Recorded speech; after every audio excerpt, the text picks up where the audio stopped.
Dahlia, nodding her head. Thanks, Dahlia. Okay. We have a glitchy thing with the cameras in the room where they won't seem to focus. And so what you're seeing is sort of my laptop just looking at the room. So thanks, folks online, for putting up a little bit of difficulty in terms of the visual. Let us know if the audio is no good as well. All right, so we've got some folks online. We've got folks in the room. I think it's really exciting to be here all together. I don't know about you all, but it's fun to see you. Some folks I haven't interacted with much at all, so I think it might be helpful to do a quick around the room. Make sure we all know each other without our names underneath our Zoom screen, our normal crutch here. And then we've got a couple counselors online. I just want to make sure that they can shout out as well. But so can we just go around the room quickly? And I'm going to grab staff as well because it's so important. So I'm going to start way over here. Marion, if you can say hi, everybody. Hi everyone, I'm Mary Wolves. I'm the Resilience and Adaptation Coordinator in the Climate Action Office. I work closely with Evan and Jane and others. So Great, Evan. Hi, my name is Evan Horn. I'm the Resilient Lands Coordinator in the Climate Action Office. Everybody knows Jane. Good morning, everyone. Great, Jared. Morning, everybody. Jared Duvall, counselor appointed to provide expertise in energy and data analysis, and chair of the Science and Data Subcommittee. Great, and hang on just one second. Could you pin my laptop? Oh, it is pinned. I'm not sure why. Okay, sorry. Go ahead. Thanks, David. David Mears, and I'm not exactly sure why I'm on here, but I'm wanting to work on sustainability representative for the Senate. And when you're not sitting in this room, what are you doing? I am a private attorney in Montpelier with Tarrant Gillies and Shims. Excellent. Thanks, David.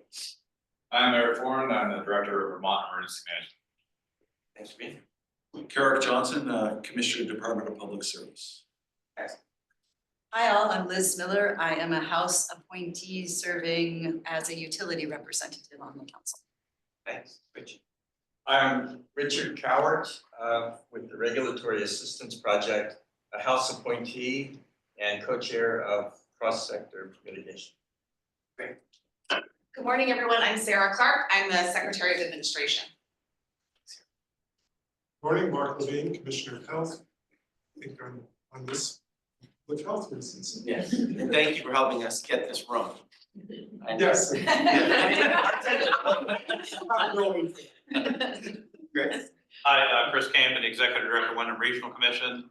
Among the RPCs, I'm the primary point person for both emergency management and conservation. And I was appointed by the House to represent municipal government. Good morning, Julie Moore, Secretary of Natural Resources. Michelle Boomhauer with the Vermont Agency of Transportation. Great. Johanna Miller, appointed rep to the Environmental Community House, and on cross communication. Great. Hello, I'm Kelly Klein. I am a small business owner and was appointed by the Senate to represent small business community. And I'm a co-chair on the Just Transitions Subcommittee. Hey everyone, I'm Jael Postcamp. I was appointed to represent the ag sector. I co-chair the Ag and Eco Subcommittee. I was a farmer for 16 years, lost my crops in 2023. Taking a break, currently work for the White River Natural Resources Conservation District. Excellent. Liz. Hi everyone, I'm Liz. I sent you a bunch of emails. Source of email. All right, online, I know we have Dahlia. Dahlia, you want to shout out, say hi? Yeah, hi everybody. I'm sorry I wasn't able to make it in person today. Hang on just 1 second, because we need to change our audio settings here. Can you do that one more time? Yeah. Can you hear me better this time? Rats. Okay, hang on just a second. No worries. It's your speaker. Folks in the room, so give us just a moment to sort that problem out. Sure. Sorry about that, Dahlia. Just give us No 1 worries. minute. Rats. Try me in this real time. Isn't that what we normally do? It's just Yeah, Dolly, can you do us a favor, just one more time, say hi, if you don't mind? Yeah. How's it going now? I'll make that louder. Okay, it's coming into the computer now. Thanks, Dolly, for Of doing course. that. Who else we have as climate counselors online? Is Leslie Ann online? I can't see. I am David.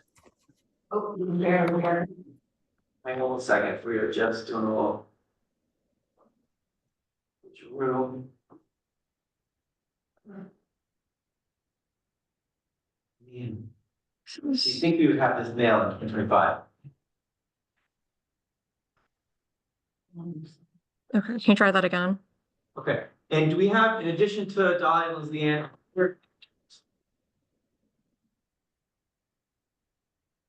You just faded out completely. yes. And There's could no you- sound. Your video share just because it. Okay. Okay. All right, we are gonna need to work on that online thing. Folks who are joining us online, could you use the chat if you're trying to get us or get our attention, please? We'll make sure we.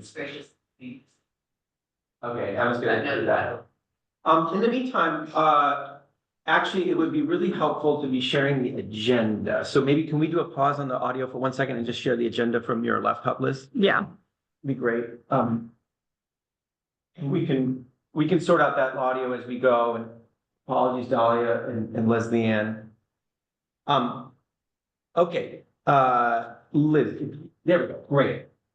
So what we're trying to do today is a heavy focus on the sort of deep dive of recommendations. You've seen it in the emails and what we've been saying. Like, we have the priority actions that were presented to you by the subcommittees in December. We did a little bit of talking about those in our last meeting 2 weeks ago. Today, we're going to focus on all those other actions that are deep in the Excel sheets to make sure that there aren't things in there that create discomfort or we need to work on. We are still going to keep working on our priority actions as we go forward in the next set of meetings, but this is a meeting to do the deep dive on that sort of suite of things that weren't lifted up as priority actions, but still are important. Right, so that's the main thing we're going to do today. We're going to do some other things as well. Oopsie daisy. Our first item that we're going to do is to present any public comment that we had written public comment we had received since the last meeting. I understand it's a 0 right now. Okay, so we're going to skip over that.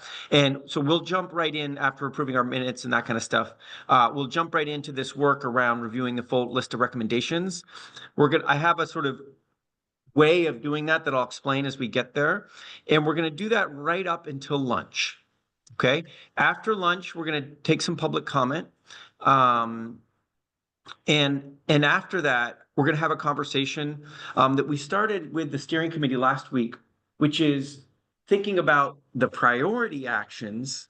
How do we want to set ourselves up to be ready to say, yeah, this is actually the right amount of priority actions. We've done our homework about which ones we think should be here. Maybe something isn't in a priority action, needs to be lifted up. We need to have our minds together how we want to do that over the coming meetings. And so this is a conversation about that. We're not finalizing anything, but we are trying to understand, like, is 50 priority actions a good number? If not, why not? Et cetera. So that's the conversation we're going to have after public comment. And then my colleague Indra, who many of you know from the Just Transitions subcommittee or elsewhere, he sometimes has facilitated council conversations. Indra's going to come in and we're going to spend 45 minutes or a better part of an hour talking about how, as a council, we're going to work together in some really intense work in February and March and into our deadline of July 1st as well. And so that's going to be more of a sort of, how are we going to do this well together? Because they're going to be tricky conversations. We know it's particularly tricky because we're in sort of parallel process with the legislature. So that's a conversation Indra's going to lead. So you get a break from me mostly. And he's very good. And then the final thing we're going to do before we finish up is about timelines. We started this, we heard a little bit in our last meeting 2 weeks ago about this, some concerns about, yikes, it seems like even with all this time we had, it feels compressed and the legislature doing the same things. So we're going to have a conversation about what it really means to have the timeline that we do have. And what would it look like to get something out the door in late March, early April that's a draft version, the kinds of caveats it would need to have in it, and what it looks like to actually get something done on July 1st. Given everything else that's going on. So that's how we're gonna end the conversation today. Okay, Chris. Everybody, but 2 o'clock. Safety Legislative Committee, be there, It's okay. At 3, okay. Okay, well, maybe we'll compress a few things so we don't lose as many folks. But thanks for the heads up. Jared, were you about to say something? looking at the minutes for the first, And they're not there? the agenda, and in the link, it goes to steering committee and meeting agenda rather than. The minutes? Okay, so it's the wrong link in there. Is it fixed now? Okay, sorry about that. So why don't, do you want to defer the minutes? Let's just defer them so we don't use time. I appreciate you catching that glitch. And there's no like, it's okay, even if we don't do minutes today. Well, it won't be the end of the world. Okay. All right, so deep breath. How's this sound for taking advantage of us being in person today? Any thoughts, questions about our agenda, what we're trying to do? Friendly amendments. And if someone is tracking the Zoom, let me know if there's a chat comment. Okay. All right, so to get going, I know that Secretary Clark had some things to say to kick us off. And so why don't I turn it over to you? If you want to kick us off with some initial comments? Sounds great. I think I'll stand up at the front because it feels a little awkward to have my back. Yeah. Most of you, so. Yeah. Thank you for that.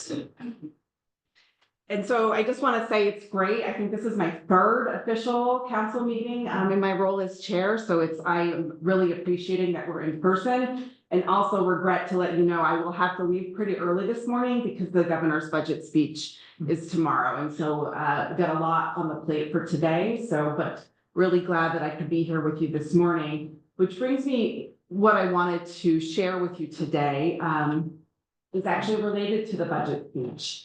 And in the interest of transparency with this group, I'm going to be sharing some embargoed information that you may hear about in tomorrow's budget address. Normally, we don't get ahead of the budget speech, but because of the timing of today's meeting, one day ahead of the budget, I didn't want anyone to be surprised by what you may hear tomorrow, and I thought it was important to signal what we will be presenting tomorrow. I want to again acknowledge, and David hinted at this in his comments, the kind of awkward timing of the Climate Council work that we are going to be doing together, going towards July 1st and updating the Climate Action Plan with bills that are going to be introduced this session and the budget dropping tomorrow. Timeline doesn't match up perfectly, and there are a lot of moving pieces that you are all probably much more familiar than I am. It's a relative newcomer to this conversation. The executive branch has been having some conversations with key legislators on how to address these issues in the current session. So I want to be clear to everyone that we remain committed to working as part of the council to revise the Climate Action Plan towards that July 1st timeline, while we will simultaneously be working with the legislature to make changes to the GWSA. I don't see these activities in conflict with each other. Rather, we're going to be making recommendations to ensure that the work is sustainable, manages the litigation risk, and supports continued strong implementation. Reducing our greenhouse gas emissions and helping Vermonters adapt to climate change remain key priorities for this administration. However, it needs to be achieved with consideration for affordability for all Vermonters, including both the upfront costs and the long-term benefits of these investments. Tomorrow's budget address may include language signaling our proposals to change the Global Warming Solutions Act and the Renewable Energy Standard. Our proposals will focus on affordability, and specifically, we will be directing A&R in collaboration with relevant agencies and departments of state government to lead development of a companion implementation strategy and aggressive yet achievable timeline for emissions reductions. We will be proposing to address the private right of action provision. Accountability is extremely important. However, having accountability that rests solely with the courts presents significant risk to the work by both drawing state resources away from the implementation and creating regulatory uncertainty. It slows the progress, making broad nature of the citizen suit provision untenable. We are also going to be proposing restructuring the relationship between the Climate Council and the executive branch and adjusting the composition of the Climate Council to make it more sustainable for members and staff. And finally, we're going to be offering a short-term funding bridge to prevent a steep cliff in funding for electric vehicle incentives and weatherization services after federal programs end. Longer-term funding solutions will be part of the ANR-led plan that will be developed. More details will be forthcoming after the budget speech tomorrow. As I'm sure you're aware, the budget speech will typically hit on the high points. We do plan to issue a white paper in the coming days that will provide more detail. I want to be clear that I'm sharing this information not to influence today's agenda. We remain on track to do the important work that this group needs to do. But I wanted to be transparent to demonstrate our commitment to candid conversations, knowing how much time and effort all of you and me more recently have invested and will continue to invest in climate action. So, thank you. Thanks, Sarah. So, quick question. Folks have questions about what Sarah just shared and what, if any, implications it has for this group? Right? So, I understand what's happening, and a lot are behind it. I'm concerned, and I know that you have to get into detail, but rural resilience and adaptation especially has got to be elevated. And we've got an opportunity with the Act 181 reforms, and especially the work that regions are going to be doing with municipalities and defining development areas. And as we do that, focusing not just on how we commercial develop and other things, but how do we start growing up now with flood hazard areas, as well as mitigating other risks. So I hope that gets good traction in this, because by investing in that, we'll be able to invest in long run, walkable, bikeable, more sustainable development patterns. But throughout, in my interaction, I wasn't part of the development of the original act, but I served on the first iteration of the council. The adaptation and resilience piece keeps getting pushed back and not getting much attention. And now we have a whole population of frontline community people who are unhoused or underhoused or living at risk. And we've got to deal with that. So I hope that we can use this as an opportunity to address this in a more holistic rather than kind of stovepiped manner. And it'd be a really good investment for the state as a whole to address a whole array of policy issues ranging from the comprehensive energy plans, the long-range transportation plan, economic development plans, everything else. So just want to put that out there and not just focus on energy. Thanks, Chris. And I think part of this is wrapping our minds around what impacts our work over the next few months and any kind of like recommendations, suggestions to the administration right now.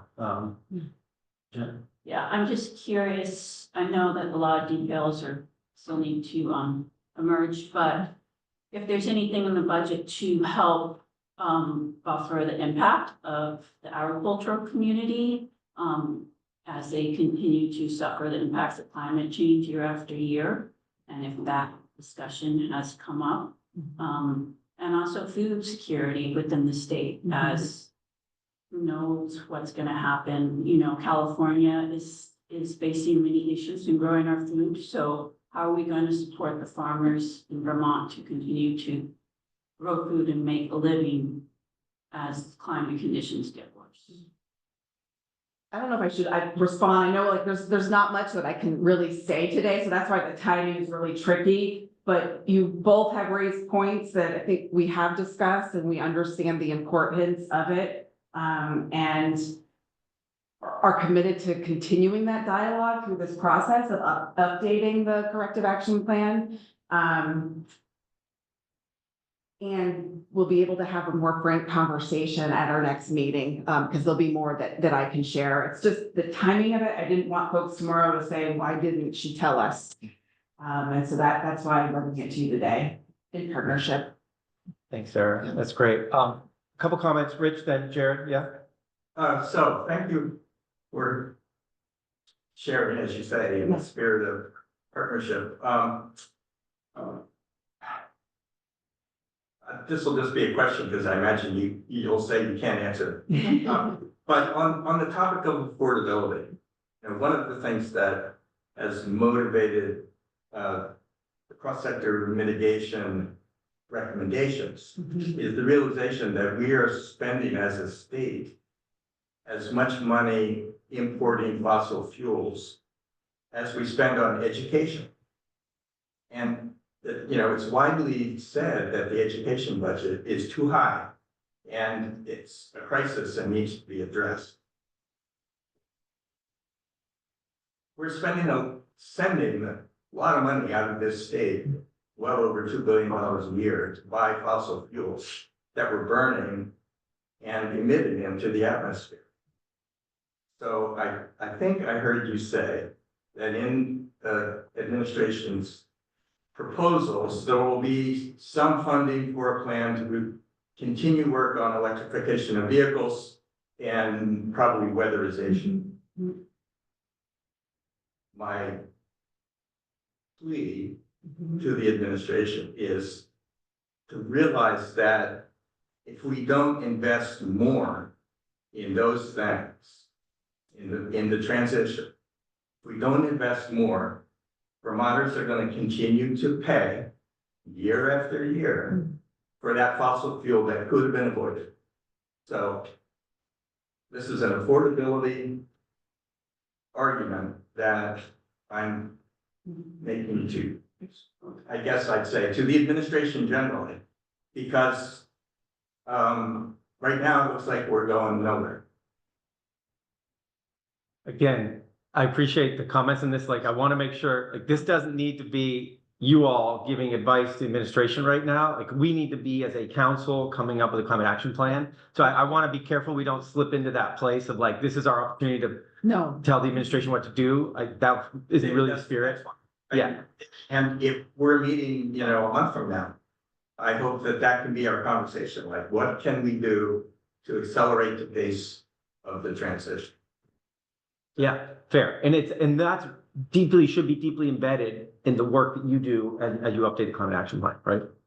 Jared, last comment on this, and then let's continue on our agenda. Thanks, Stephen. Thank you, Secretary Clark. I just wanted to share a reflection that I'm having as a counselor and wondering if it resonates with others. My sense is the administration has a perspective about how they want to see the Global Warming Solutions Act and other associated laws change. I'm sure the legislature and committee chairs and legislative leadership have their own perspectives. There might be some overlap, there might be some differences. From my perspective as a counselor, I feel like our responsibility is to follow the law as it exists, not to try to predict which way negotiations are going to come out. And that since we are a standing council, if and when the law changes, then there would be an opportunity to revise the plan. But I don't want to be in a position of trying to predict what changes may or may not happen. And I would rather be in a position of just following through on our responsibility as the law of the land is written and exists now. So hopefully we can stay focused on that. And if I could just reflect, I agree, and that is our intention, right? We have these kind of simultaneous tracks, but we are committed to doing what is the law of the land currently. Yeah. And thanks, Jared, for saying that, because I was having a very similar reaction of like, as a council, we have a job to do, which is update the climate action plan by July 1st, right? And these conversations that are gonna happen in the legislature are gonna happen, right? Unless they impact our deadline or our everything, like, we need to just keep our heads down and do our work, would be kind of my reaction on this.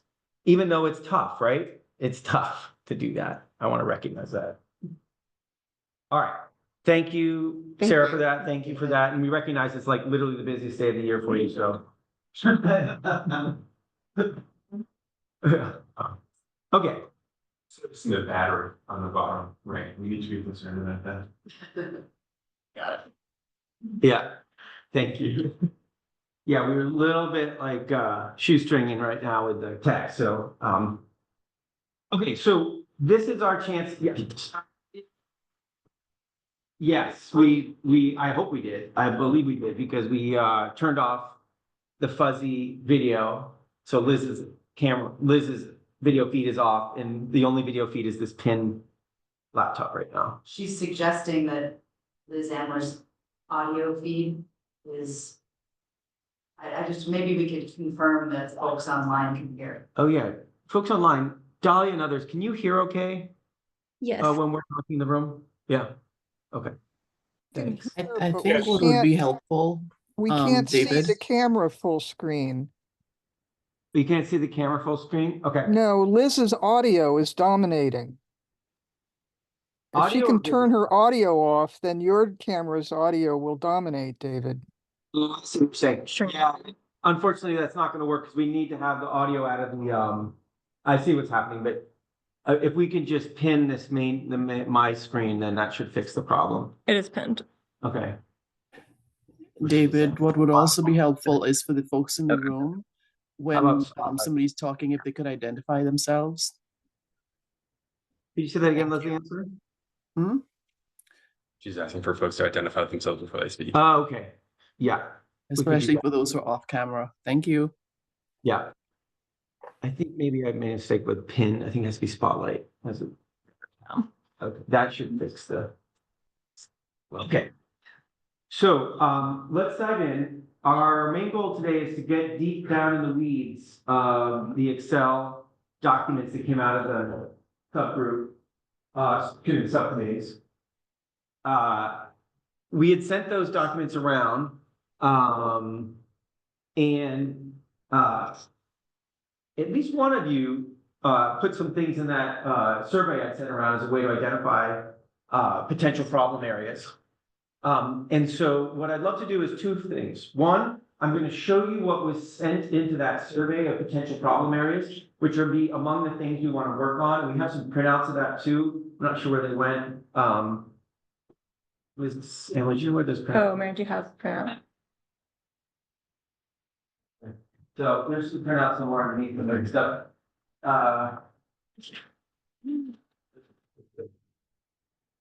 Oh, I do now. Okay. We've only got 10, so I'll do a couple per table. And we all can share. So this is one or two people, I'm not sure how many folks this is, put in some helpful suggestions here. Here's 3 copies to share around. And Liz, when you get a second, if you could throw this up on the screen share as well, I know you're working on the onwards. Okay. These are just some printouts of what came in. And then that's already done.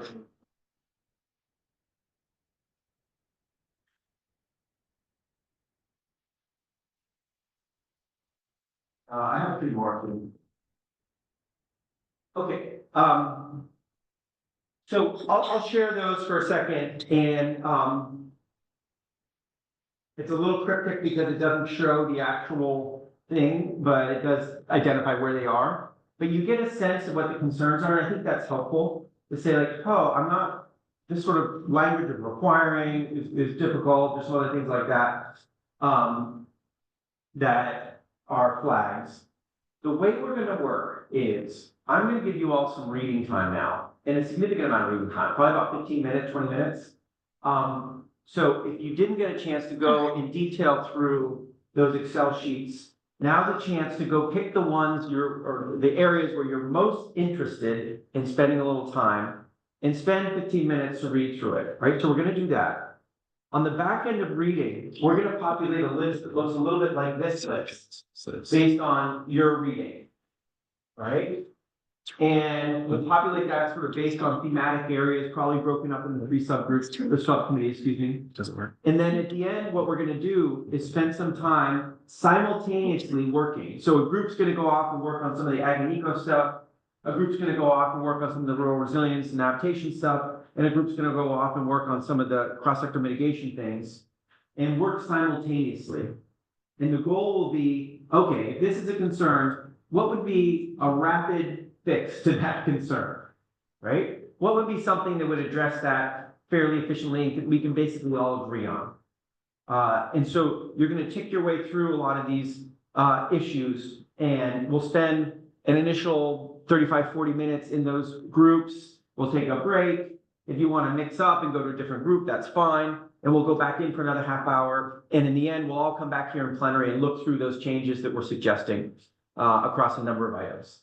That's the way I hope we can work today, and so it'll be some simultaneous work, and you all can send yourselves to the topical areas that seem most important and compelling to you. We've got Marion, and Evan, and Jane, all to help staff those smaller groups, and I'll be moving around as well. And Liz will help as well. So that's the plan, yeah. Just for context, so like, are these one person's opinion or are these? This is one person's opinion. This is all that is. Right? And so at the end of the day, if everyone's like, no, it's completely fine, we don't have a problem with it, and it's like, okay, then we just note that.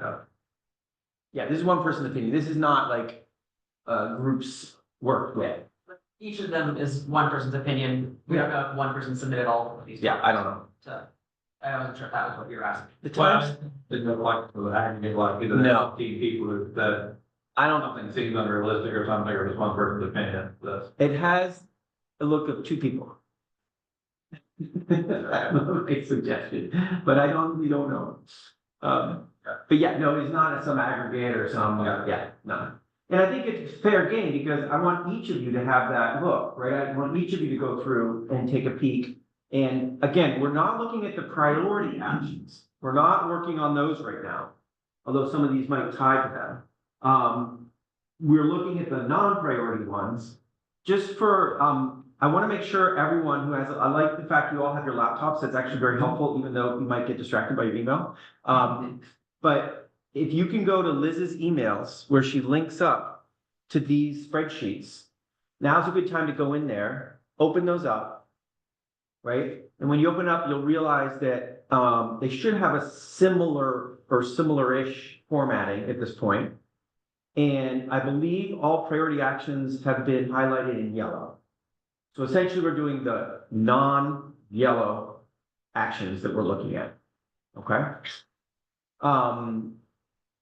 What else do I want to say? So you can see with this, the kinds of comments, and these are completely legitimate comments. Whether you all agree on them is a whole other question. That's why we're here today altogether. But there's questions about, language of directing or language of requiring. That's concerning, right? This one about is it realistic, right? Is this really a climate strategy? Like, what's the idea there? Sort of, hey, this is already happening, so important to better articulate what, if anything, is currently falling short. Right, this one's super specific, why, what's that all about? So the good thing about having Marion and Evan and Jane involved is they can provide some of that background knowledge as well of what's going on at the state and or what happened in the subcommittee conversations.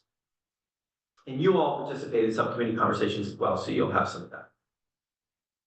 Okay, so we don't need to go into detail on this right now, but I'd love for you to come up with something similar if you have similar kinds of reactions, right? Now, for me, the bar is pretty high, right?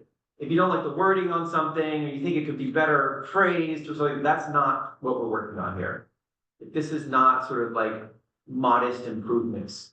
we're looking for, I have a real concern, either because this thing is way falling too short, or I really am uncomfortable in the way that this thing is being put out there. It doesn't feel appropriate to be in the full table of pathway strategies and actions that will be included in our report.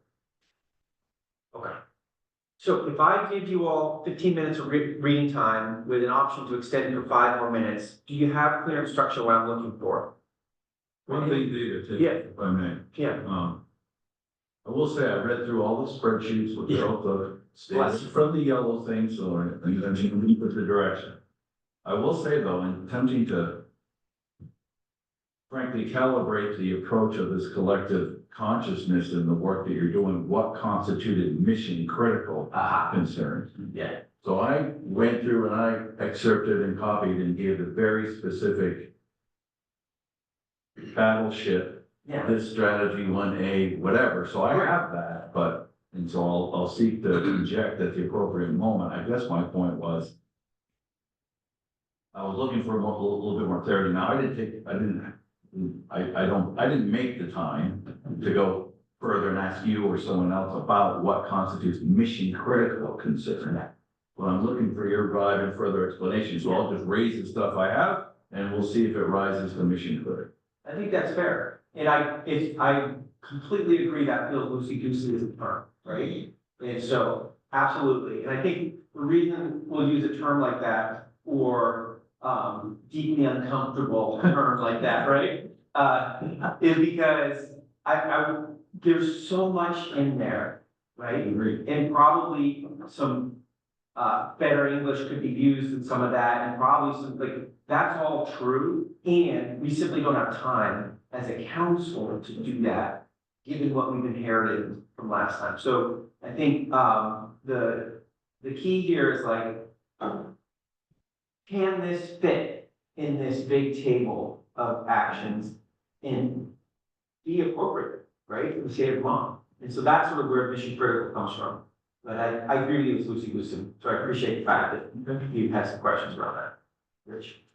Just a question, wouldn't it be more efficient and enable the conversation to be more focused if we took them, if we batched it, instead of trying to read everything in 15 minutes, spend 10 minutes on committee A, and then discuss committee A, and then 10 minutes on committee B, et cetera. Well, what my hope is to do something like that, where each of you would actually batch yourselves right now, to go to the places where you feel most compelled.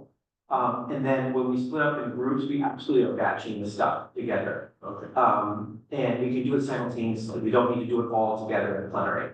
So the idea was actually through that simultaneous work, it would be slightly more efficient, trying to do it all in plenary. We'll come back in plenary and we'll review everything we did, but the actual conversation we would do simultaneously. Make sense? And so use this reading time now to go to the places where you have the most expertise or the most caring and concern. And it's not realistic for you to read through all those things in 15, 20 minutes. Any other questions about it, Jess? So as I read through, it's just so many of them are so vague, and I'm not sure like how they're actually addressing the mission. There needs to be a lot more detail on who's gonna do what, and can I just say too vague? Is that, or is that? So here's my feeling on that, and I welcome everyone's view on this quickly, because my feeling is that you could make that argument with a number of these. Yeah. Right? And I would encourage you as a council to not get too pulled into that. And I would, if it's too vague, okay, right? We cannot let that happen for our priority actions. Our priority actions should really be a clear set of things that you as a council want to see happen. For all of these, if some of them are a little too vague, I think it's more like, okay. So I wouldn't get bogged down in that, would be my opinion, but I welcome folks. This is just me trying to facilitate the conversation, not the owner of this process at all. Another question. And are we supposed to be thinking about applying the rubric of like technical feasibility, cost effectiveness, GHG impact. So the hope is that the subcommittees would have done that, and that if it made it into this list, it made it past those sort of basic criteria of that, right? Maybe it did, maybe it didn't, I guess. Well, I Yeah. guess it seems like maybe it's not a uniformly held understanding. It could be. Again, my encouragement for you all is that when you're looking at your priority actions, you're putting a very sharp lens of those criteria, right? What's the story about equitable impacts through this, right? Again, I'm talking about priority recommendations now. What's the story around cost effectiveness and the analysis that was done around that? So that needs to be a much sharper focus for those priority recommendations. For these, I would say if something is glaringly not hitting a mark of what's in the GWSA, which are cost effectiveness and equitable and help me out, Jane, I'll forget them all, but right? Or general effectiveness of achieving the goal of the GWSA, right? If it's glaringly not doing that, then yeah, cloud. But I wouldn't be like, hey, did they really do a great job or not a good job on the analysis? I think for this batch of stuff, we're just gonna paint with a slightly broader brush. And if they don't answer the question, like, how do you pay for that? Same. I think it's the same. Again, we're talking about these non-priority actions right now. Okay, these are really helpful questions. I'm glad you're bringing them up. And anything else before we dive into reading time? I'm gonna send buildings and thermal to the group. That was just complete over the weekend. So I'll send that out. We have breaking Yeah. news over the weekend. And so in your email from Liz will be the most recent buildings and thermal, which includes I don't know if there were changes to the non-priority actions in that or not. It's all on. Yeah, it's all posted on the website as well. So if you don't want to dig through your email, all these materials to review are on the website. Yeah. So this is gonna be one of the most challenging things to do, or is like not get sucked into your email over the next 15 minutes of reading time. So I'd encourage you to we're doing reading time, let's do 15 minutes. What time is it right now? It's 10:22. I'll circle back 15 minutes from now. If folks have questions, let me know. What I'd love you to do is either manually on a piece of paper or some other way, capture these actions or strategies that are hitting that threshold of mission critical or what we've been talking about right now. And after the reading time, we're going to be taking notes on that and bucketing those up and then sending you all out to go work on them. Okay? All right, so reading time, folks. Enjoy the Excels. If you're having a hard time figuring out to find the latest ones, let me know. Folks online, same thing. Take advantage of doing some reading time, just like we're going to be doing it here. And we'll circle back in 15 minutes. Stop sharing. For HS, let me send someone from EDS. Awesome. To Okay. help, you get it. Thank you. Thank you so much. Yes. Yeah. Sorry. Go stop sharing. Good to see you. Go stop sharing. David, should we keep this sharing? Mute ourselves. Yeah.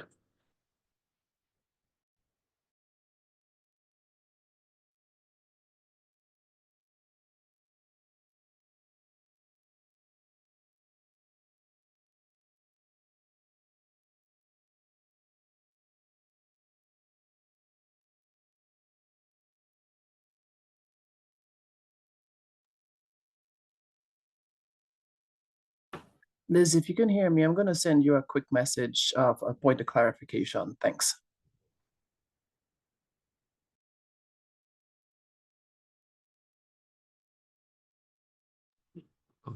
Leslie Ann, I couldn't hear you very well. Did you just ask something? Yeah, I said I was going to send a quick message to Liz, point of clarification. I can't hear. Hang on just one second, Leslie Ann. We are struggling to hear you. Could you drop what you're saying in the chat, actually, just because Evan's trying to solve the speakers right now as we speak. I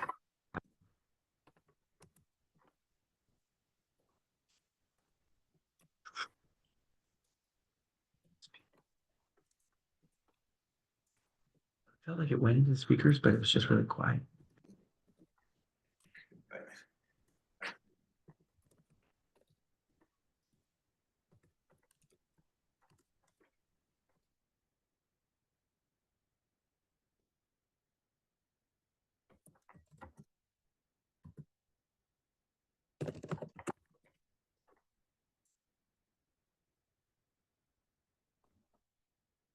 Yeah.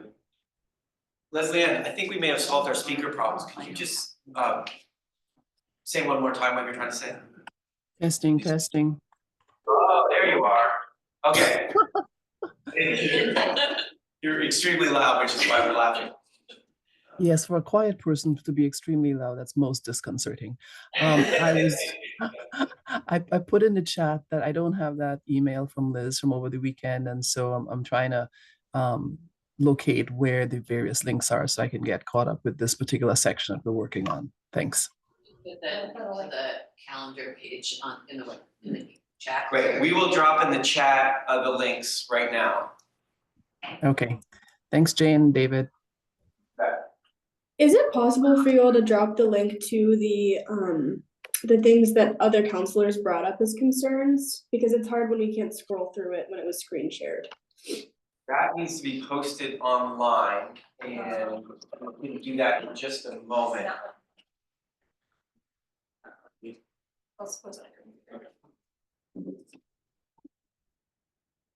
Get that done right now. Just give us a sec. Brett, put things into the Google Doc at this point. It's mostly just jot. Just jot it for your own, so that you can share it with us.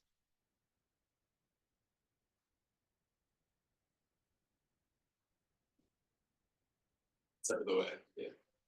Sound. Okay.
able to spread yourselves around the different parts of those documents.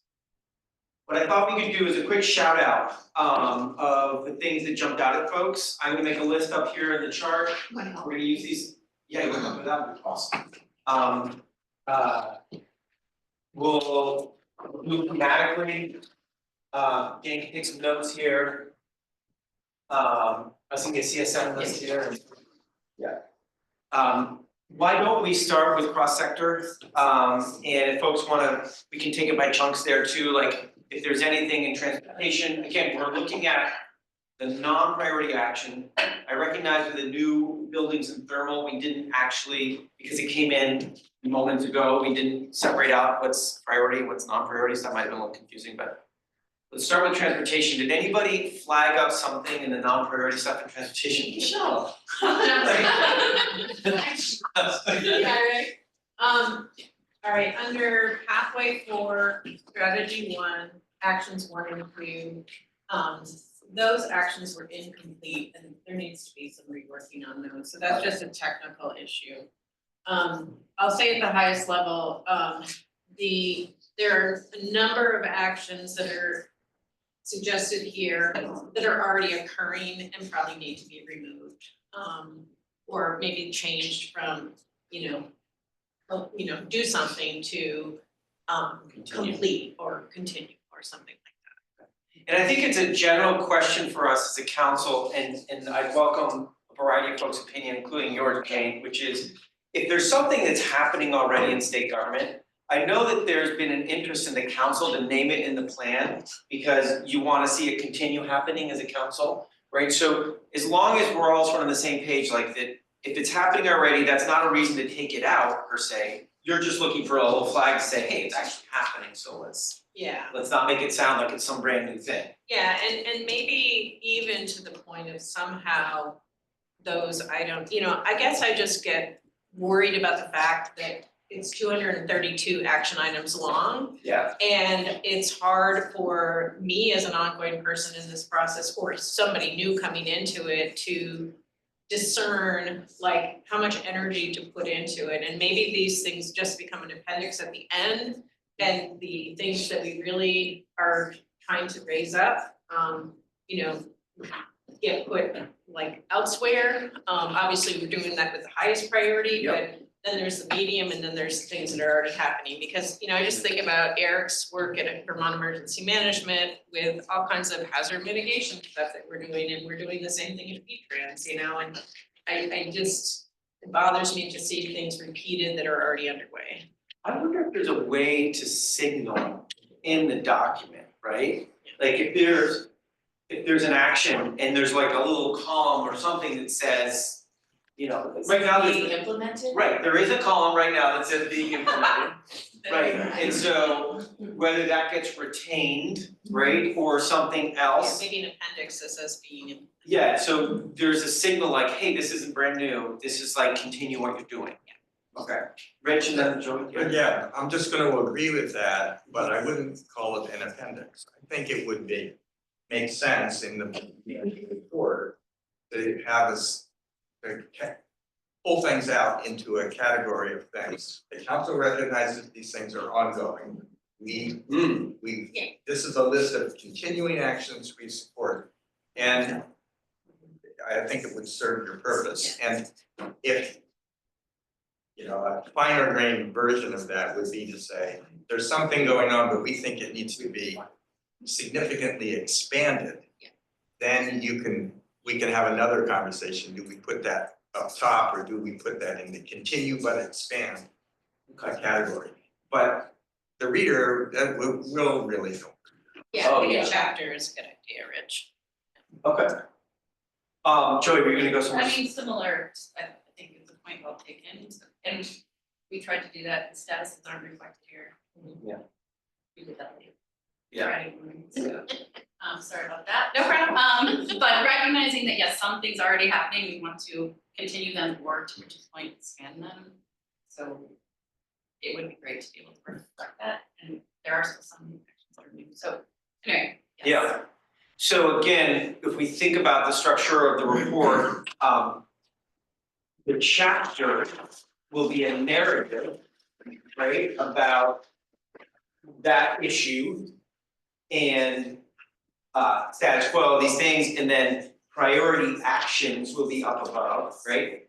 The kinds of actions we're looking at today will be in a table down below, so maybe Rich, what you're suggesting is the structure of that table does what you're saying, like, here's some stuff that council would like to see continue, right? Here's some stuff that we'd like to see expanded, here's some new stuff, right, that kind of thing. Okay, that makes sense? I wonder if, one of the flags I had is just kind of and I think Giles spoke to it too, there's like a varying level of detail in a lot of the actions that I think is challenging. I mean, some of them are almost like explicit calls for regulation as opposed to more general statements.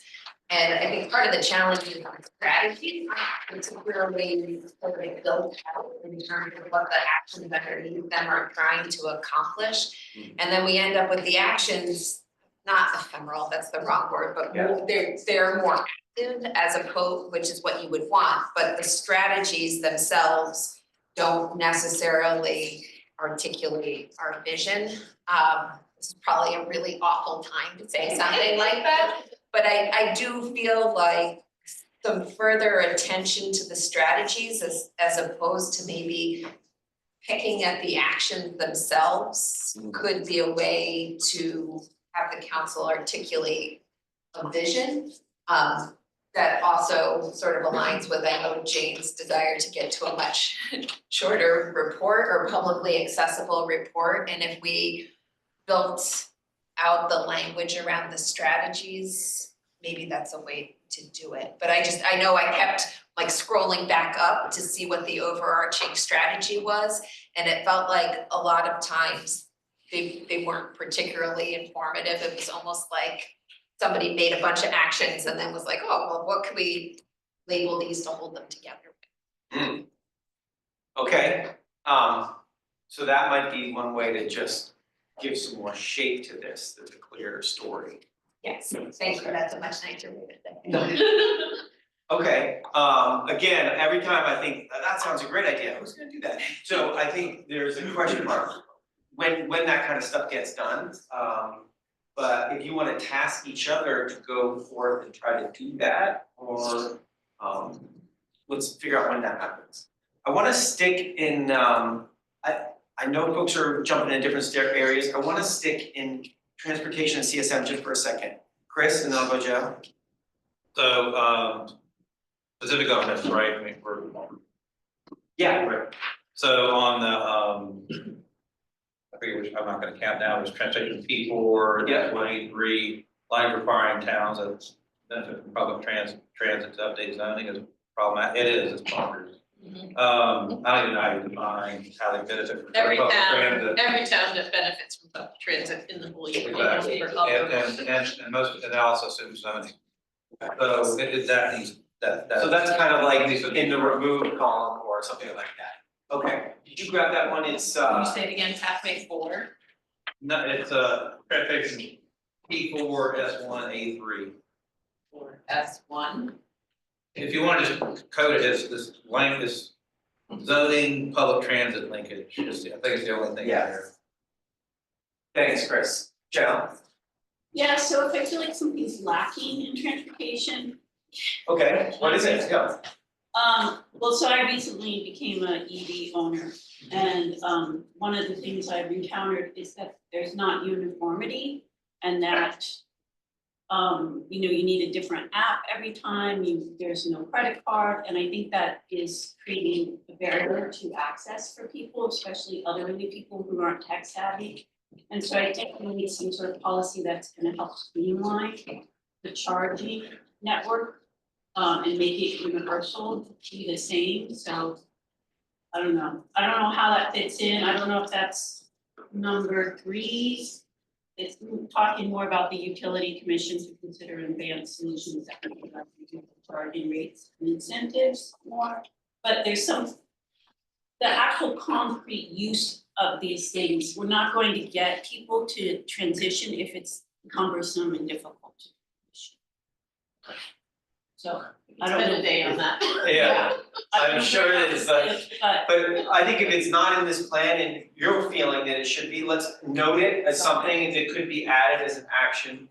And I'm sure Michelle has a lot of thoughts on that. I wonder, you know, let's, I won't even start. yeah, you dedicate some time to see how. Agreed upon matter, but you're up against industry. International problem. Yeah, it's a national problem, and it's an industry problem. uh-huh. Well, so I don't know if there's policy that can help. Well, let's talk about it. Let's put it on the list here and then let's see if there's anything that little old Vermont can do to, you know, help crack this nut. Okay, anything else in transportation? Yeah.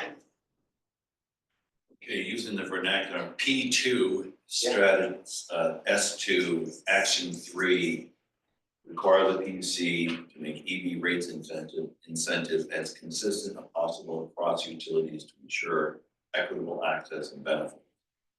Two things occur to me. One is the verb of the degree of imperiousness with regards to the PUC, because there's a different, because the other thing I wondered about where it hit me was P2 strategy 3, number 2, direct the PUC to consider and develop beneficial EV charging rates to incentivize. So if there could be, what do you want? Because there's a whole body of regulatory decision-making and precedent and the like.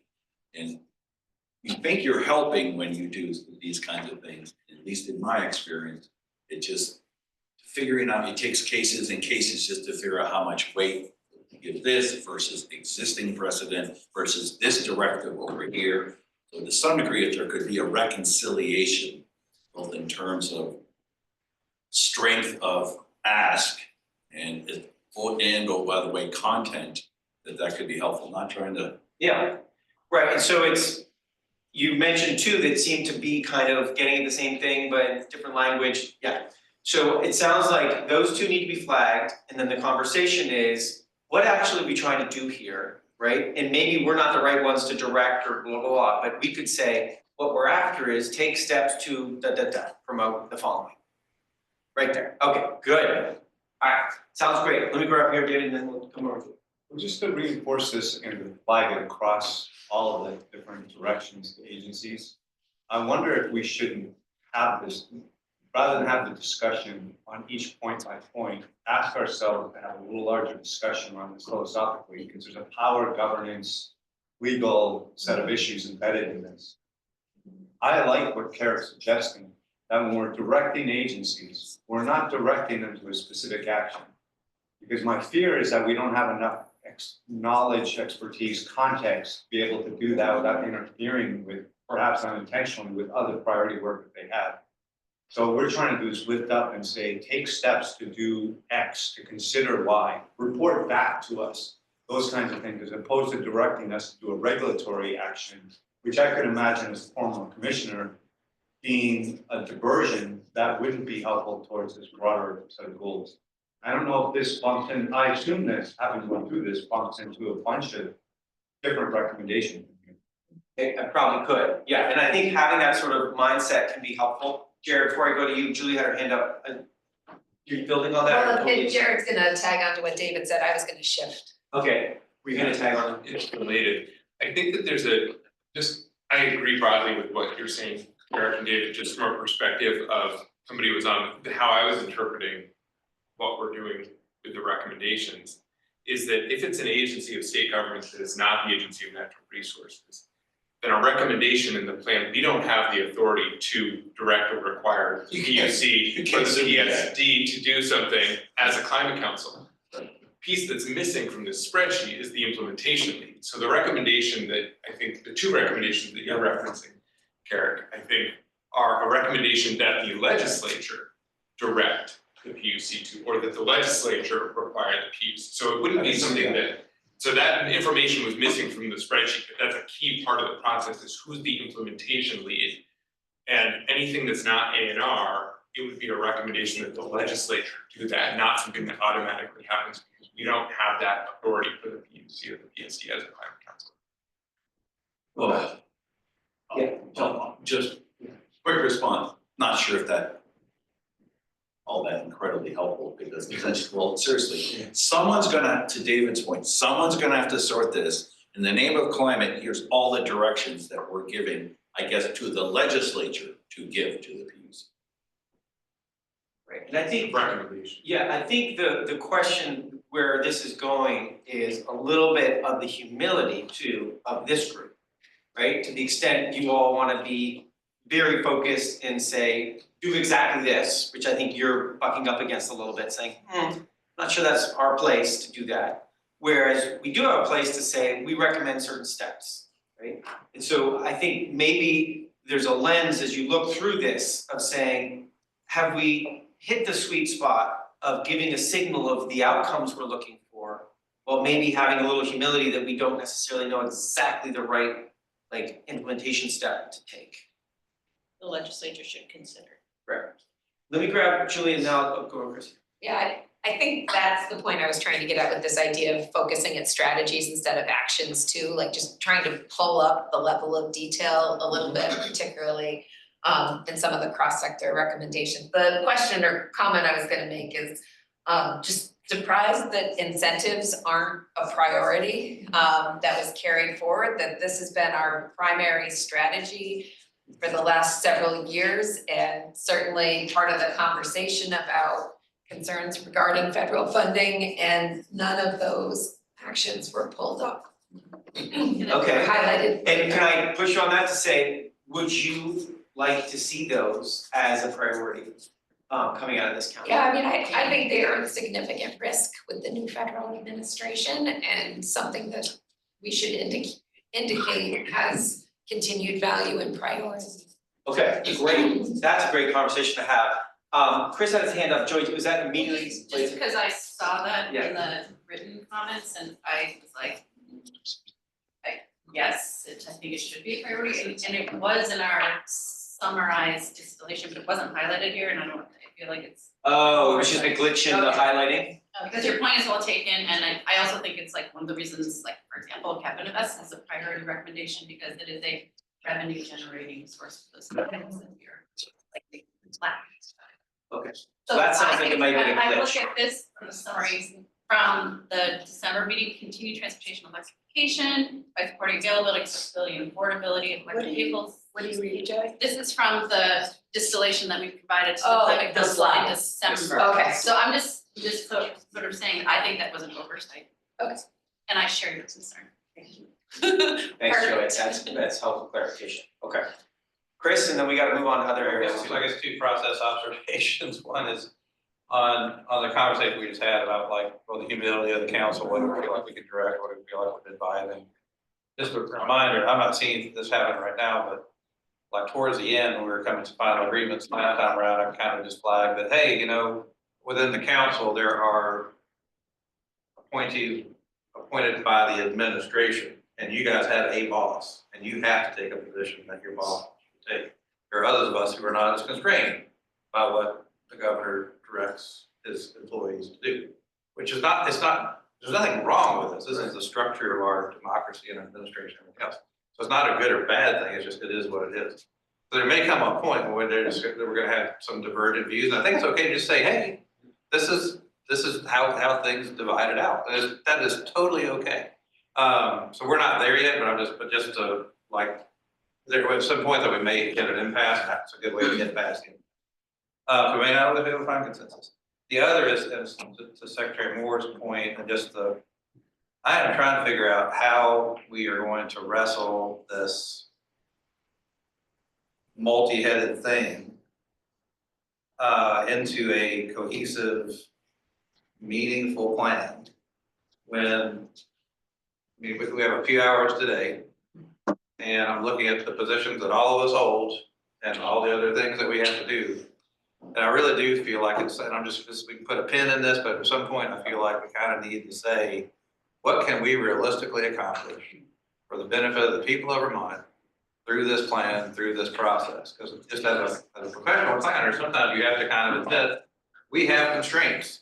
And so this is what we're able to accomplish in this plan, and we're gonna call out like a timeline to do these other pieces. to further develop a plan. So I'll just use a really simple example. It's like in a land use plan, you may go, wow, open space, that's a really critical thing. We need to develop an open space plan or an outdoor rec plan or detailed transportation plan or whatever. And you call that out and say, it may be somewhat aspirational, but you say, we're gonna accomplish this by then, and this is what we want to see in that. So I'm just saying it may be beneficial at some point to kind of have some kind of discussion of it. I mean, I guess maybe that's what you're talking about doing towards the end, after I've probably gone to the damn safety committee. That's DAM, not DAMN. But like, what does this look like from a very realistic perspective? Because I feel like, when we adopted the first plan, for those who don't know, I was on council before, it felt like we were pushing really hard to kind of jam everything into the burrito. And part of the whole thing of calling it like the initial or whatever, we're trying to call out that this is our first iteration of our climate action plan. And I feel like we're up against that again. In a couple of months, we're gonna pack every bean, every piece of rice, everything into this burrito that we've got in the state and have it done in a couple of months. And we're the ones who ultimately have to decide. And I don't see realistically how that's gonna happen. So realistically, what size is that burrito? What are we putting into it? And how many other little burritos do we need to make? Yeah. I went way too far with the metaphors. Stick with that metaphor for now. Yeah, I love that comment. I think it is indeed the conversation we want to have later today. And it is one of the reasons why we're having this differentiation between the priority actions and then everything else on the table.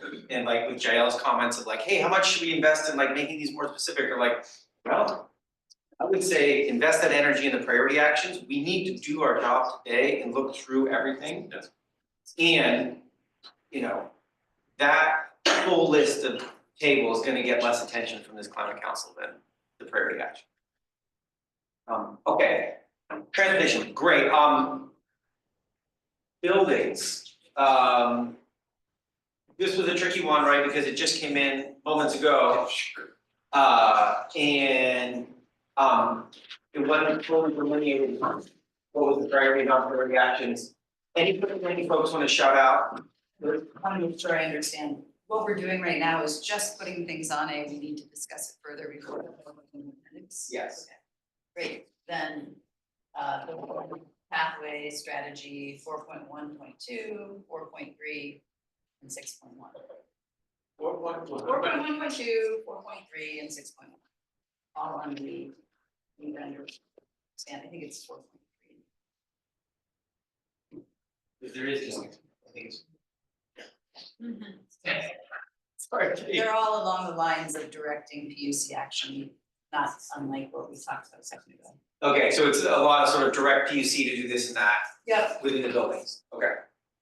Great, and I think it probably would be a similar conversation with Kara and everyone. One of them is on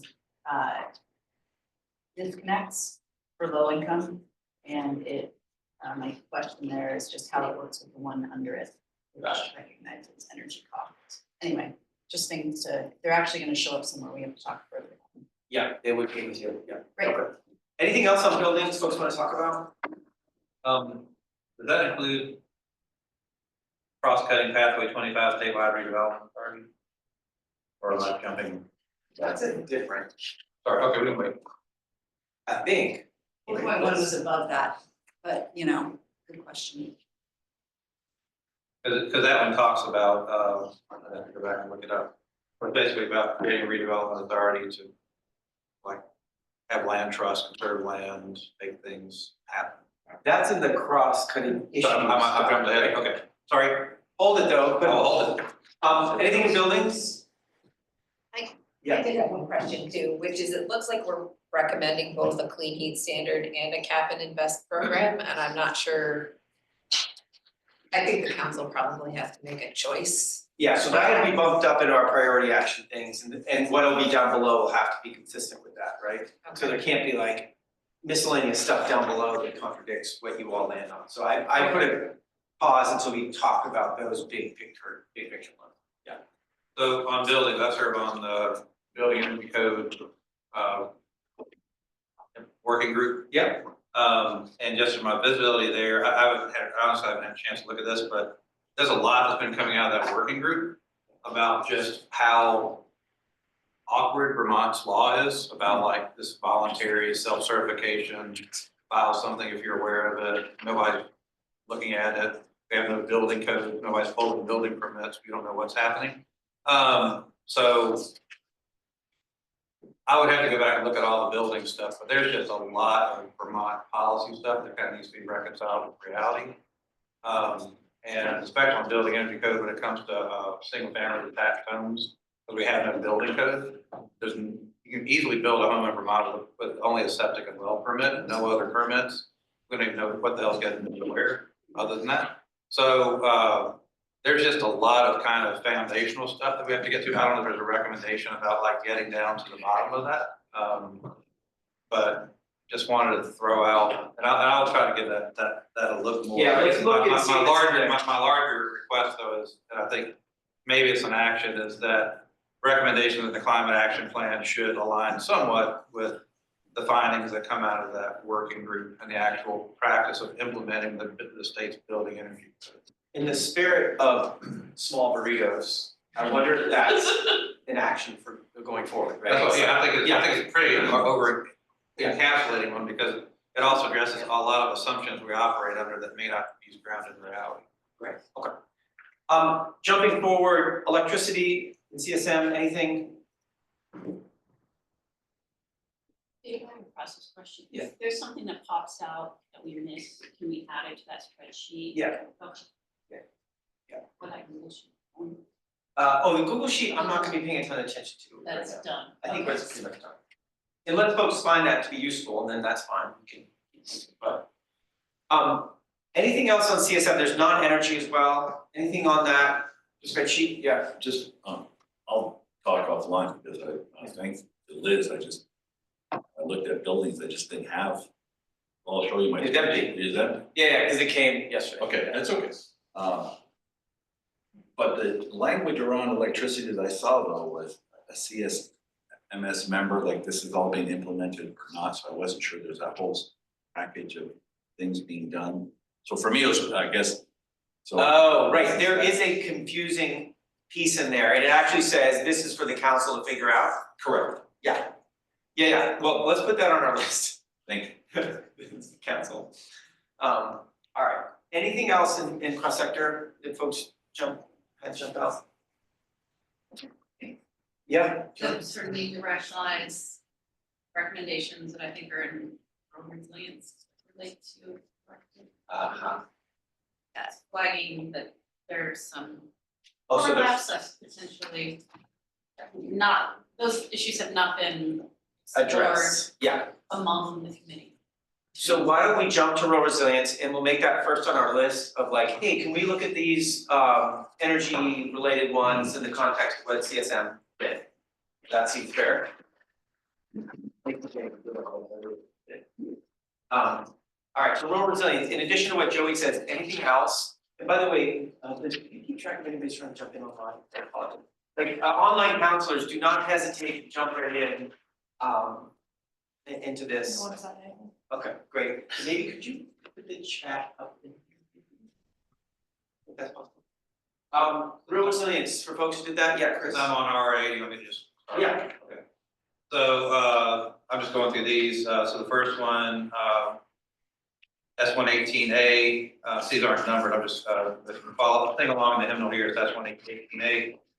Improve recovery communications, lack context to be actionable, I agree. Community capacity 18B, this is about investing in homes in places that have been identified as climate resilient, infrastructure's in place. They had said, I don't see how this is a climate strategy. The point is that investing in homes in climate resilient places and in development patterns that achieve Global Warming Solutions Act and myriad other state related planning goals like Comprehensive Energy Plan, Long Range Transportation Plan, 30 by 30, a lot of other things.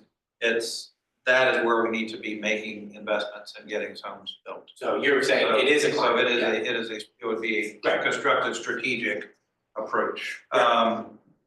Then what would the, under 18C, what would the information from the Commission on Flood Displaced Vermonters be used for? We need to understand and frame our awareness of as we have these disasters, as people get displaced, what are the long-term implications for long-term displacement? Are people leaving the state? Are they having to permanently displaced to other zip codes? So that we understand, as these events happen, what are the impacts, how does it correlate with our existing development patterns, including available housing, or to what extent when we have people displaced by floods, are we forcing them generally to leave Vermont? Just to be clear, because you're responding to the comments that came in on. Yeah, the certainly, survey. yeah. Sorry, that's why this is the hymnal. Yeah, I got it. And hopefully the people online have the hymnal as well, and are singing along. So, Do we not have that? not that I'm aware of, I mean, I kind of exist in this world, and I'm not aware of, and I serve on like the long-term recovery groups and other things, so I'm not aware that we have a good count. The main count that the last one I saw was a while ago, where are the FEMA applications coming from? And there were X number that were coming from out of state, X number from people who've been displaced from their original zip codes. So what is the long range? And now we've had this, Irene, we had our 2021 flooding in southeast Vermont. Can I time out? Yeah, So yeah. You'd like a count, yeah, I think that's. Yeah. And you want the actual review, that's what. We need to study how do we, exactly, we need to understand how does this work, and this also relates to community and individual trauma and other public health issues. This one was actually mine, so I will fight for this one.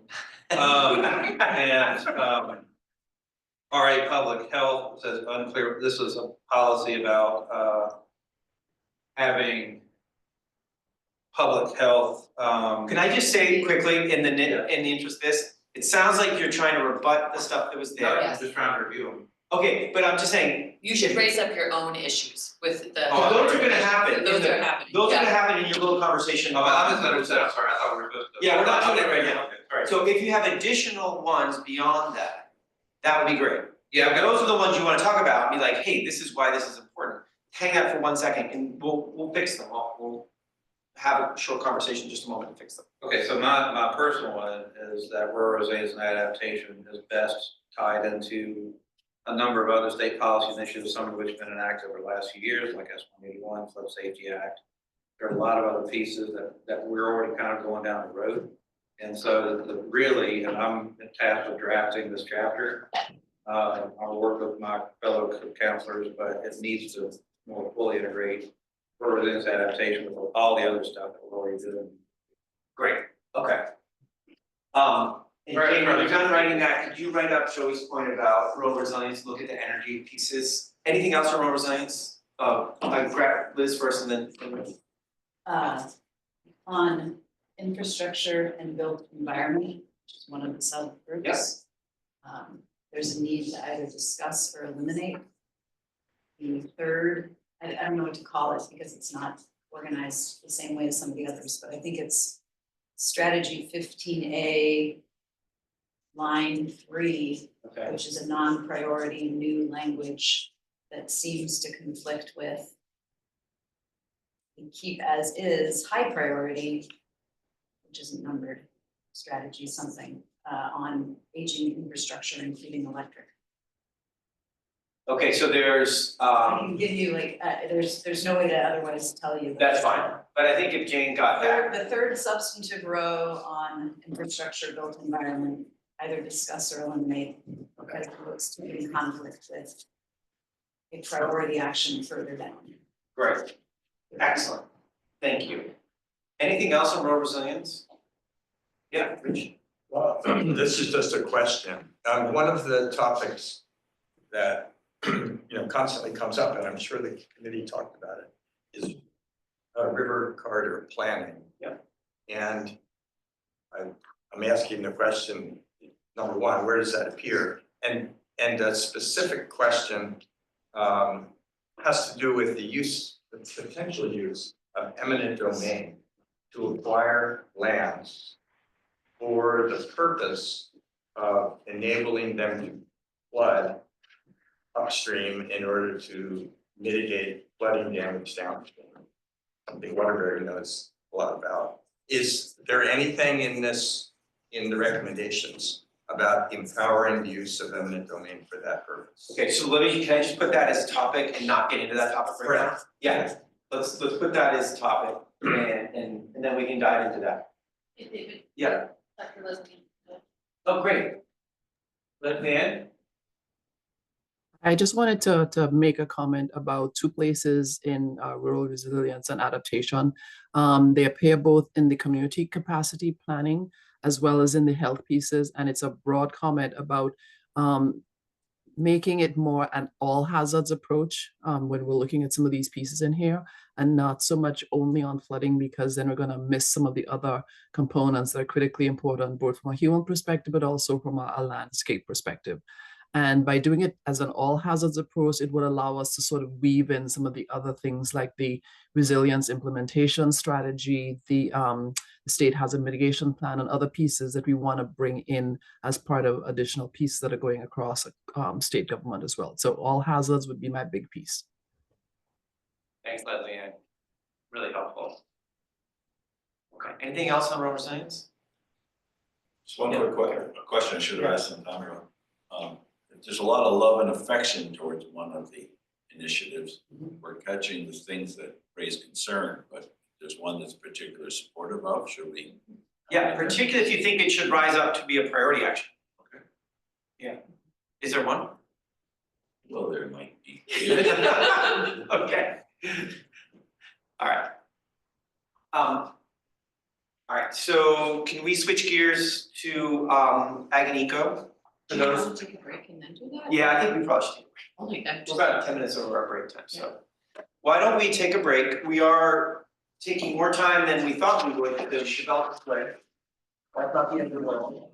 Let's take a 15-minute break. Be back here, The bathrooms for those who haven't been here, the women's is on the back left and the men's is on the back right. so we're back in quarter of. And there's food and stuff in the back here, and there's a little cafe out on there too. Some apples and some donuts to help yourself.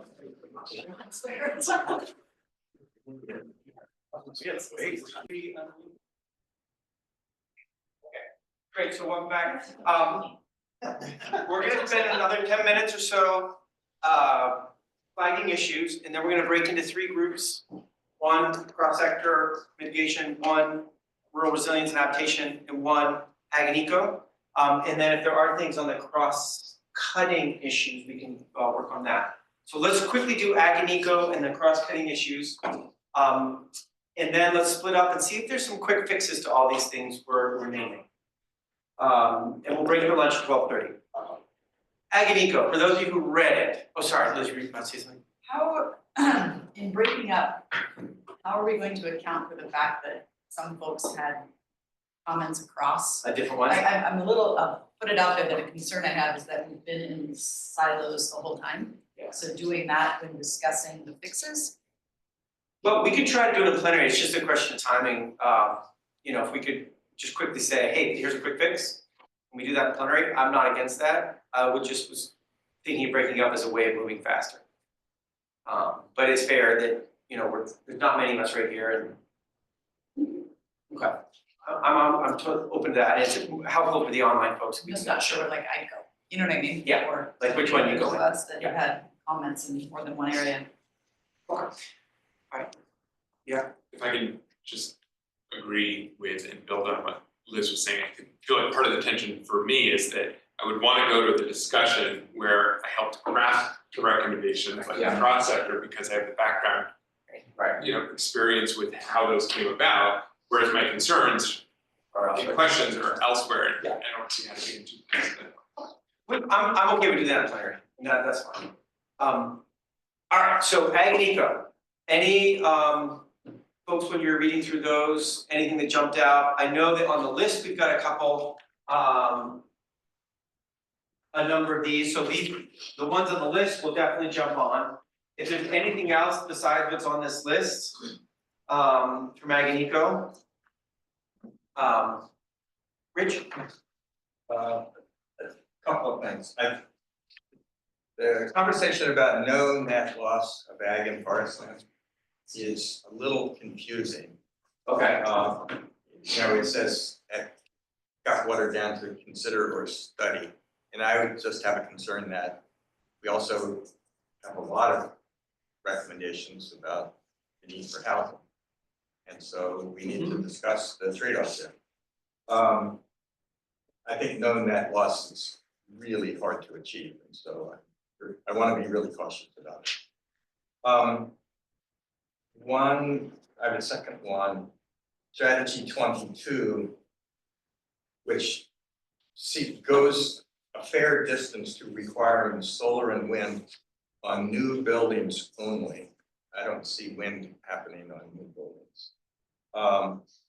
And it also seems to conflict with pathway 24, which talks about encouraging, supporting farmers to add renewable generation on farm.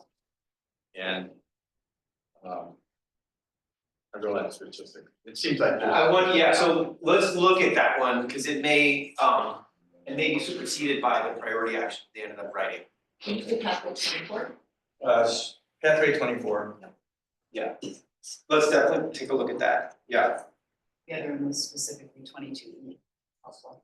22B, yeah, sure. I thought on my list too. Other things on people's lists? Mag and Eco, Kelly? I had one, I kind of raised this during the rural resilience one, but I noticed a couple of things that had to do with easements and things along riparian areas. And there was one in Agnico and one in rural resilience that both mentioned easements, and they didn't know if there should be some kind of combining of those. Great. I'm not sure how easy it is for me to tell which one to just copy and pasted this. So we could just keyword search easements in both documents. Yeah. And take a look at those. Yeah. Okay, great, so let's make sure the easement conversations on Ag and Eco and rural resilience are talk to each other. Okay. They're slightly different, of course, but we could simplify by combining them potentially. Okay. Or citing the other, doing a cross-reference. Great. David?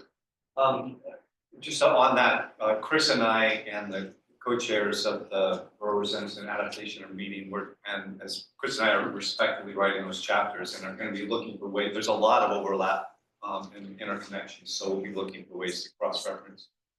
The question I wanted to raise doesn't quite fit your instructions, so forgive me for this, but in the priority actions, there's an insufficient, I think, consideration to forest protection.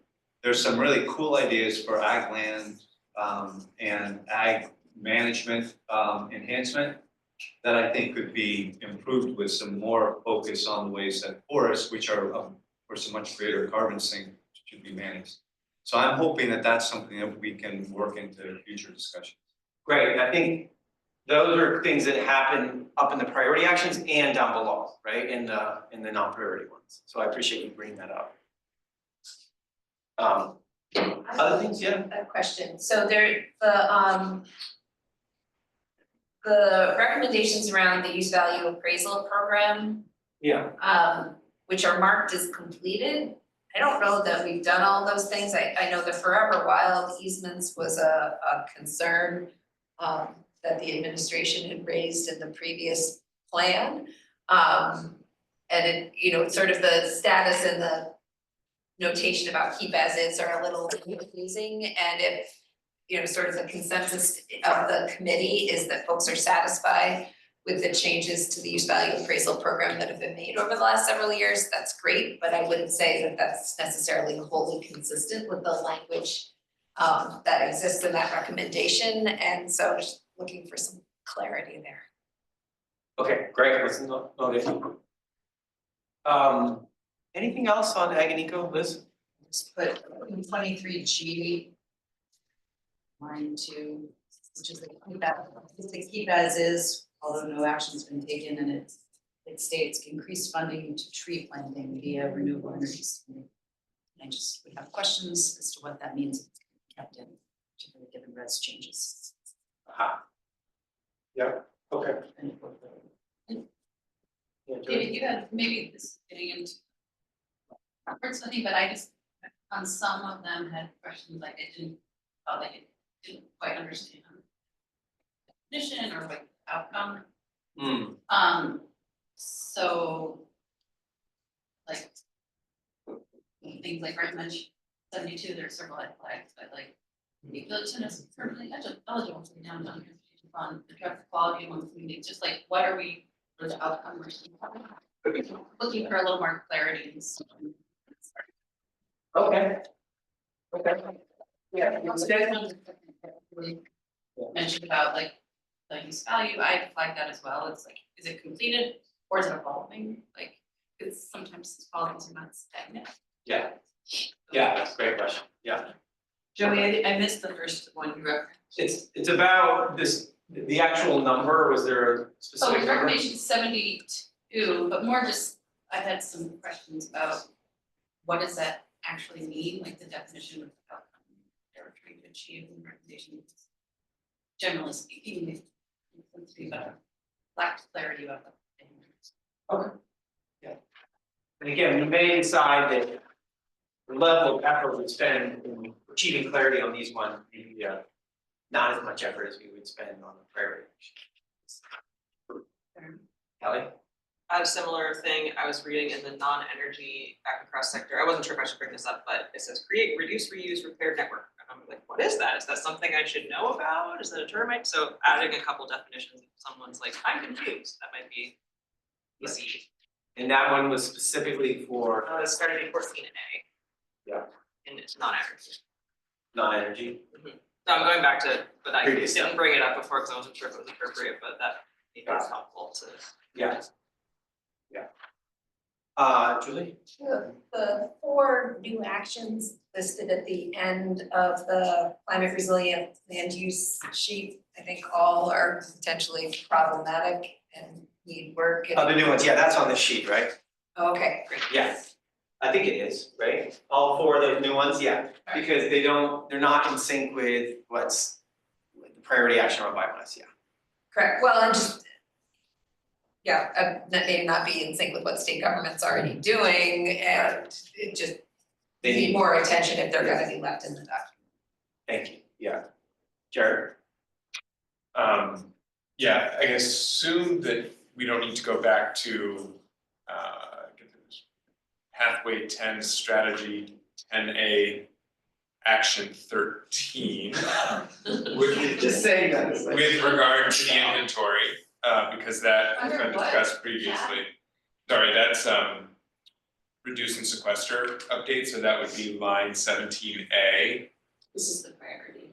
Yeah, it's the recommended changes to the inventory. Oh, yeah, no, we're not, that's not a today issue. Okay, the other one, I just want to agree with Secretary Moore, but specifically, my biggest concern is on row 87, which I believe would be a new action 2 under pathway 25 strategy 25, specifically where it says stop using biomass for heating communities, schools, and public buildings.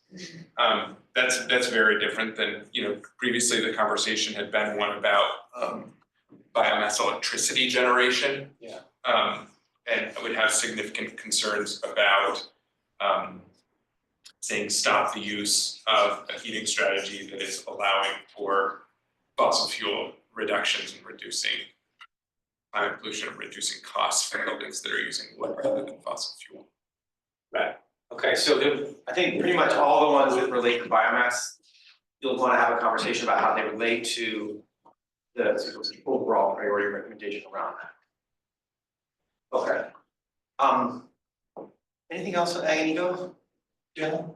My only thing is, my concern with anaerobic digesters, I just don't know if that comment I didn't flag something I take issue with, but I mean, yeah. cause we kind of got lost in the disagreement. Right, okay, well, we can circle back on that. I just wanna note that it's, I'm concerned about what kind of farming that's gonna be. Got it. Okay. Next,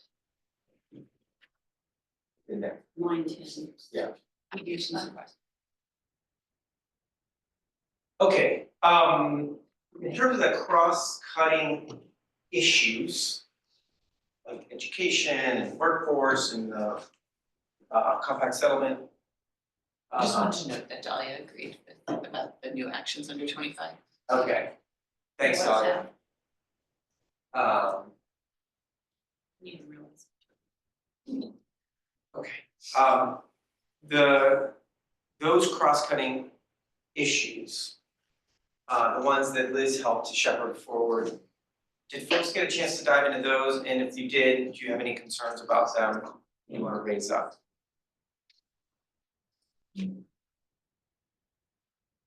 Yeah, Kelly. I noticed that a lot of them were also almost word for word in other subcommittees plans. And I So it's didn't, like a little copy paste going on? I just wanted to make sure we weren't gonna put it in both places, because that seems confusing. So like, I think there was one in Ag and Eco that was basically right over there in like the education section or something. I mean, they were very, very similar. So I just wanted to make sure if there's anything that went in the cross cutting, that we take it out of the other chapters if there's like 90% overlap, which I think there is. So I just, that was my confusion. I was like, I just read this. Yeah, that's fair, and so maybe it's more of a statement that you all agree on, it's like, oh, when this gets listed, let's list it in one place. Yeah. Okay. Other things that happen when folks read through those? I'm just, so, line 5, increase funding to regional planning commissions to hire and support diverse natural resources staff. The regional planning commissions don't hire the staff, it's conservation districts, so it's just confusing. There's staff. Yeah. There's natural resource planners at RPCs too. Especially when it comes to. Well, then it says potentially through natural resource conservation districts, so it's just a little confusing there. Aha, let's get that cleaned up, yeah. Thanks, Jeff. Anything else? Julie? Just re-upping, I think the administration's concern around the state planning office, which we had flagged in the first version of the plan. It looks like it is unchanged and no action has been taken, but suspect that concern will remain. Right, you have concern about that. Yeah, got it. And I would just, actually, I would say Act 181, so basically, because of the way the future land use maps are gonna be done consistently among all the RPCs, we're actually gonna have statewide land use map created from the bottom up. So we may not have a statewide planning office, but you're about to have effectively a statewide land use plan. Which one is that in? Cross-cutting, compact settlement, Compact settlement. line 14, thanks. That's it. That's great. So here's what I'd suggest, given that there's been a request to do this in plenary, and it actually is better for the online participants as well. I say we use the next 25 minutes until we get to lunch to see if we can efficiently work our way through some of these issues and have some quick fixes. And we can do that on flip charts, and I might ask Evan or Marion or somebody to take a little bit more detailed notes. I mean, Charlotte's online too, taking notes. But if you are in the zone of this and we're able to quickly do this, and then Liz, what might be great is if you have those spreadsheets maybe, and we're showing on the screen what the actual thing is we're talking about, and you can scroll quickly inside the spreadsheets. If you have them open on your machine, would that work? Okay, so why don't we go back to where we started, which was cross-sector and transportation.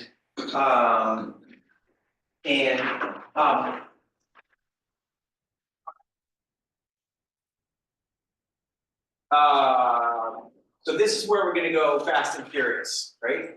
Maybe. And there was a couple of things that were incomplete in pathway 4, strategy 2 and 3. And then Michelle, you had brought this up. And is it that they just need to be literally written with a little more detail, or is it Yeah, they just cut off. they like go off into outer Yeah, space? there's Okay. like no ending to the sentence, so I'm not sure what's going on there, so. Okay, can we, Liz will bring those up on the screen just in a second. Transportation, that's pathway 4, strategy 2 and 3. I'm gonna stop taking notes here Yeah. and often maybe coordinate with Marion and Evan how we take it on I love that. visually, 'cause I'm Yes. just like not. I think you can move faster in the computer, yeah, for sure. What I'm gonna do is just sort of check things off as we go, all right? So the pathway, you said pathway 4, strategies 2 and 3. Are we checking things off because at that point, you'll consider it a consensus to keep? Or I'm not sure what the end result is here, like for some of them. If we collectively feel like, oh, that fixes it, everyone can live with it, I check it off. I'll check it off also if we have like some competing views, but we've captured those clearly. We're not able to resolve it right now in real time. And then we'll have the notes to back all this up, about what actually gets changed. So, And just to make sure we're looking at the same things that you're looking at on the screen. Where did you pull that from? So this would be on the website, it would be the transportation template. Like the link to the transportation on the website calendar. It's a page inside the cross-sector. They're all listed separately, actually, on the website. Yeah. So But the separate one is a PDF, right? And Yeah, so it's posted on the website, has to be a PDF, you all live in one Excel now that I'm editing, yeah. And so to the extent you see something on your screen like the strikeout in action 3 that's not in our PDF, what's the explanation for that? No. Yeah, that's why I'm not squaring these, like you do. let's just look at the one on the website, Liz.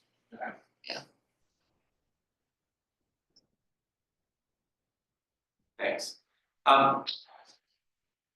Kelly, did you want to say something? Yeah, I just noticed something, and I don't know if this transferred to PDF that's hard to read, but in the actual spreadsheet, there are some things, at least in my view, that I'm looking at right now, where there is the end of the sentence, if you click on it, it's just below the fold, just didn't. The graph text thing did, but it just, however, there is one that just drops off. And that I've noticed, it's pathway for reduction in vehicle miles traveled, action 2, it just says and or, and then it does stop, so I think that's one that they felt in it.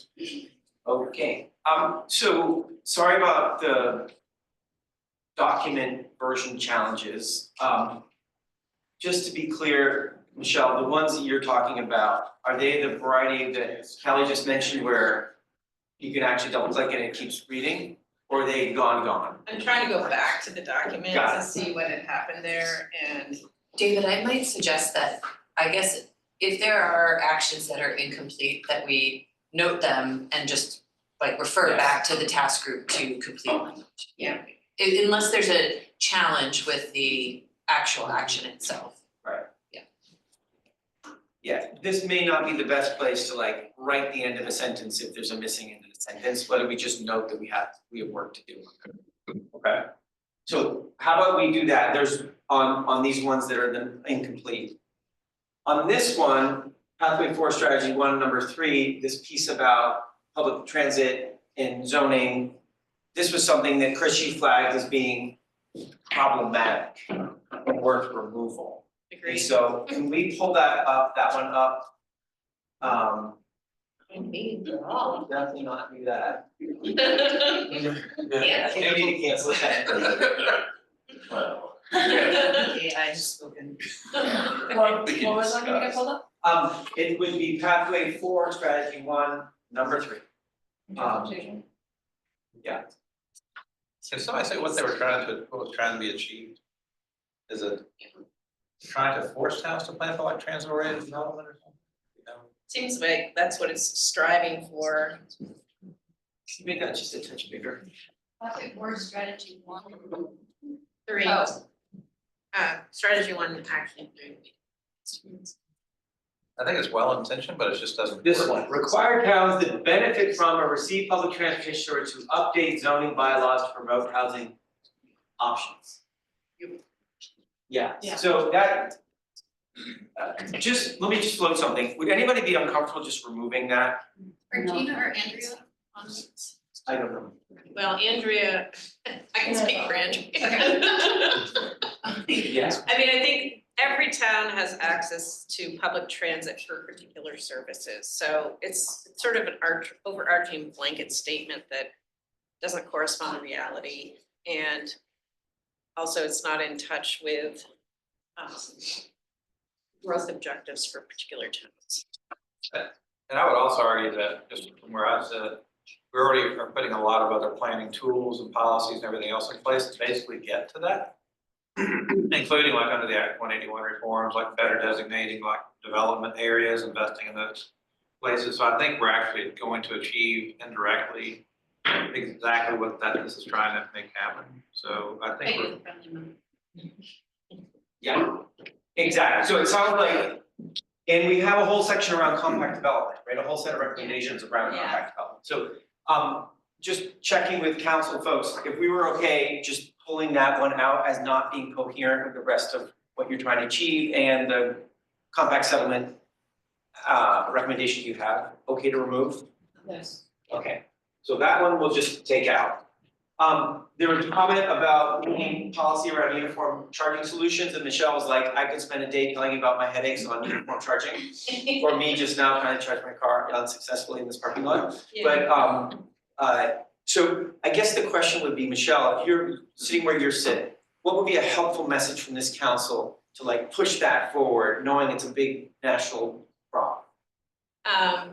You know, I think it probably has more to do with assuring that state investments in EV charging infrastructure include requirements for, you know, manufacturers to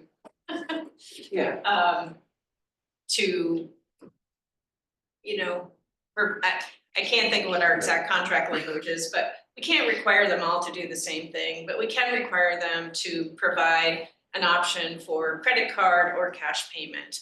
And then but it's confusing to the customers because, the public, because you have charging stations that are installed by private industry that can do whatever they want, you know, so I think it's more of an agency of agriculture matter in terms of the weights and measures component of the what is required to be a provider of charging in Vermont, similar to if you were a gas station. So, you know, I wonder if there's a line, again, in the spirit of humility of this group and what this group should do, like it says, take steps to support ease of use and interoperability, blah, blah, blah. Thank you. But Would that I mean, the weight and measures, you know, there is this agency that ensures that all the gas pumps are uniform, so we need something similar to. And I don't know, would it be weights? It's weights and measures, but they're not all going to be uniform because even at the national level, there's like 2 different kinds of plugins and, you know, it's a dynamic environment in terms of the industry, but it is agriculture weights and measures that would help to create, you know, as standard as possible given, you know, the market. I don't know. Would folks be comfortable, a handful of folks crafting something like that and then sharing it later with you all for your approval? Does that work? And that does work, and I would just chime in to say that the language should urge, I'd say, the state to exert as much influence as it can. You know, not just try a little, but rather really push to accomplish interoperability. So we're comfortable with a group trying to pull a recommendation like that together. We'll obviously share it back. That group will share it back for you all to look at it. Is that good? Okay. Is on this point or a different point? Okay, quick. I heard a question, where would it go? I think it would fit under pathway 2 strategy 4. Strategy 4 is public investment in and maintenance of electric vehicle supply equipment. Yeah. So I think we could just add an action there. Great. All right, next up is, there's a bunch of stuff about directing the PUC, and some things appear to be a little in conflict, right? So we've got in pathway 2, strategies 2 and 3 have some different things, and different ways of talking about requiring and doing this. This is the comment, you know, you brought up, so like, what kind of language do we want to use? And by the way, do we have things that are actually not talking to each other in the document? So we could look specifically at these 2 things, action 3 under strategy 2, and action 2 under strategy 3. This is. Liz, could you scroll to those? You have to scroll this will be pathway 2. Maybe make it a little bit bigger. Yeah. Okay. So pathway 2 action 3. To go up, Up a little bit higher. If you go for it. This guy, require, this guy. Require the Public Utilities Commission to consider and advance solutions that make electric vehicle charging rates and incentives as consistent as possible across utilities, ensure equitable access and benefits. Okay, so that was one of them, and then the other one was. It's down a little bit. And strategy. The other one. Direct. Under strategy 3. It's actually strategy 4. 4. Yeah, it's good, it's right here. Direct the PUC to consider and develop beneficial EV charging rates to incentivize EV adoption to lower fuel costs. Additional investigation and coordination with utilities is needed to inform the rate design, ensure that the rate promotes and enables managed charging. The benefits flexible EV load can bring to the rate. Didn't do that. They have an authority. I'm sorry. This one, so the one was about, some sort of more consistency and equity across the state and the cost of charging. This one is more about rates, and then tucks in this idea of managed charging at the end. When it says require, does this mean, do they have that authority? I'm sorry, I'm just asking for clarifying. Do they have that authority, or is this required legislation? Which Because I'm just not informed enough to have an opinion. the second one, they have the authority.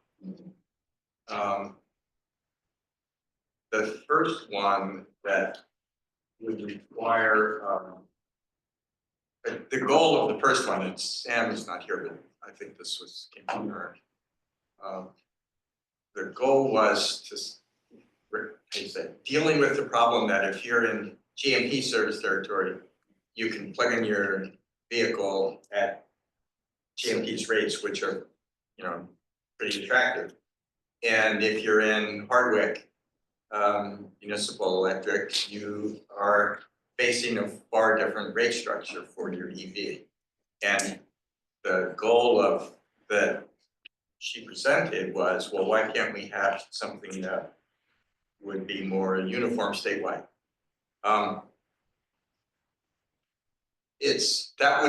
I think that would require because it would be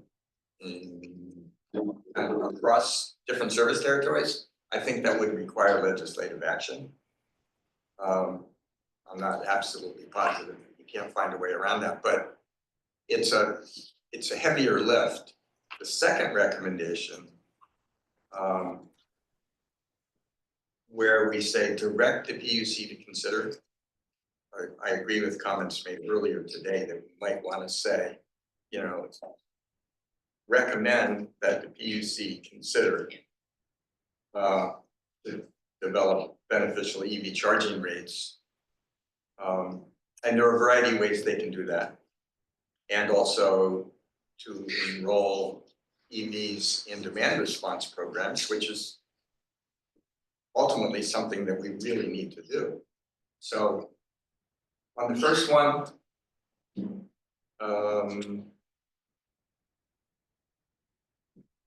I think if we want to make the recommendation, we could ask the legislature to consider. Or we could just take it out. And on the second one, I would amend only the word direct to PUC. Okay. Great. Chris? But point of clarification, I'm sorry, I'm just ignorant on this. Does the PUC do that on their own initiatives? Do they, I just don't. Okay, I've always dealt with them, I'm thinking through the Vermont Yankee when. I don't know the way except they can just initiate on their own stuff. It is already advancing too. It notes that, but I mean, advancing doesn't really describe it. They literally put a report out last week as a part of this whole thing that's been ongoing for 2 years. So I don't wanna say take it out because it's done, because I know that's a different conversation, but yeah, it's happening. So just to be clear, one option on the table here is change that word to recommend, but otherwise this works okay. This one is a little bit more nebulous, it's a little unsure, like we're not all quite clear what's going on here. I wonder in the face of that nebulous, what if you just started that sentence with advanced solutions that make electric vehicle charging rates? Yeah. That's great. We're not sure how that's all gonna go down, but something like that. Would that work as option? So start this sentence with advance, start this sentence with recommend. I just, as a utility rep, I don't know that the utilities as a whole would support that one that you just suggested modifying.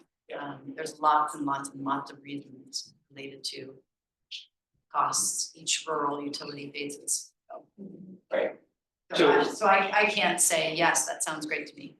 Right, you're concerned that actually really shouldn't be there. Yes. Okay, that's fair. Yeah, Carrie? So no, if we did change strategy to action 3, the one up top you just suggested, David, starting at advanced, we would also need to, it doesn't show up on this spreadsheet, but in the bigger spreadsheet, we'd also need to update the implementation lead to say PUC and legislature rather than just the legislature, because it was previously constructed as. There. Yeah. Okay.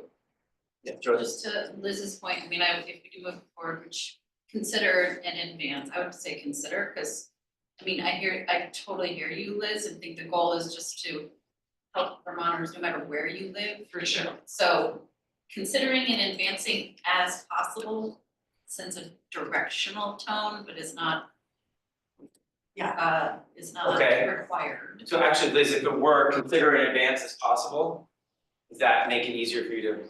The utilities as a whole for sure support equitable access and affordable, EV charging. It's the seeming mandate of advancing consistency across all territories that I think could run into some difficulties. So. Okay. So what if, again, just in the spirit of quick fixes, this is changed to recommend, this is changed to consider in advance as possible solutions. Okay? Yeah, just moving the as possible. Yeah, where is the as possible? Right now, it's consistent as possible toward the end. Oh, the as possible go right up here. Or right up there. Okay. Great. We okay with that? I would just offer. Yeah. I'm looking at these, still absorbing and considering them somewhat siloed. Yeah. But obviously, maybe this goes to Chris, your point a while ago, it would be, that's the overall, it's a lot of great aspirational stuff. We just note that we're in the midst of trying to figure out the data exchange infrastructure that would be necessary for a whole host of things that are contemplated in here, this being one, and the cost of that. So.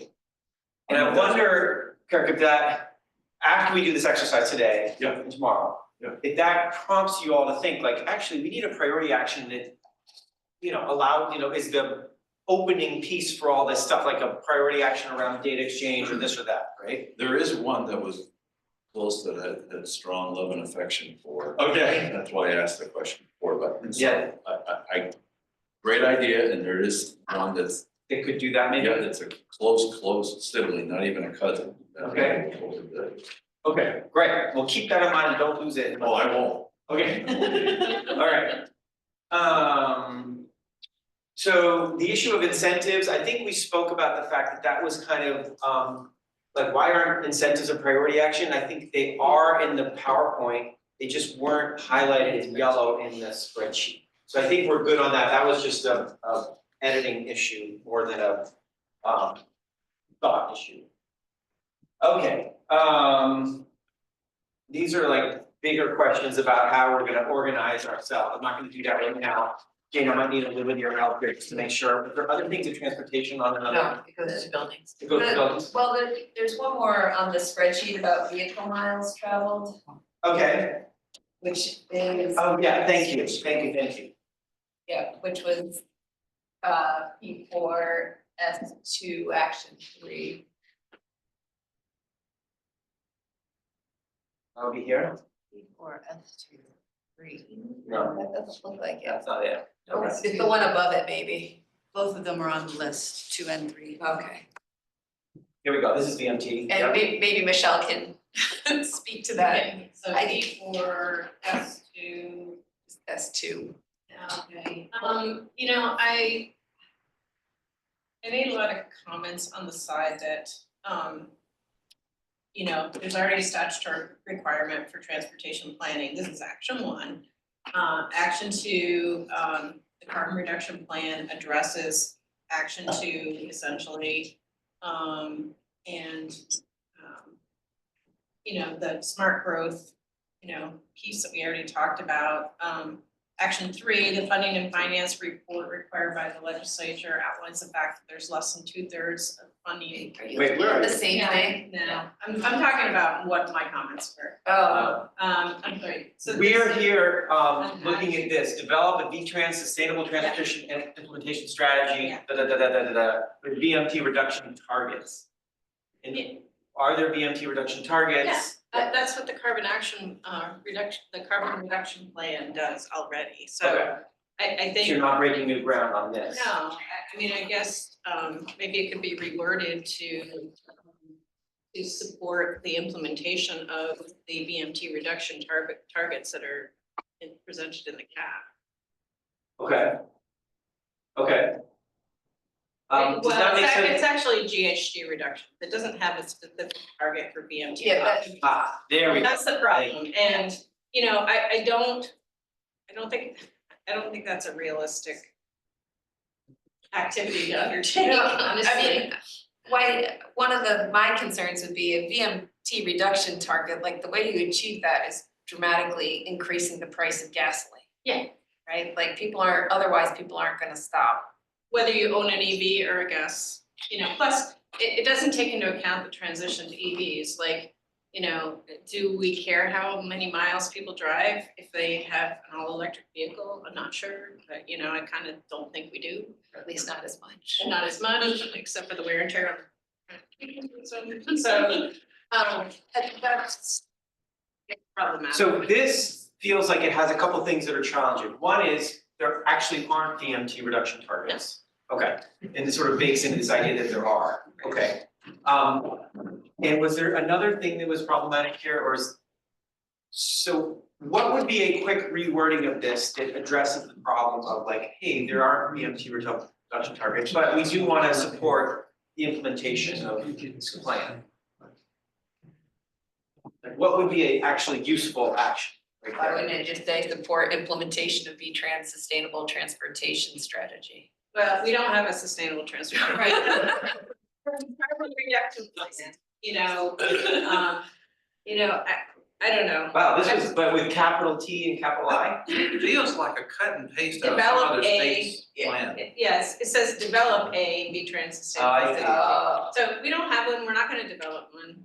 I mean, you can put it down, but it seems like we have a function that already has taken care of this. Which is The the, carbon reduction plan. And okay, maybe it's as, you know, support the implementation of recommendations in the carbon reduction plan that reduce vehicle miles traveled. right.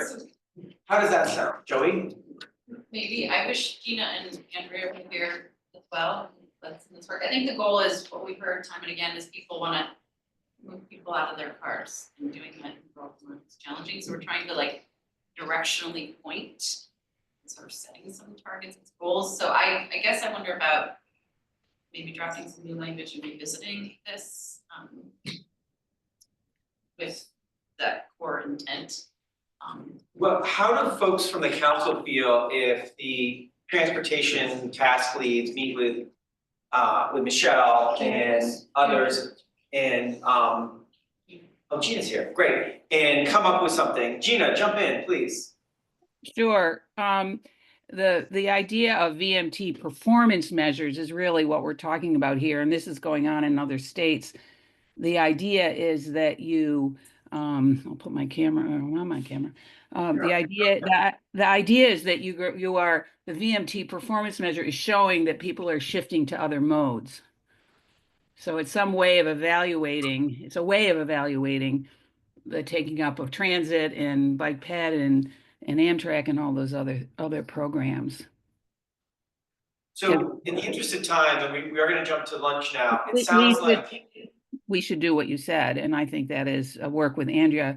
Andrea and in the staff at V-Trans Planning were involved in developing these, so we should get back together again and make sure they're clear and in keeping with the CRS. perfect. Okay, so that sounds like a strategy for that one. Is there anything else on our sheet? And Charlotte's taking notes, and I don't know, Jane, if you're taking some notes on all this stuff too? Yeah, okay, great. Anything else on transportation here that we haven't dealt with? E4, S3, A2? What's that? There's a comment here that unclear who's responsible for what, and pathway 4, strategy 3. Same topic set. Pathway 4, strategy 3. Action 2. Continue to support Go Vermont and other travel options. That should be pretty clear, I'm not sure. Okay, and it's being implemented. I think that's. I mean, I don't know if we can, it's hard to measure whether or not we're getting 10% per year, but I think, make sure you can put it down, but I don't know that we have a way to measure that. Okay. Alright. Let's take a So break. could you just delete then, continue, or you could have it say continue to support Go Vermont and other travel option programs for growing the user base or something, but stop short of 10. There are a handful of these where we get remarkably specific. Yeah. In very in individual actions in a way that doesn't carry through, and so just acknowledging that Go Vermont and other travel option programs are important without having a numeric. Right, so component to this it. numeric thing suggests that it's measurable. It's Right. not measurable. I mean, I don't know how many people are carpooling in Vermont, if we're incentivized, if we are actually getting results on our carpooling mission, or, things like, how many people are using, the van program, we can measure, but there's a lot of things we can't measure. We can measure how many people are riding the bus. There's a number of things in Go Vermont we can measure, but there are many that we can't. In general, folks, if there's not a clear measurement thing, how do folks feel about leaving in or taking out a target like this? Out of thought, I mean, it looks like there's, the goal here is to promote year-over-year growth. Just to keep building that, and it doesn't sound like it's measurable, but you could have some sense that we're seeing growth year over year, and it's continuing.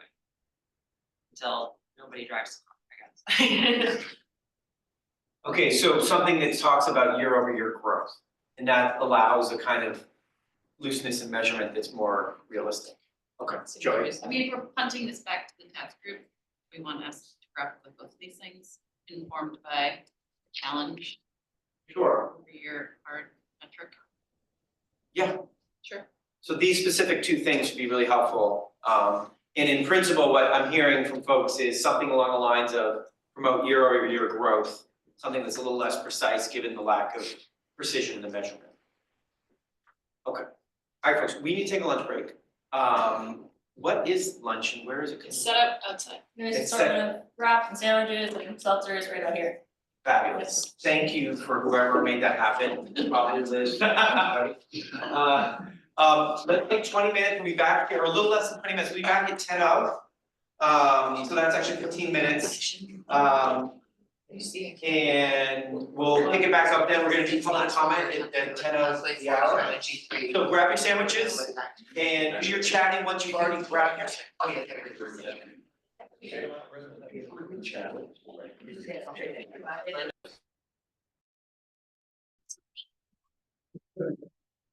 Okay, so I think for folks online, we're gonna do public comment now. And the mic's open, right? And I'd be curious to see folks online who would like to make a comment. We've been trying to do a new kind of approach. Where we have a set amount of time. If we don't use it, great. If we do use it all, great. If folks still have their hands up at the end, we'll we'll direct them to ways to submit written comment and things like that. We put like in a half hour on the agenda today, and judging from the attendance, I doubt we're gonna do that, but I know someone in the room who wants to make a comment, which is great. And I'm just curious, online, could you show me if anybody has their hand up? Earl, okay. So why don't we start with Earl? I try to keep it to 2 minutes, and I'll let you know when 2 minutes have gone by. And so Earl, if you want to kick us off with comment, and then I'll take a comment in the room as well. Earl, go ahead. Yeah, thank you for allowing me to speak. I wasn't sure exactly how this would all be covered today. So as I understand it, you're not covering the priorities from our subcommittees, but the others that we didn't select as priorities. But I did hear something that I wanted to comment about, and that was on biomass with Ag and Ecosystem Subcommittee, which I'm on. I'd like to clarify that point about biomass in public buildings. That line, I forgot where it was now. I think it was in 25. Yeah, 25. It was meant to be about the state promoting wood pellets, biomass in schools and other public buildings in the state, which gives us some concern. 350 Vermont, for example, which I'm working with, and a lot of our allies are trying to get thermal energy networks and geothermal as a solution for this. And we're working in several towns around the state, and this is happening in Massachusetts and New York at the same time. Developing thermal networks to heat and cool public buildings, town squares, and neighborhoods. And this is an alternative, and it takes, really essentially takes most of this energy off the grid. And it works with well with the plumbing for natural gas that already exists. And so requiring or promoting, which we're discovering of biomass or wood pellets for these buildings is counterintuitive for this, counterproductive. We're working with schools to instead of doing the pellets, do the thermal networks, but they feel they have a mandate from the state to go with the wood pellets. And so we're finding school after school in our areas that are already buying furnaces for wood pellets to replace the natural gas or heating oil that they're already on. So if you really look at the carbon imprint of biomass, it's not much different from fossil fuels. We're just trading one for another, but we're not solving the climate crisis. And we're cutting down trees in order to be able to do this, which again exacerbates trying to mitigate climate change. So I just wanted to throw that out there. That was the intention of that clause under 25. I don't think it reads quite well, and I can understand the confusion, but so I just want to clarify the intent. Thank you. Thanks, Earl. I'm glad you did. And for folks who don't know, Earl is a member of the Ag and Ecosystem Subcommittee. Thanks for that comment. In the room, we have someone. I'll invite you to make a comment. I understand you want to, so if you want to introduce yourself, come on up. And we're trying to keep comments to around 2 minutes. Hopefully I'll be under one. Okay, two's fine. So Harry Graves, part of the Earthshot Climate Action Plan. First want to commend all of you for your excellent work. I do come from a 120-year family history in Vermont, so we're very interested in your success. And this plan is one that it is a comprehensive worldwide effort. It's a very simple one. It's max wind, max solar, and the quad factory fleet. Now, the first two, I'm sure, sound very familiar. That is simply doubling the current world capacity on both of those. And EIA and others feel that it's going to happen almost no matter what. Some feel perhaps a little better, but so we're confident in that. During the 7-year NASA target period, that will actually eliminate 17 gigatons. The Quad Factory fleet will eliminate 20 gigatons. So together, 37 gigatons, which is the entire oil and gas and utility output. And that is the target, no doubt about it. I want to also commend the state for its bold, brave little state efforts in terms of Superfund legislation and in terms of standing up to big oil for various issues related to this. Actually offering my services to help in all of those, considerable experience in each. So the Quad Factory is green hydrogen. And so this is a autothermal, but a carbon negative facility that produces green hydrogen at $1 per kilogram, which is the Earthshot target. You may have heard the DOE talk about that.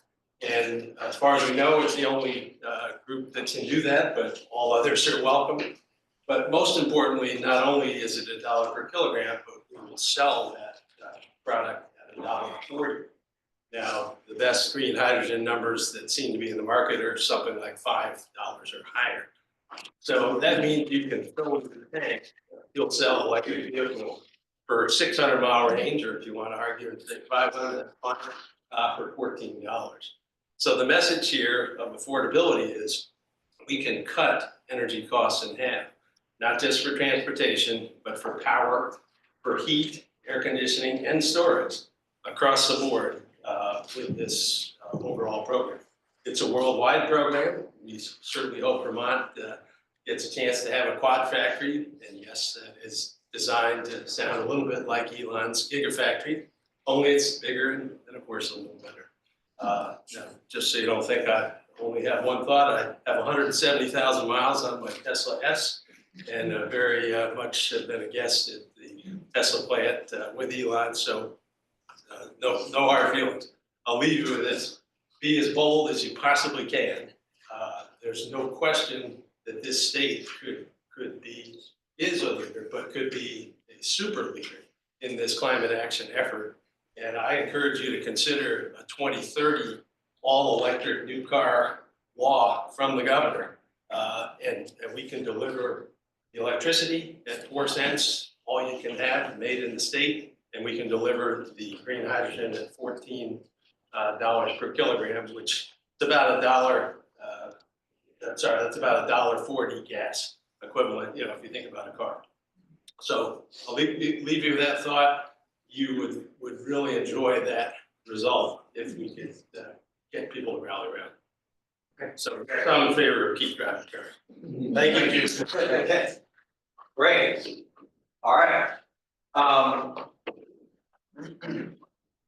Other comments online? We have anybody online? Anybody else? Three is for.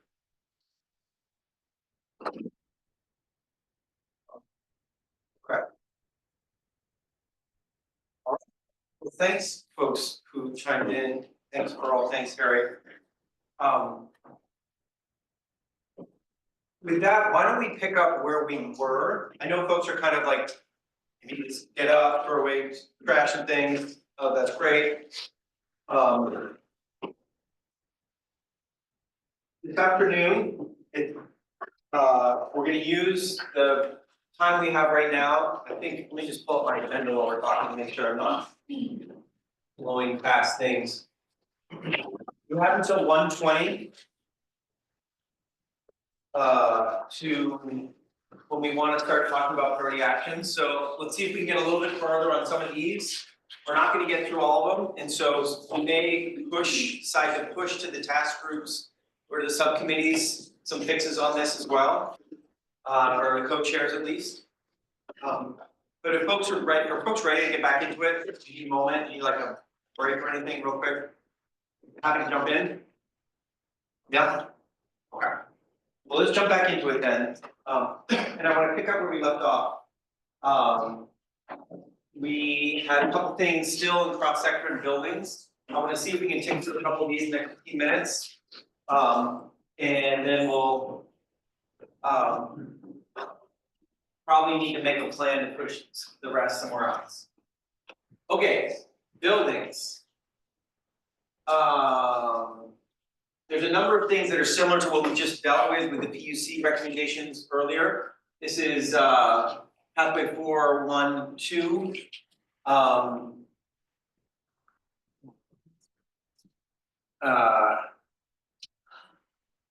I wonder, I can't remember, it's from you, Liz, I think, right?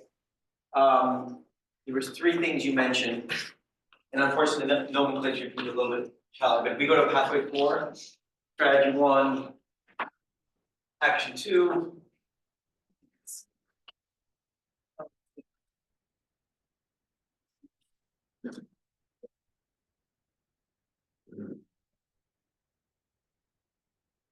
There we go. Oh, these are the water heater things. Yeah, it was level of, I think I'm picking up comments, I want to attribute feels similar to others in that the detail on a couple of these is really specific and directive, like very directive.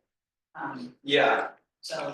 But you can make these bigger. Potentially troubling from a cost point of view. Okay, so. The one you first mentioned was 4.1.2. If we scroll up just a little bit, Liz, 4.1.2, ensure consumer protections are in place. 4.1.2. Yeah. And low and moderate income households do not experience increased service disconnections as a result of increased electrification of space and water heating. Right, that one was actually a different issue. If you scroll down to see the one below it. Okay. It was just You scroll down, Liz. it was more of a question, why are we doing, the one below it talks about, it's hard to put them on the same screen, I guess, but the one below talks about making sure rural, low and moderate income Vermonters don't experience an increase in overall energy costs. Makes sense, we talked about that before. Yeah. The one above talks about them also not experiencing an increase in service disconnects on electrification. Yeah. And the concern there just being, I think, like directive to the PUC, there is some potential conflict between those. If they're gonna have more electrification, there will be a need to treat it through, paying your bill. So anyway, there's a low income proceeding at the PUC and rulemaking that's happened on these topics. So. Right, so 4.1.2, You can scroll on the same screen. yeah, unfortunately, there's kind of a chunky block in the middle of them, but yeah, there you go, nice. The issue of service disconnections is about not paying your bill or being unable to pay your bill. And. Yeah, right. Do not experience an increase. It's a goal I'm sure we all share. It's also pretty directive, the way it's written here. Right. It's not a concern to protect against or to look at rulemaking regarding whether it's appropriately protected, but just do not experience increase in service disconnect. Yeah. From not just a mathematical point of view, if we're gonna be electrifying, it's hard to understand how that's reconciled with one below. So anyway. It was the other ones on the list that were to David, your point about the directive we used to even tell. Okay, let's stick with these for just 1 second. So it feels, I guess if I were to summarize this, this feels right, and it's talk about overall energy costs, which are sort of the big umbrella we talked about before. This feels like a reach and a specificity that it's uncomfortable to put in on this document. Or they maybe need to be combined, but I don't understand how the one below, 0.3. Yeah. Is, it says implementation leads PUC and PSD, I think that's TBD, depending upon type of fuel. Yeah. I have 2 suggestions. I think that 4.1.2, I would say through the yes, administrative actions, adopt consumer protections to the word I'm looking for would be to moderate or to protect against to Protect against service disconnection. service disconnections in low and moderate income households due to increased electrification. And so I think we could wordsmith that to meet Liz's concern. On the 1.3, there really are two issues in here, and they're merged. One of the problems with federal and state fuel assistance programs is that up to this point in time, they require the customer to name the fuel that is eligible for LIHEAP funding, and it has to be just one fuel. But if we're transitioning, trying to get people to lower their oil bill and increase their electric bill, it creates there's a real disconnect there. Yeah. So the part of that recommendation needs to stay. I think we need to look for ways to try and fix that problem. And it's not super well stated in this action. Also assigned to the PSB and PUC, which may not be right. And you'll remember, if in some of the in some of those write-ups from the community engagement that's happened, there's a testimonial from a person who wanted to switch to heat pump, but it was problematic because they would lose the fuel assistance and they wouldn't get it on electricity. Right. And so it was actually not beneficial to do the heat pump if you only have the fuel assistance on the fuel. And that's a reality that people face, right? Okay, so how about this? Would folks be okay if Rich and anyone else try to rewrite this and get at that point that we're talking about? That we wanna promote ways that keep people whole who are relying on assistance and don't see increased costs, overall costs. And then this one, along the lines of what Rich's suggested language would be about protecting against disconnections, that kind of language, so it feels a little less like rigid rule type language and more like the intent language. It's okay if like Rich takes a whack at that along with anyone else, Liz or anybody else who wants to participate in that. Sure. Yeah? Okay. Again, it's okay for us to truck along like this and we'll circle back on these ones if they're sensitive. Okay. 6.1, is that the other thing, Liz, you were saying? Yeah, that's, I think, we have to scroll to it, but I think that's the one that might have the super detailed paragraphs on water heaters. It'll be all the way down to The 6.1, one? No? maybe, let's go down to 6. No, Jared Is there a says not, 6? so, That's not on the water. no, that was. Oh, right, that's a new, yeah, the 331. Where is it? I don't think all the numbers got captured. Yeah, I think we might have a little bit of a. Yeah. Can someone shout out the number where it is? 331, I think. 331? The regulatory requirement for new space and water heating equipment. I mean, I don't know, I flagged this one on my own notes, it's just, I think I am roughly halfway down the document, so Yeah. it should be right in there. Pathway 3, strategy 3.1. And what's the topic? Pathway 3 is greenhouse gas emissions through appropriate use of emissions-based equipment standards.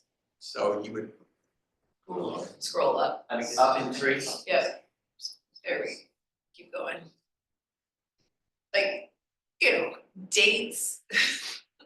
With, yeah, here we go. right, like it just, this isn't, to my mind, the right level of detail. Here, start by September 1st, 2025. What if we don't have budget for that? This is one of the priority ones, isn't it? It's not shown in yellow. Yeah, So it's because it came this weekend, sorry. Right. Yeah. But it just, like, I think at some point, we need to have a conversation as a council about the right level of specificity. probably particularly sensitive to things directed at A&R, since we're kind of held to a different standard in the Global Warming Solutions Act than other actors of state government.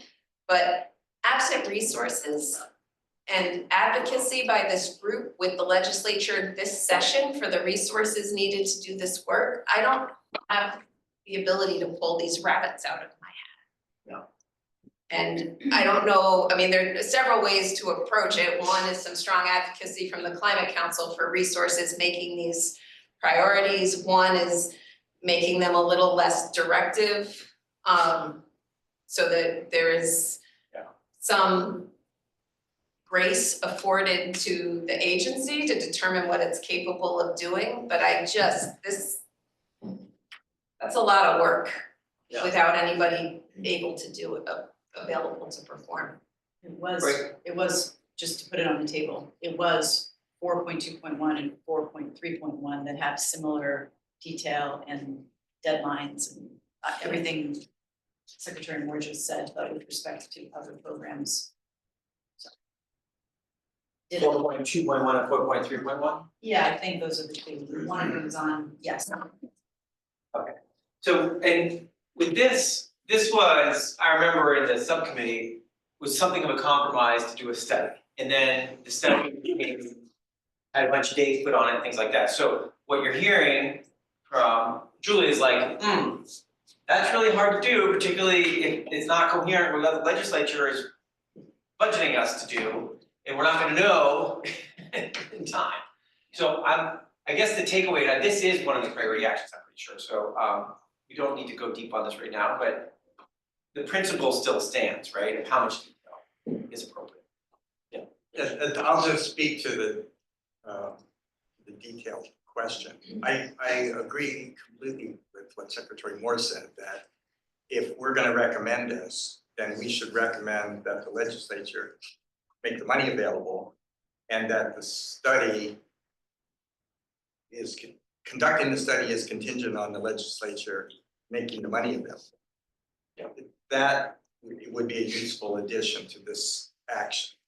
But the notion that we need to get the ball rolling and putting dates in here as targets, as far as I'm concerned, is a useful thing to do if we're trying to send that message to the legislature, that it's gonna take years for this action ever to hit the ground.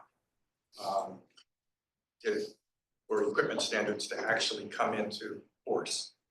And so saying we want the study to happen quickly, to me, is a smart thing for the council to do if we think equipment standards really ought to be looked at as a priority action. Yeah, so two things then. One is this kind of action would be benefit from being paired with a recommendation for funding and then subject to funding, right? Two is dates are a signal to a variety of people, and so can be helpful as long as they are caveated appropriately. So an agency like A&R isn't put in a bind of having a regulation or having something need to happen that's not funded, et cetera. Yeah. Okay, so if it's okay to like leave that as a principle for now, even though we're not gonna solve this is a priority action. Jared, do you wanna say something quickly and then we can? Just quickly, I agree with everything that Rich said, but just to speak a little bit more to, in terms of the balance of the counterpoint of why dates are important, this is potentially a really important recommendation that if there aren't dates, help move the study along sooner. What I would not want to have happen is be at the end of this period of this cap in 2029, say, well, we don't have a plan because there was no, path outlined or no timeline expectations or funding expectations. So agree with that, but I do think it's important to have a balance of detail to ensure that things move forward and don't just kind of sit without attention or without kind of a priority in terms of moving forward. Right. Okay, great, but I think it's wonderful, and I think so, let's carry that logic when we look at this and look at other ones, right? Pair it with funding and the necessity for funding, dates, if the council, you all feel like it's important to provide that signal to the legislature and others. Okay. One thing I would add to that, it's something you said you're the keen of.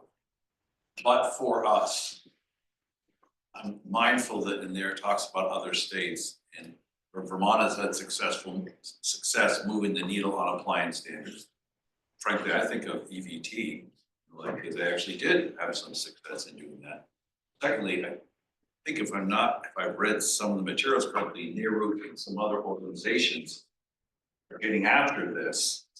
So my point is, another thing for me and where I end up on some of this is, where is it that but for Vermont doing this, nothing is gonna happen? So that's the lens I'm gonna look for that when I talk about costs and prioritization of my small team's work. Yeah. And I think that goes back to the level of specificity in that recommendation, and to the extent there are others that we can tag on with to do that work, as opposed to directing Vermont to go it alone, regardless of what else is taking place in the space. I think this particular set of recommendations has a number of instances where to me, it's an uncomfortable level of detail in what's being directed. It feels like regulation through recommendation. So in that case, for instance, with the last two comments, you could imagine a version of this that gives you a little more flexibility to do this in concert with other states or something else like that. Okay. Yeah. Just so people understand, there is a multi-state collaboration underway on this topic.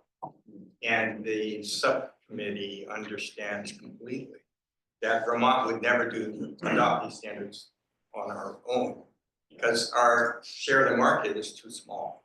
So we would only do it in consideration of adoption by other states and whether the equipment is available broadly in the market. And so the reason that the specificity is there is to signal that we're not recommending go it alone. We're recommending a study that would examine, hey, are there other states in our neighborhood who are doing this? So although it reads like unneeded specificity, it's actually intended to to be very grounded.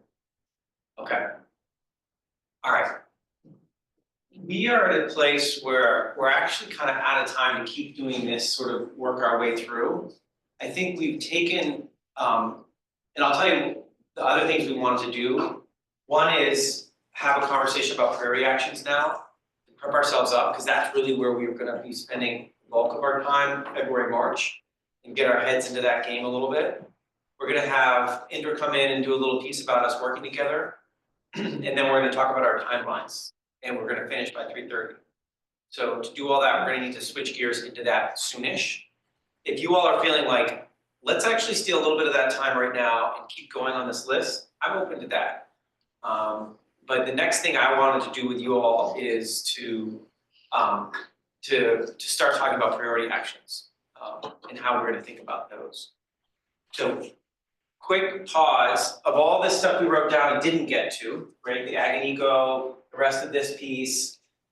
Is there anything you think would be like, oh, let's definitely spend 5-10 minutes just quickly doing that because it's right in our minds and I really would want to have this conversation right now. As opposed to when, sorry, just making sure, because there's a lot of things on the other sections we haven't gotten to that we're interested in, so. I think as opposed to when, my sense is what we're gonna need to do is ask that counselors who are part of subcommittees and subcommittee co-chairs take these things that we didn't get to today and come back with some suggestions on the basis of everything we've said so far. Because there's some themes about sort of specificity or about directing and things like that that may, you could take those comments from today. That's my next step on that, would be my guess. And then we would dedicate some time in March to be like, okay, what they came up with, is that all right? So that's why I'm saying the next step would probably be to tease it back to one or more of you and some subcommittee co-chairs and to go through and try to solve this stuff. But I'm happy to do 5-10 more minutes if someone has something burning they really want to work on from that list we generated. So just open it up to that. It's something that feels time sensitive or important.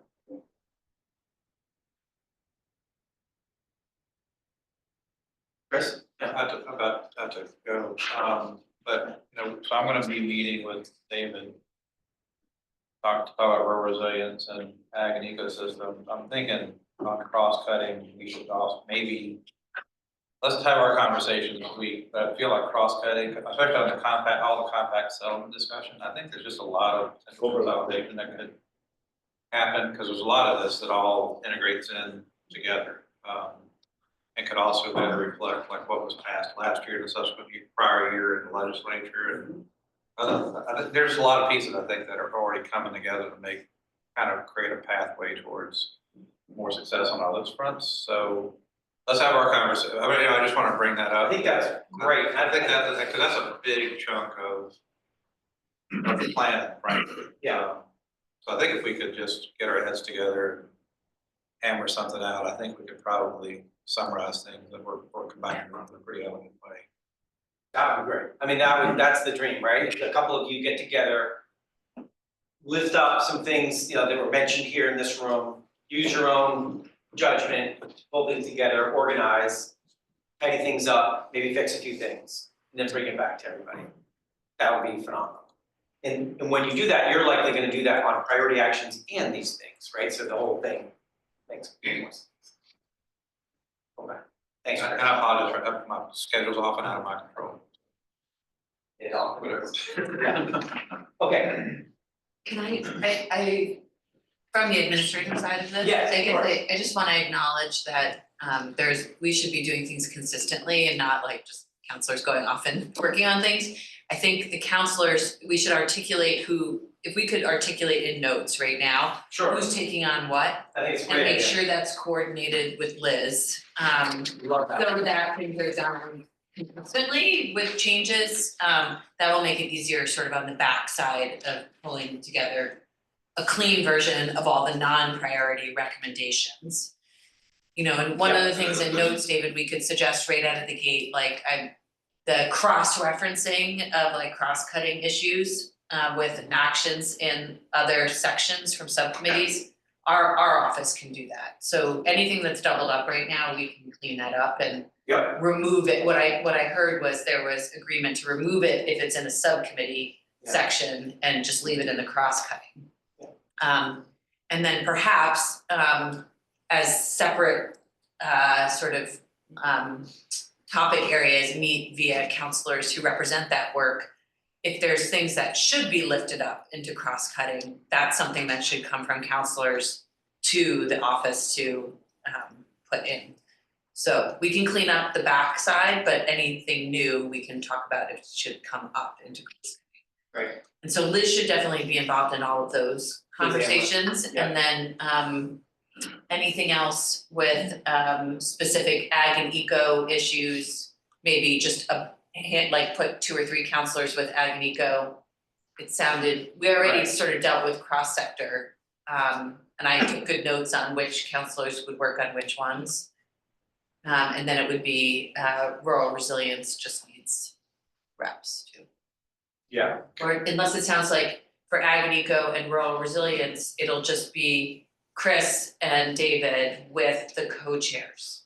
And I guess that is one proposed approach. And Jael, sorry, as a counselor also. And I'll just say, I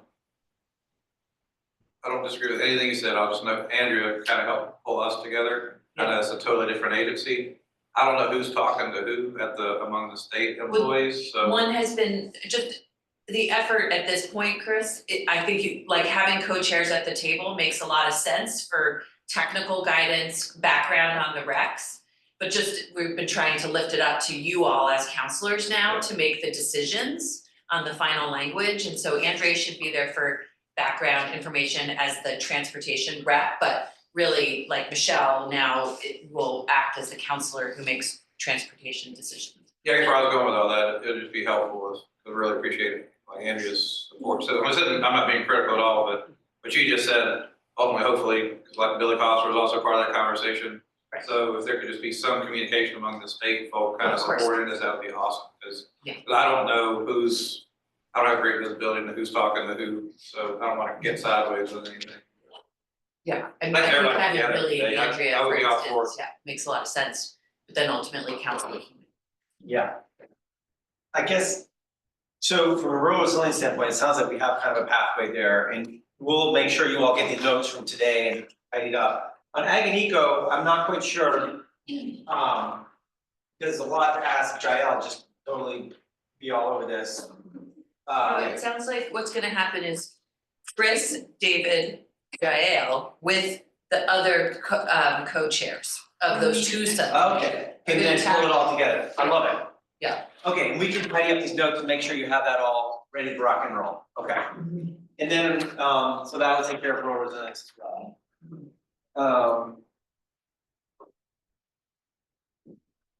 Okay, and there's some miscellaneous like confusion things on cross-cutting that honestly don't look all that hard to do. And it's almost like, you know, to some degree, the climate action office, things that are pretty straightforward could make those changes based on the notes here.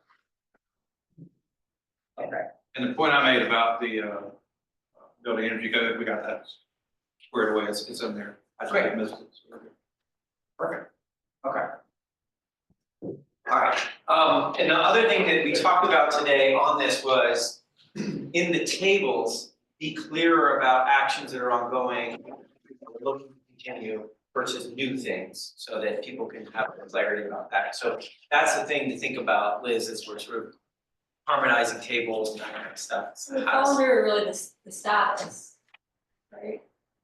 Yeah, today it's under its status, the question is whether things are grouped up in certain ways, like here's a bunch of actions that I don't know whether that makes sense or doesn't make sense. I don't know what to do it. You're asking. There was a discussion today that make it as clear as possible when there's actions that are ongoing and the council saying, keep it up. Okay. And then other actions where it's like, this is new. Or there's an existing program, but we're really suggesting a pretty big change to it. So like just making sure that that's clear so implementers can have a clear vision of like what's being asked. The other thing that was confusing for me as well was, the spreadsheet I was working on for transportation didn't seem to have the same format and information in terms of some of the other ones we looked at today. So there were others that showed who was gonna be the responsible party, et cetera. I guess I'm wondering what happened there. Or how do we, Well, how do we and make it what consistent? happens next, right? Yeah. Which is, in there, I don't wanna get out of line here, but it feels to me that there is a moment where we're at right now, where we take all this stuff from the subcommittees and make a common form and number it. Yes. And there's a common numbering system. Yeah. And it's feels like we know how we're navigating. And we can move beyond, right now, those sheets all have like a lot of tracking from, you know, the old language, the new language, the notes, right? And now we're kind of getting to a place where it's almost time to like, let's start fresh here with clean numbers and a clean thing, we know what we're talking about. Okay, so that seems like a mandate, and I think this, you know, the climate action office can be very helpful in stepping up and reformatting and pulling it all into something fresh. Okay? And the downside of that is you lose some of the traceability of every little change that happened, the old stuff, but that's fine. I think we're at that moment where it's like, here's the updated version. That sound good? Okay, great. With common numbering system in particular. Okay, all right. Anything else on this before we finish up, or before we switch gears? Yeah, Rich. Just one last thing, I think that a couple of the comments about ag and ecosystems recommendations relate directly to the renewable side of things. And somebody from cross sector should volunteer to work with you to clean up that The language. solar And- basement. Yeah, if somebody else doesn't appear, I guess it'll be me, so you should put it on your list. Yeah, nice. Thanks, Rich. That's right. Okay, So I just wanted to flag the exact same thing. yeah, I appreciated those recommendations and then at the same time, like, those citing on built environment has significantly higher costs, so like, how do we rationalize all those things? So appreciate you volunteering your time, Rich. That's right. These are interconnected issues. Okay, so what I'd love to do is take a moment to talk about our priority actions. So we put our heads into that for a second. Remember, we were in December online, each of the subcommittees presented a whole bunch of priority actions. If you added them up, they're about 50-something actions, right? And this is the big change for this update from the last time around, all the actions were there, all 270-something of them. And this time we're saying, we recognize we have to grab people's attention. And the way we're gonna grab people's attention is have priority action. We encourage the subcommittees to really limit, and they did it. Like subcommittees really stepped up. It was a big, hard effort. And so we do have a set, and it's about 50 of them. And as we get going into February, March, we do face some questions about that, right? How are we gonna make some decisions about whether there's things that should be lifted up that weren't? Like there's one comment about energy navigators, like why isn't that a priority action, right? And there may be things in our priority list we're like, it's just not as impactful as the other ones. So we don't have a strategy right now for doing that. And we don't have a strategy right now for saying, yeah, 50, whatever it is, 52 is the right number, or we should strive for less, or we should do something else. We talked about this in the steering committee last week. And we said, let's have this conversation all together as a council. Some things were said in the steering committee about the actual number, hard to put your finger on why you do 50 versus 40 versus 60. It's like not totally clear. So I just wanted to open this up to a conversation here in the council as we get going into March. If you all have some strong feelings about how to handle this priority action opportunity, right? Because the opportunity is really how are we grabbing people's attention and lifting things out of a large ocean of 270 things. So I'm curious whether steering committee members or others, if you'd like to weigh in here, our challenge ahead is to settle in on a number of priority actions. Are people feeling more or less comfortable with the number? People really want to press ourselves to do another cut at that? What are folks thinking? This is your update. Thoughts? Yeah, David? Rather than randomly pick a number, which seems kind of disconnected from substance. Yes. My thought would be, we've got a set of recommendations from the subcommittees. We start with the working assumption, that's the bulk of what we're working with. And then use a set of criteria if we need to weed, sift, lump those together. So that they're all somewhat equivalent, that we don't have some that are super detailed in the minutia and some that are really broad and specific. Yeah. And so that may itself naturally lead to some reductions, some, cut. I would rather do it that way, is to agree on what we think the criteria are, which may emerge as we do the drafting work, frankly. Yeah. And then rather than pick a number. Yep. That sounds great. How does that sound to folks? Good. Yeah? Okay. Do we want to play around right now? With what that criteria might look like? Holler if you want. Yes. Yeah. What do we think? Right? I love this idea of looking across. Like, because remember what we did, I mean, this is all moving so fast, but many of you responded to that other survey we did around priority actions. Remember, many of you went in there and you're like, oh yeah, this is looking good, or you're like, I have serious concerns, right? And we, in our last council meeting, dipped our toe into some of those concern areas, right? So I guess my question is, as we move forward, it sounds like you wanna look across the 50 again, right? Look for some opportunities to combine some things perhaps. Look for some opportunities to revise some to get a similar altitude or a similar, I'm not sure, David, how you would say that, but sort of a similar level of detail across these priority actions, right? And then there's gotta be this other pause of saying, are we missing something? Do we need to lift something up into our priorities? We actually, one of these isn't, when you compare it to all these other ones, it just is not as relevant, right? So all those things need to happen. Right? Okay. Jared? Thanks. I generally agree with David. I think a lot of work went into, the subcommittees trying to identify priorities and to try to cull that even further. I don't think would be the best. I think it would be difficult, but I don't think it would be the best use of our time right now. I do think that we could potentially consider an additional level of, like saying, okay, these are our 50 priority actions. These are our, I don't want to be arbitrary about it, but say 15 top priority actions. And I think the way that those could be organized is, we already have our criteria. It is about impact, it's about cost effectiveness, it's about equity, it's what we've used as our rubric throughout. I think the challenge is that what impact means varies by subcommittee. Sure.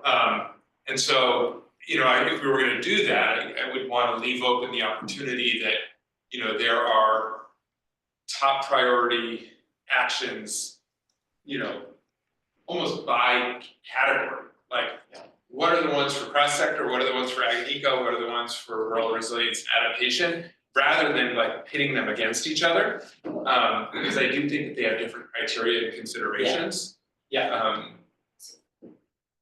To that point, I had raised this earlier too, which the cross sector has the 5 cost items, like greenhouse gas emissions, cost effective, co-benefit, technologically feasible. But it's different for rural resilient and ag ecosystems. I guess I need a refresher on that. Feels like we should start from how we've been prioritizing historically. And I would welcome a refresher. I'm familiar with the ones we applied cross sector, but Jane, you would reference their difference for. I can drop it in the chat, the. Yeah. Right, and so really look at our.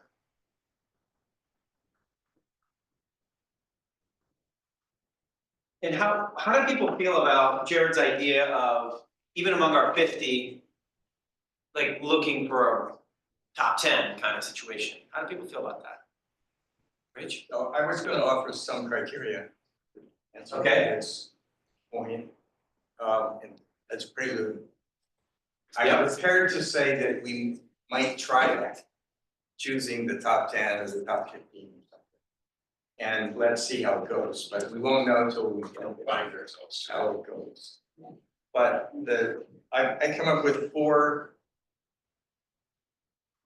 criteria for deciding what's priority. Yeah. And I'm sure these can be improved and people can add or subtract. But the first one would be scale. That is, and scale has at least three dimensions. GHG, how many tons will this policy avoid in the mitigation world? So that's in a mitigation situation. Yeah. Then there's scale with respect to risk reduction. Is this something that is likely to make a big difference on risk reduction or small? And the third might be called sustainability. And that brings in a lot of the principles of ag and ecosystems with respect to long-term natural resource management. So that scale is like, how big is this? And how significant would be the results of this action? The second criterion, it can be called the importance of early action. Like, how important is it that we get going on this soon? That would you first call that risk reduction? I lost, sorry, I call it importance of early action. That's the second one. It's not under scale, it's a second criteria. Oh, this is all scale, sorry. Let me let you finish and I'll start. Okay.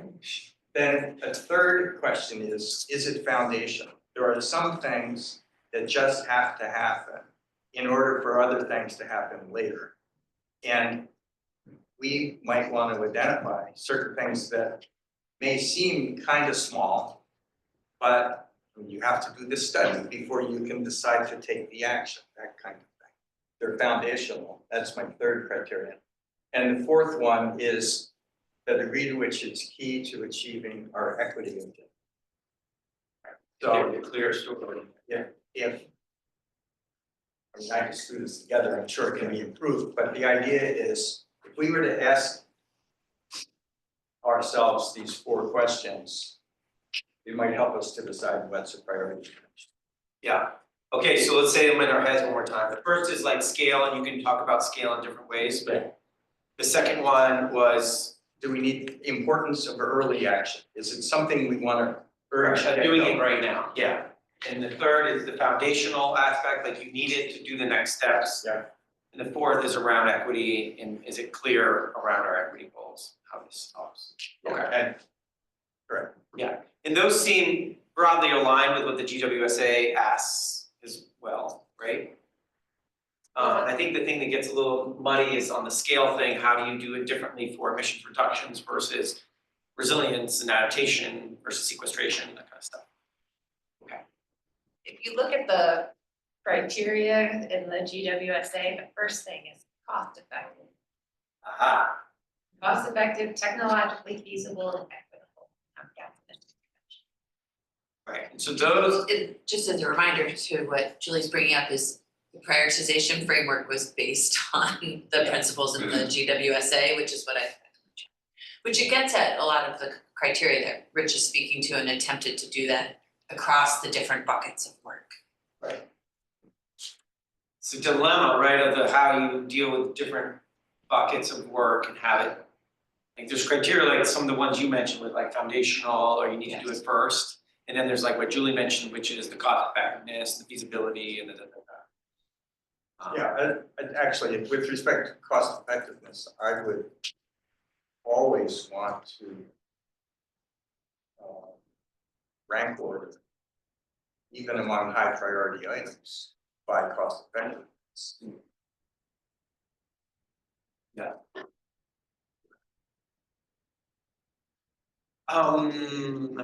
Okay, so I'm trying to settle on where we're at here. We're at, you want some time to look across all 50. You want some time to combine, look at similar levels of detail, and get a sense of this suite of 50.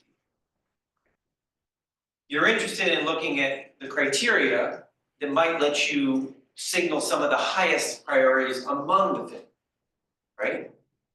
And those criteria might be a little different for mitigation, like emissions reductions measures versus adaptation, resilience measures versus sequestration measures, right? Okay.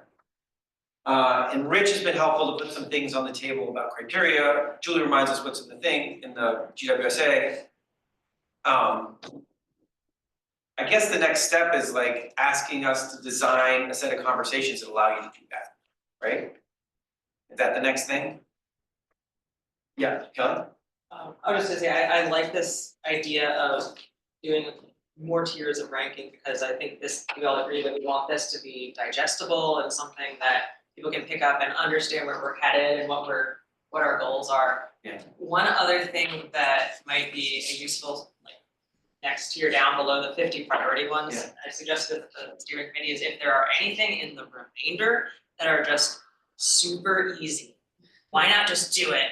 Get a few bonus points in there. So if there's something where we're like, oh my gosh, this is a no-brainer, this would be so easy just to do it, lifting those up. I don't know how many there are, but if there are any, let's do it, right? Yeah.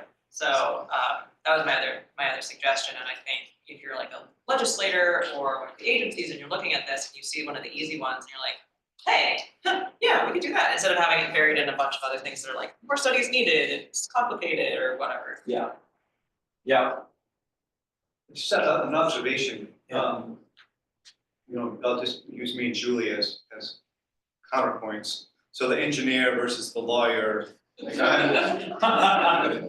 what I don't want to do is have you design a discussion where we spend a lot of time talking about this criteria for a hypothetical prioritization effort. I would rather spend most of our time in the substance on the actual recommendations And then at the end, if we can do an exercise like Jared's describing, I think we can dive in. And we don't have the time to do an engineering level kind of analysis where we do careful, structured, objective criteria. I think we're gonna have to be comfortable with a certain level of ambiguity, but this is a sophisticated group of folks, and I'm comfortable we could do that. Yeah. I hear what I'm clear on that. I mean, building on what David just said, one approach might be to say, counselors, please look across the 50, taking into account the criteria that we established through this process, the recommendations that Rich and Kelly have put forward on additional criteria. What is your list of the top 10 that you think should be highlighted as top priority? And then we look at, where there is, if there is almost like a straw poll. We're not there now, but I think we could be at a certain point that would just help illuminate where there's areas of consensus that, like this clearly based on the agreed upon criteria. There might be others that are more contested.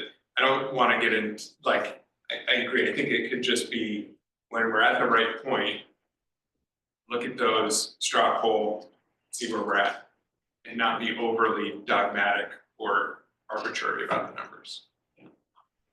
When I see this stuff, my concern is we have so much work just to agree on the 50, right? Yeah. That having them agree on the top 10 feels like, oh my God, right? So maybe it emerges, right? And what I'm hearing, David and us, is like, let's make sure we invest the time of getting into substance and knowing what we're talking about. And then let's see if we can do some additional prioritization. Kelly and then Rochelle, Kelly and Rochelle. And I think possibly the top one will emerge after we've heard the public comment in our, after the March Right. draft goes out, we may get some really clear cream that rises to the top from hearing from the public, what they're saying about what their, interests are and things like that. Plus, maybe knowing a little bit more about budget, funding, and changes from the legislature, so that may also help us be like, oh, this is obvious, these are the really important ones, and then in the final version on July 1st, we might be able to have those extra tiers, and then the final version is more digestible. So that may also be what happens. That's great. Yeah, we can mention that. Michelle? Yeah, I guess I would also agree with Kelly's point about, our work is gonna finish after the legislature finishes. And so to the extent that legislative changes create opportunities or signals to us about particular priorities, we may want to make sure that we take time between, mid-May and July to have that consideration occur. What I was going to say is that for this next step, I know that I have not been able to be as engaged in my sort of focal area as I would like to be. But maybe as counselors, we need to sort of get teamed with the subcommittees to the extent we are not. And then that work in the subcommittees, including this narrowing of the priorities, at least for, the verbiage or whatever, lumping and whatever can occur. Is that what you envision, so that at least the sort of subject area experts on the council are participating in the things that are most important to them, so they are at least on the same page as the recommendations potentially? I think there's some questions about how the work gets done in the next period of time, right? We've talked about some of this stuff, like getting all this stuff done. This is kind of like, this is almost in my mind the bits and bobs stuff, like this is not the main attraction. It's important, but not necessarily the main attraction. The main attraction are these priority actions in the chapters that get written to support them, right? And so there's chapter writing leads amongst all of you, right? And there's a core piece of work that's going to happen. And I see that chapter writing lead is the way that you're also doing that extra dive into that subject's priority actions. I think that's where the action is going to happen, is whoever's writing that chapter and gathering people around them and helping them do that. Whether they involve subcommittees or subcommittee co-chairs in that, I think is a little bit up to how chapter writers want to do it. But that's kind of my suggestion. I don't know, Jane, if others had a view of, like, I feel like that's the action over the next month in particular, because we have drafts due March 1st even, right? And so that's where the action is gonna happen over the next 4 weeks, is whoever's drafting those chapters really needs to take those priority actions and weave them into the core of what that chapter says. That make sense? Now, how do we do the look across all 50 as a council? Right, how do we do that effectively? Our next meeting on February 10th is really about cap and invest as a core thing. We have a little bit of time to do some other things, but it's really grounded in this core dilemma around cap and invest. Then the following meeting is early March. We're gonna be in person again. And we're gonna have hopefully this chapter language to look at. But it sounds to me like we need to create some exercises where people are deep in the 50 priority recommendations. Like we really are getting our hands in it. We're deep in the substance. We're talking about it. The chapter language helps create a narrative for us to understand them better, right? And we just need to get our hands all the way in there in early March. That make sense? And folks will have some time to have read the chapters ahead of time, assuming they come in on time. I don't know, Michelle, if that makes sense, my answer. So what kind of meeting? I think so. Like, for instance, let's take transportation as an example. Yeah. So like, Joey's the lead, and from a counselor standpoint, on drafting the chapter. I don't know, Joey, are you on all across? Unless you want to do, absolutely not. Right? And so, Joey, you're the lead on transportation, right? Or is it all cross sector? What? Transportation. Transportation, okay. It's further away. Yeah, and you're doing everything else too. So this is the kind of thing where, Joey, if you're the lead, think about who your crew is gonna be in helping you do that to get to March 1st. Right? Like, who's gonna help you with that? Michelle's gonna co-lead. Exactly.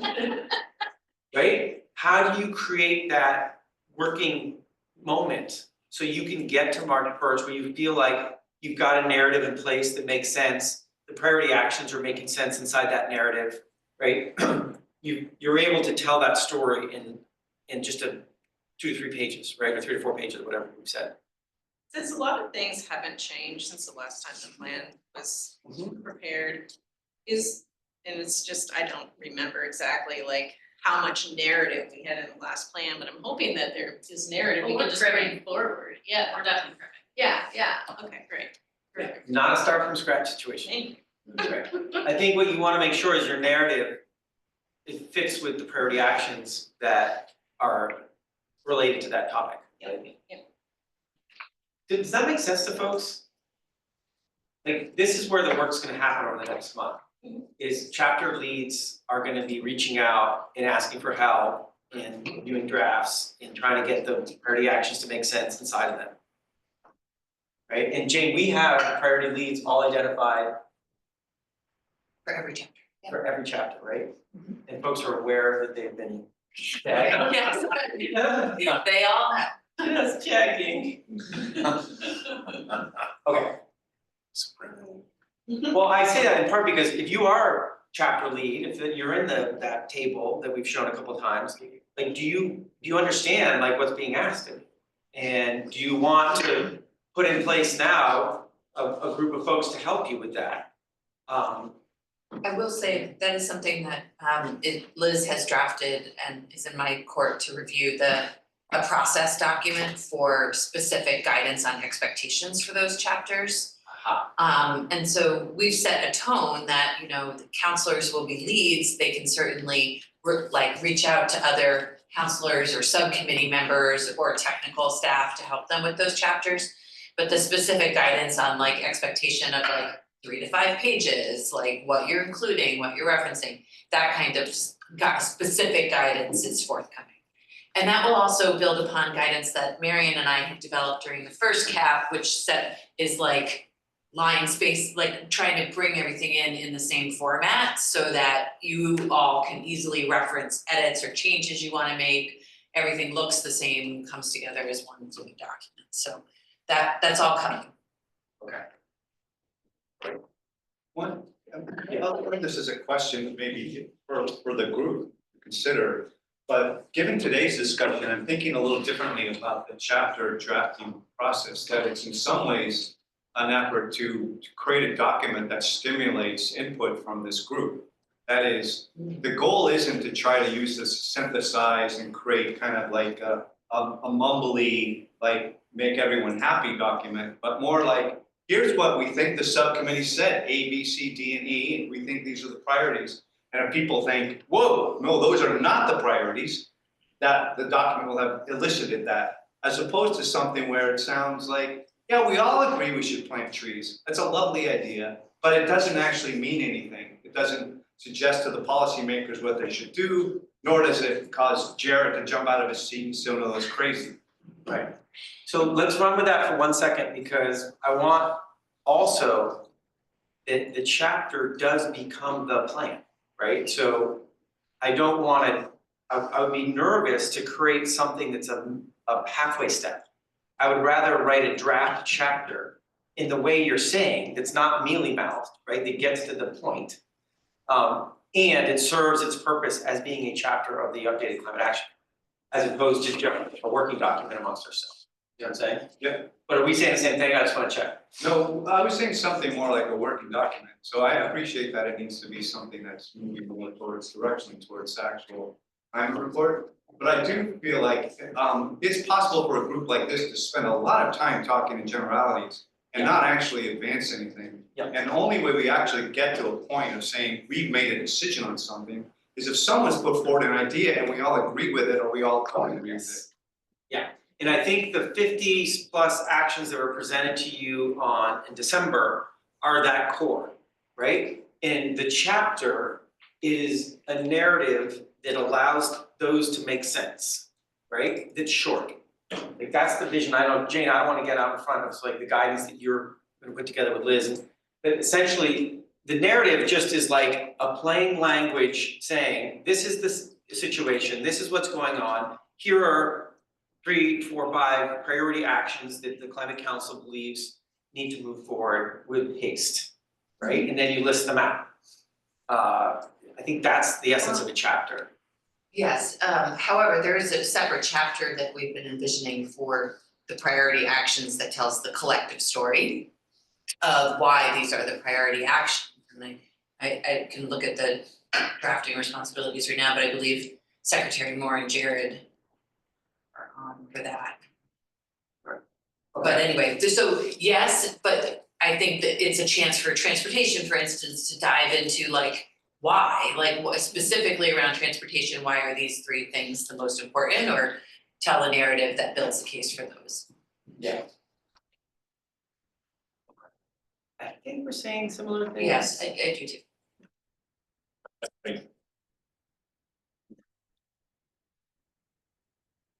I'm just trying to reconcile in my mind all these initiatives, and there's things that I'll agree with, and then reconciling those with our comprehensive energy plan, annual energy plan update, work plans that we'll be having, other legislative things that are coming in, congressional spending and programs that are parachuted in.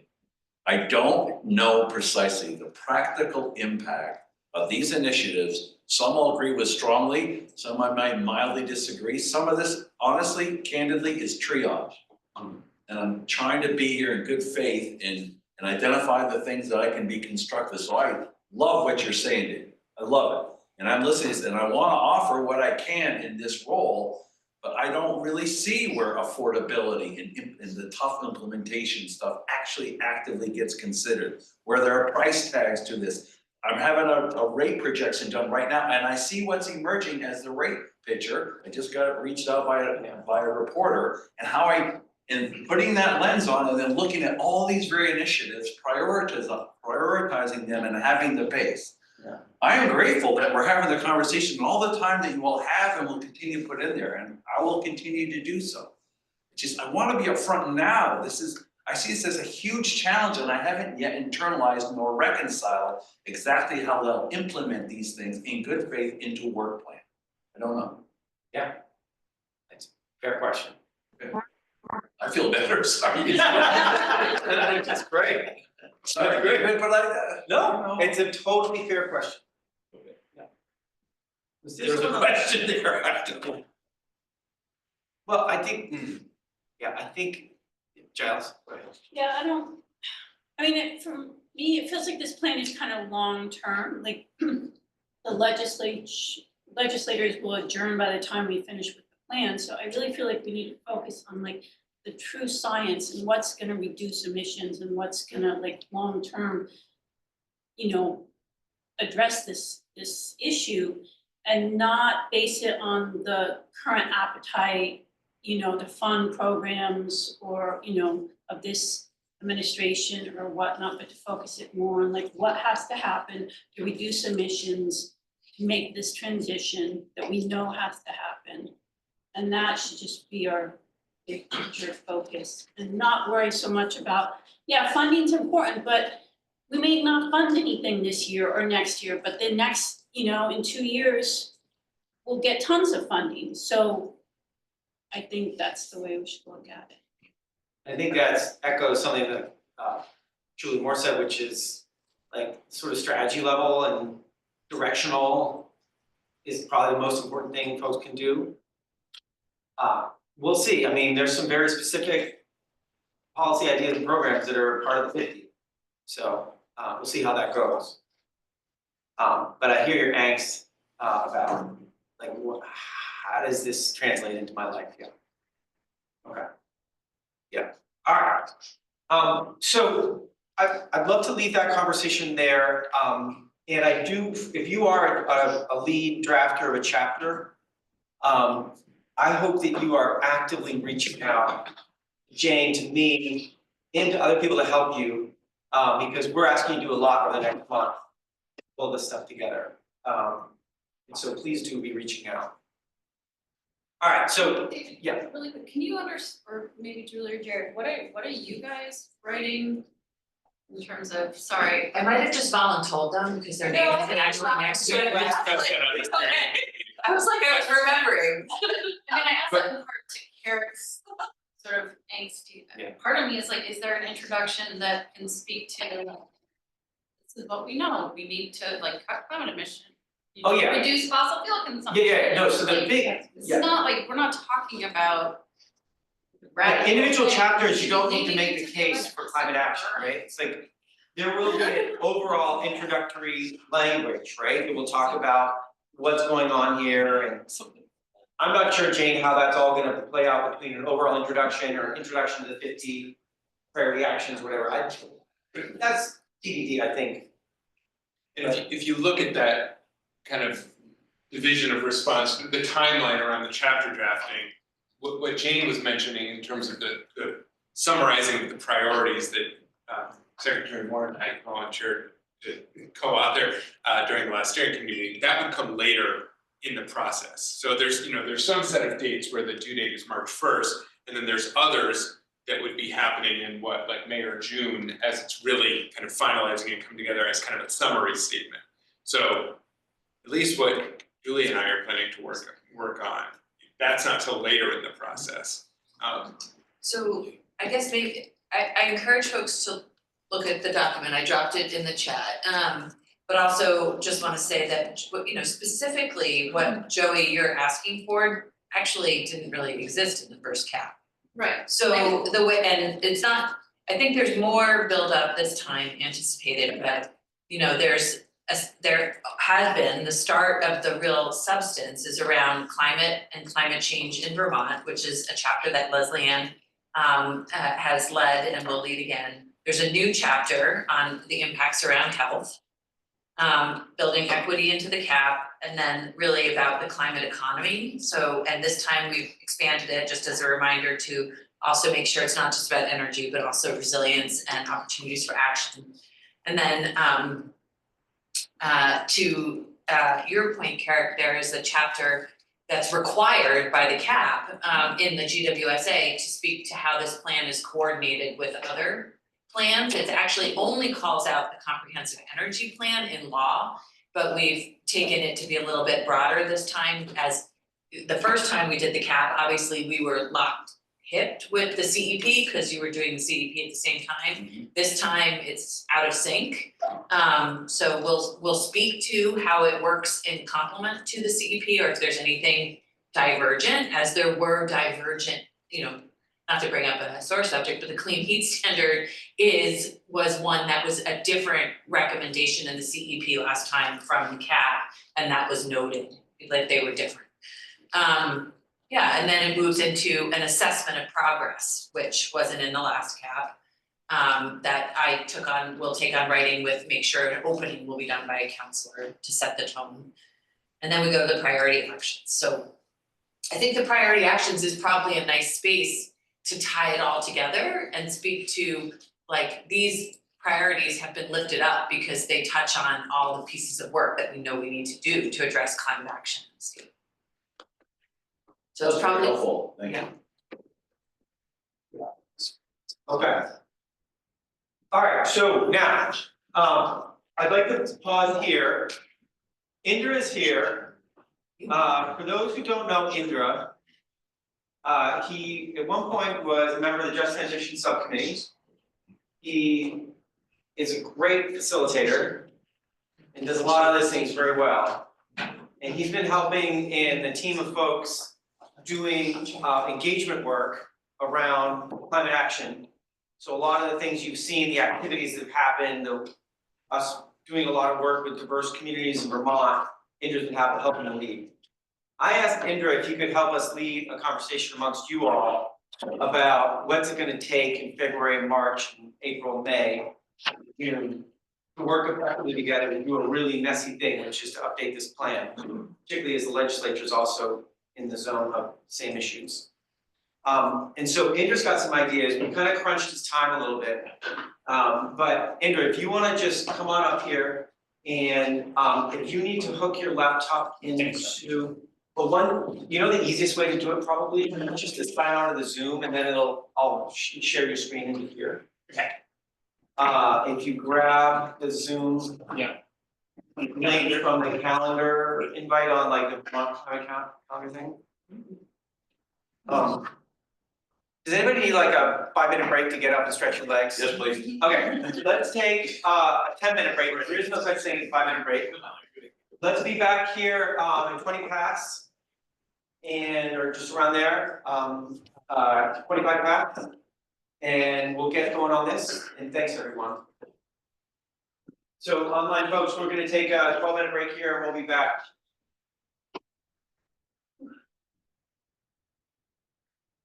I look forward to your As David said, I've been involved, as David mentioned, I've been involved in the climate action work in different capacities. Right now, I'm helping Consensus Space Institute, climate action office, reach out to different communities across Vermont, meet where people are.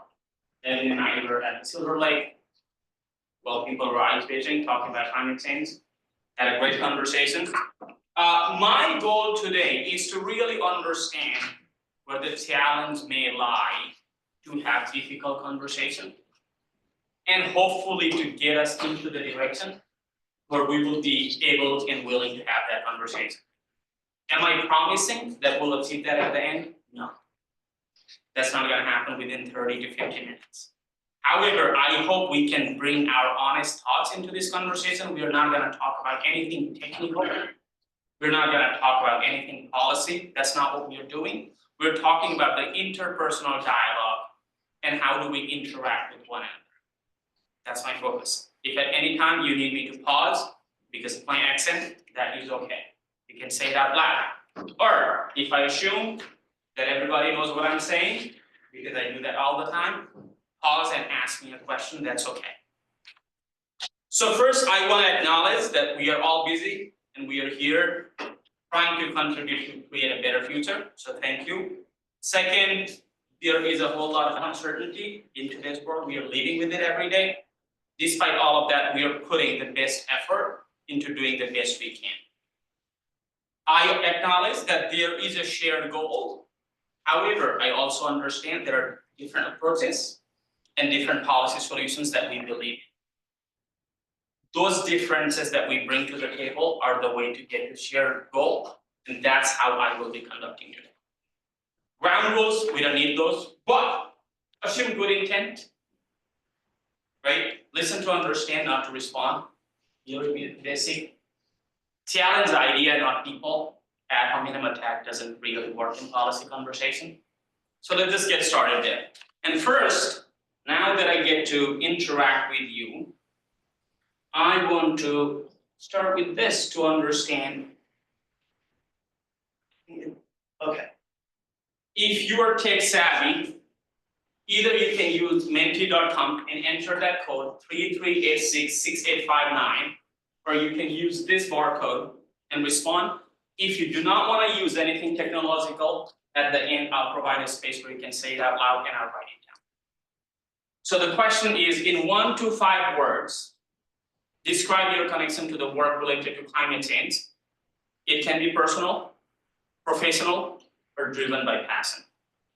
What gets you going in this work?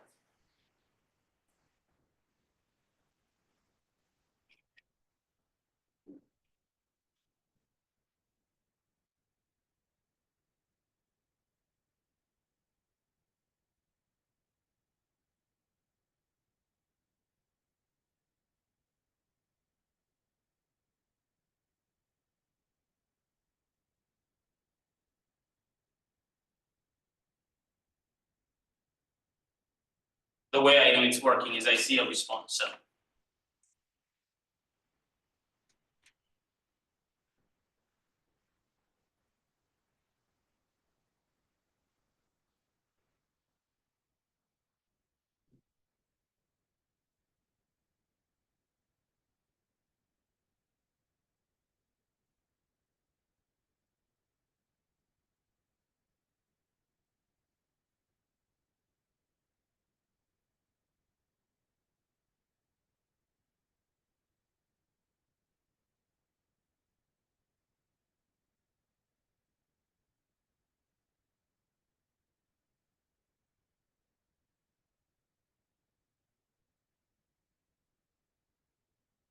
AI moment here,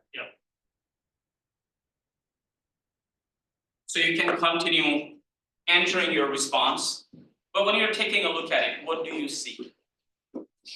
Anything that stands out? I'll share individual responses both.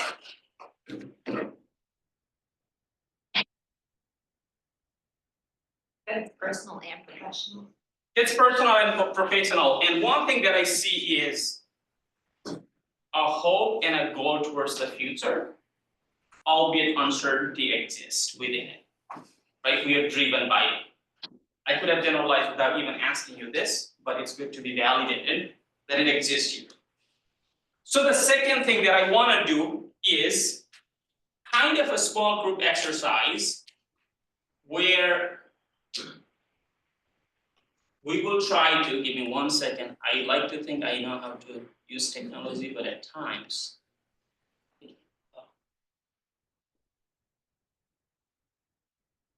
So what we're gonna do is we're gonna try to break into smaller group. I think we already have a small circle. Yeah, we could use these. Yeah, 3 to 4. But one thing that I am trying to ask is, as you have participated in these conversations, there have been moments where it's been tough. There have been moments, as a public I've seen, where there appear to be tension and whatnot. What were some of the challenges that you have encountered in doing this work, in having the conversation with the fellow council members? And how did you navigate them? The way we are gonna do it is, in the beginning, do not start talking. Write down what you have to say, 2 to 3 responses at your own. After that, individual person is going to share for 1 or 2 minutes to the group. Do not ask any question when the other person is sharing, we'll have the time for that.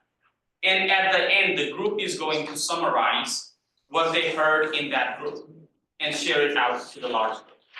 So what are some of the challenges that you have encountered in doing this work, in talking to fellow council members, in getting your voice heard, in getting your concerns heard in the council?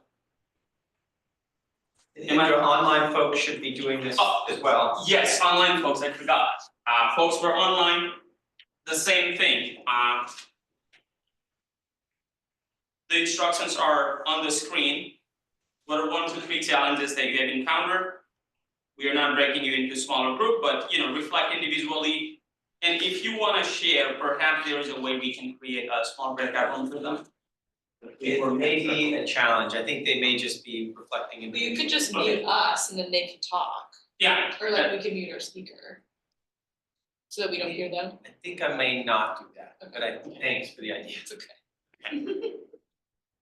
But first, let's begin to jot down our ideas.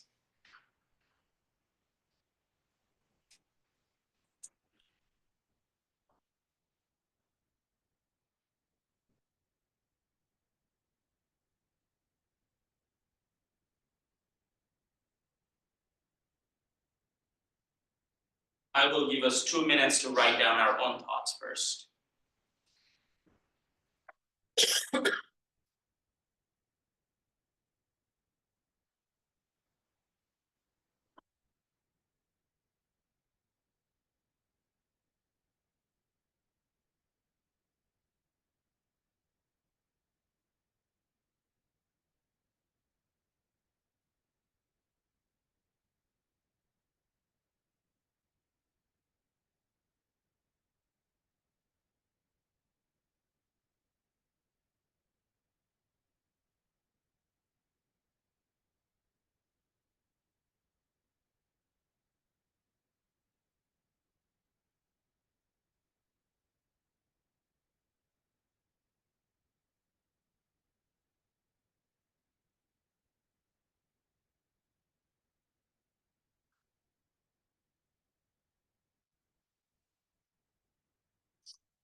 Now, if we can come together as a group, I guess we already have different groups here. I see 5 folks. If you want to do 2 different groups, that's fine, or you can do 1 group. And individually share your own reflection with the group. And find somebody who's going to report back to the larger group at the end. And for the folks who are online, we will just do the popcorn style and ask you to share. Yeah. So why don't your tables just sort of clump in a little bit and share. And Mike. I'm happy that you want that.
It's good. Awesome.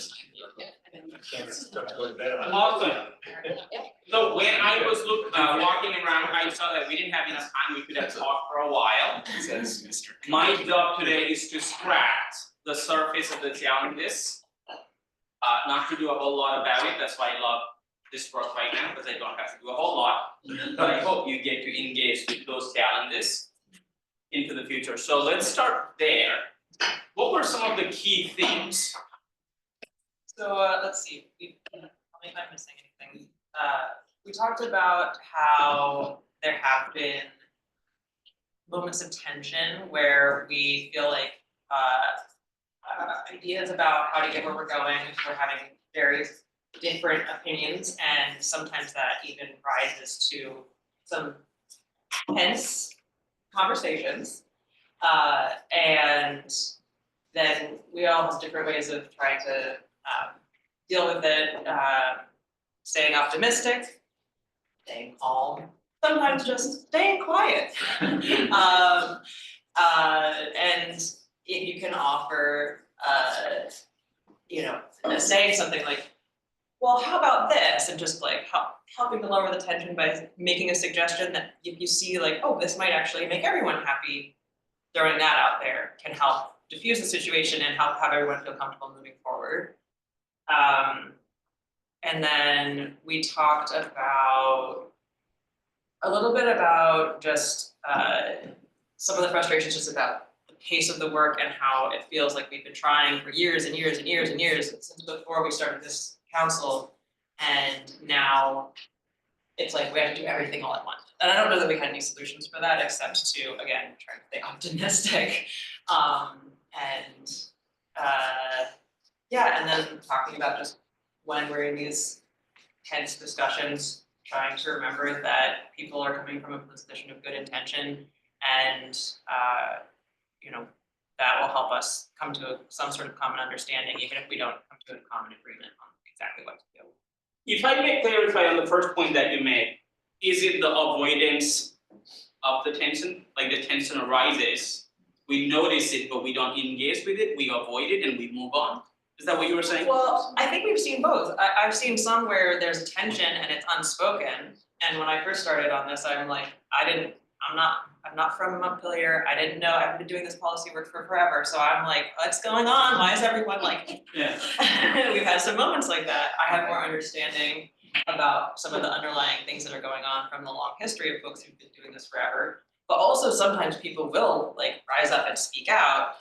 And sometimes it's in a positive way, but there have been instances where people's emotions got the better of them and they said something in a not so nice way. Yeah. And then it starts to build, and we've had some instances of that, and that's where it can be really tough. And there have been situations where there have been ad hominem attacks on people individually called out, and those are the tough situations, which is why I'm glad we have the Consensus Building Institute, honestly. I don't know what we would do without you. Awesome, so this table here. So I can speak for us, just the fact that there's been interpersonal rapport and respect for the most part, amongst counselors has been great.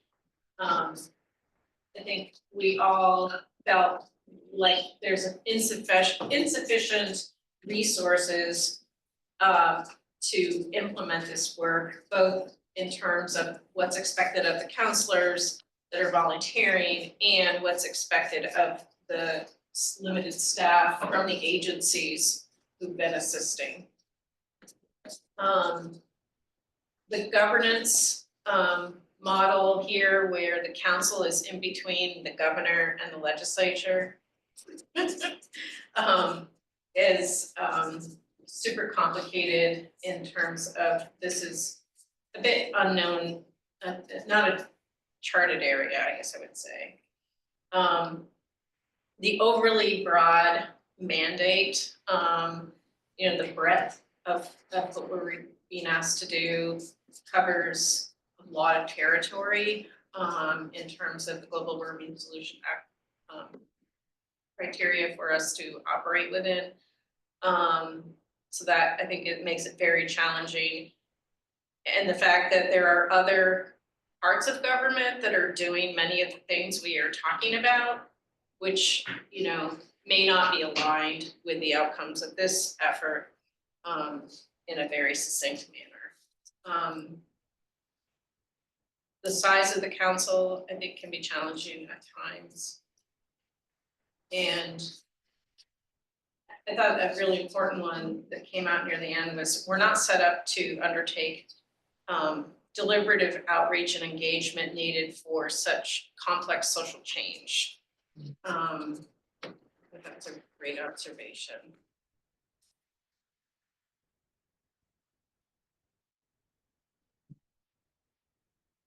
Oh, one more. The polarization of ideas versus figuring out how to get to a more nuanced and compromised set of actions. It's sort of letting the best get the better of us. Okay. Here I'm hearing something about engagement, about the size, polarization, the personal feelings that we bring to the work, and some structural conversation. I'll get to that in a second. Here. I guess I was tagged with this. On the personal side, I think what I heard was time and maintaining presence are challenges for a number of us. What I didn't hear was a sense of interpersonal respect issues. It sounded like this group has really maintained a pretty high level of respect. I was contrasting that with my own experience in the subcommittee, the Ag and Ecosystem Subcommittee, which is a different experience. There was, in terms of substance, I think that one of the challenges is trying to navigate between the actionable work and the broader, more vague goals. There's particularly, I think, for the agency folks, navigating between all the competing plans that have to be done and figuring out how the Climate Council recommendations fit into that. There was some discussion about really questioning. You started out by saying you thought that we had a shared goal, and there was a challenge to that about whether or not, I think to the extent it's climate change, we want to address climate change, there's no question. But I think to the extent that there's some tension, and I think Michelle kind of got to this, are the goals, are the statute, is it really implementable? Should we achieve the statute, or versus, yes, the statute defines what we should do. So I think that's another tension that is a challenge for this group to sort through. And then I guess the last thing was just this general question we spent the day talking about, which was, is it cost effective and should it be a priority? How do you do that triage? I had one more. Yeah. Long-term grappling with long-term benefits versus short-term implementation struggles. One of David's things. Figured that. What did I miscarry?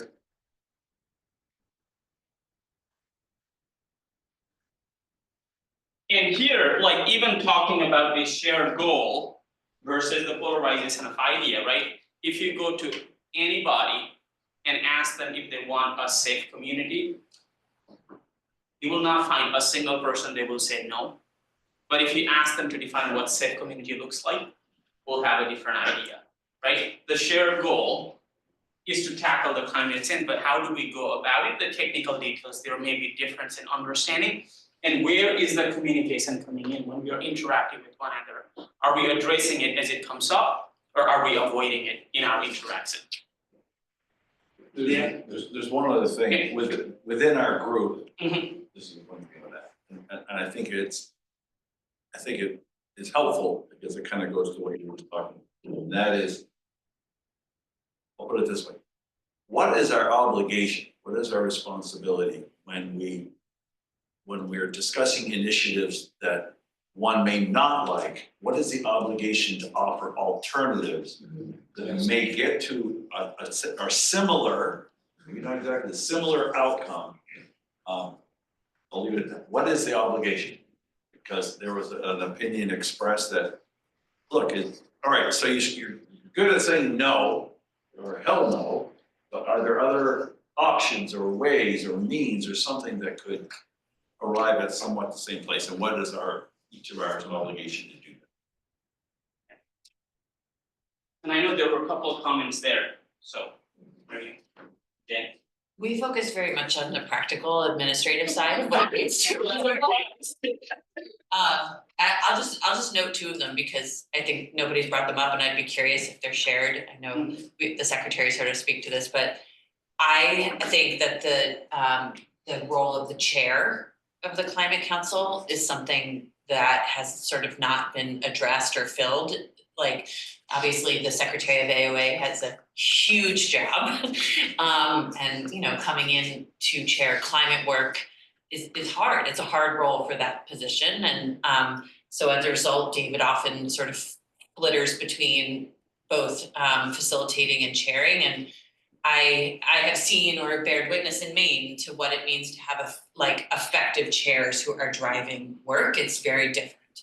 So chairing of the climate council is something that I have observed think could be done differently. And then just the aspect of you know, what it means for us to staff and support a plan that isn't a state plan.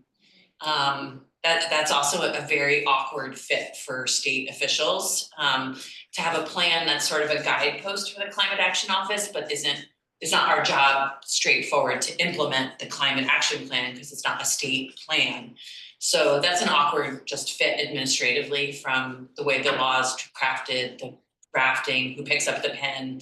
It's like a weird dance sometimes for us, I think. So in all of this, this is what I noticed, and I could have generalized this without even asking. There are some adaptive challenges, which is how do we really engage with one another? We are representing somebody and therefore we are in the council, right? And we have competing priorities, and yet it's a single body where when the tension arises, we need to be able to have a conversation by giving that benefit of doubt. I am not hearing that there is the disrespect of the interpersonal relationship and the expertise that we bring, and yet I am still hearing that we are not saying the things that we want to say out loud and clearly and respecting. Again, as an external observer and as a facilitator, that is what I'm hearing. And my job today is not to really tackle it, but one thing that I want to do is I want to invite you to kind of take a look at how do y'all individually operate when there is a tension. And I will provide a framework and then we'll do a multiple choice. And I was going to discuss, we won't have a lot of time, and I want you to just take a look at it. We'll share all the results, and if there is a need for further conversation, we can do it. But sometimes with the people who are in the position of power, not being able to speak to it and to reflect on it at our own is more powerful than to speak to it directly right after the exercise is done. And if you have any questions about this, I'll be here and you can ask me. So here is one of the framework that I will present.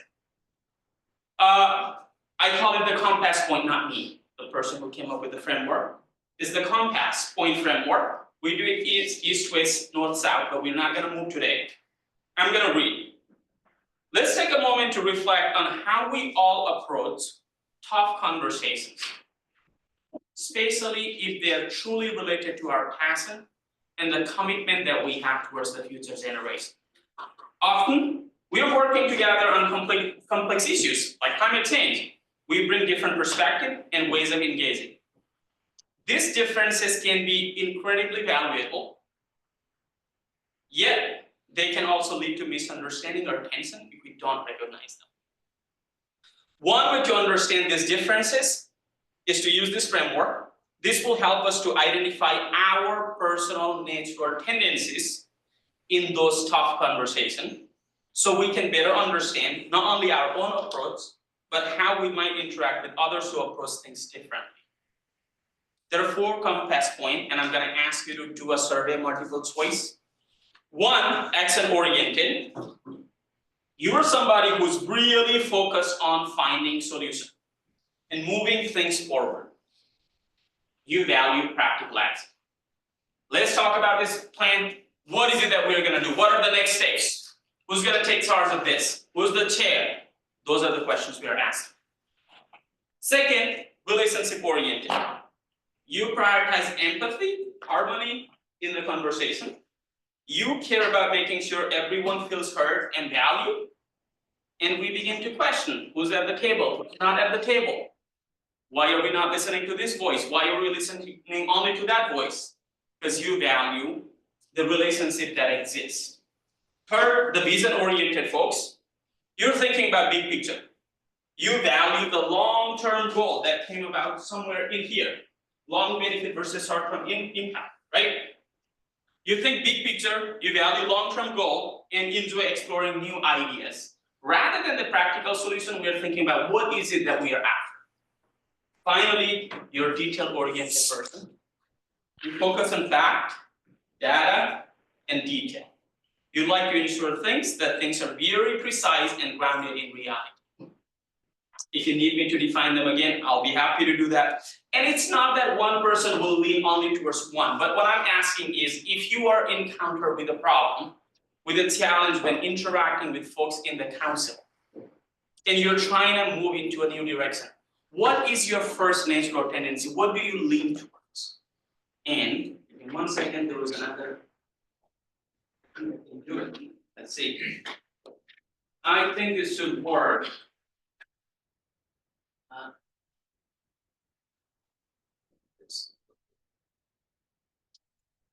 One second. Wait. Is that working? Yeah. Oh, no, I gotta move this over here. So what you can do is, I saw everybody using that code. So again, action-oriented, focus on solution and moving forward, relationship-oriented, values and empathy and harmony, vision-oriented, big picture, detail-oriented, prioritizing fact, data, and practicalities. Which one are you? Let's just take a survey. Only one. Only one. We may move into different direction, but like if we are encountered with a particular challenge, what is our natural tendency? What's the first approach that we take?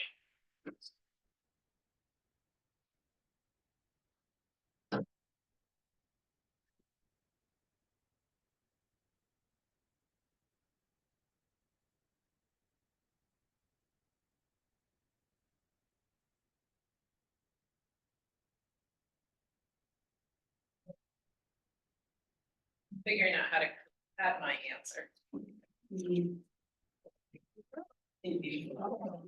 Here. If you click on one of these things, could you try to answer the question?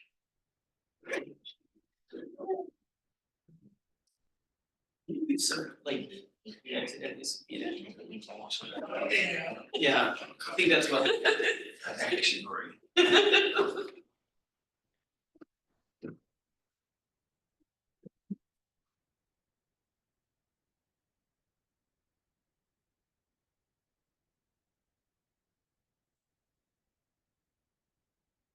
Are you surprised by these results?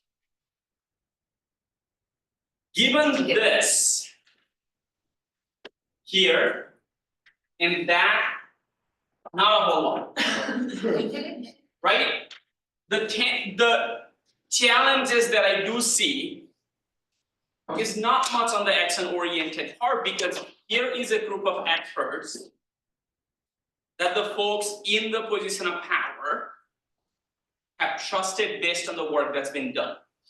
The technical knowledge, needing to figure out things, needing to write the policy, if we're tasked with that, I think that can be done. And yet, where is that tendency to really engage in that tough conversation among ourselves with the competing priorities is coming on?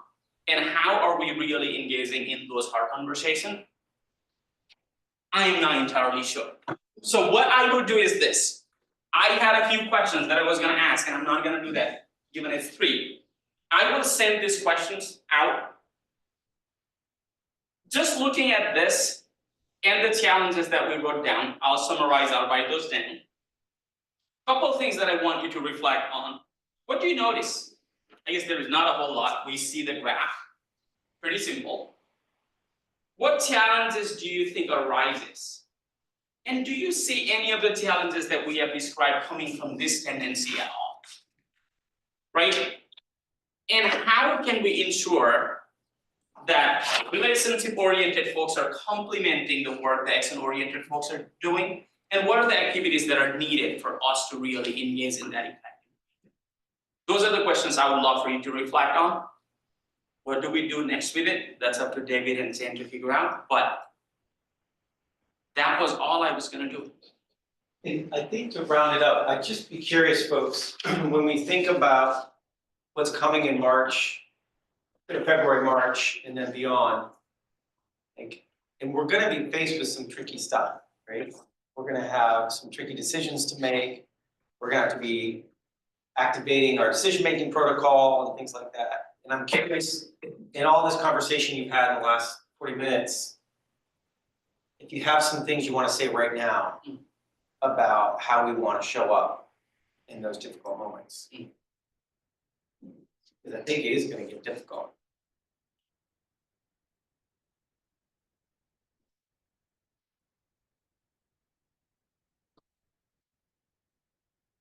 Did I scare everybody? No. Okay.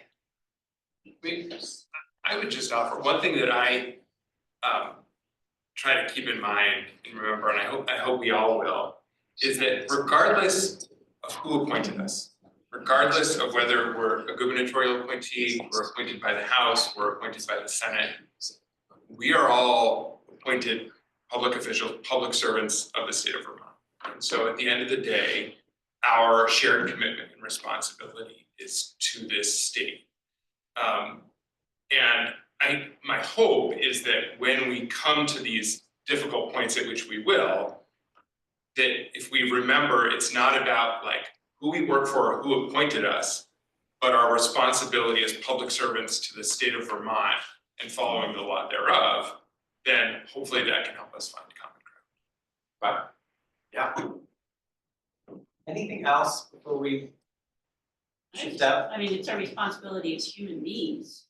It's more than what our careers or our jobs are. Yeah. Because there's a piece of humanity to bring to this story as well. Okay. And that's where I approach it. One thing that popped into my head that we didn't discuss, but you said Indra helps. Part of the thing that makes tough conversations extra tough is that we know we're being recorded and anyone can watch it on YouTube, and it makes it hard to know what you're gonna say and how you're, and I think it holds some people back because it's there forever and you don't necessarily want to say something that where you put your foot in your mouth and then later regret it, right? So it makes it extra tough. Absolutely. Yeah. It's no joke. That's hard. The needing to be perfect and show up perfectly.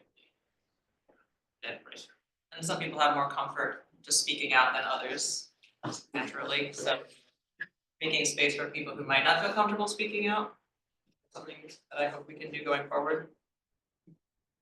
Yeah, I think there is an asset there though, right? Like there is the positive interpersonal relationship that I keep on hearing. And I don't think the public recording law applies there. And how do we navigate that and bring to the table is a question that y'all might want to grapple with. Not saying you haven't, but.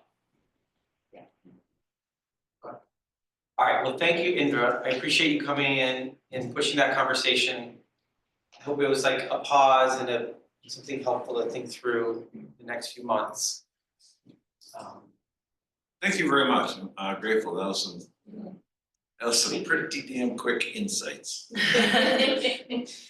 That Indra, he's sharp. David told me I didn't have a whole lot of time, so I was like, I gotta find something. Online people. Yeah, I was looking online to see if anyone wanted to chime in.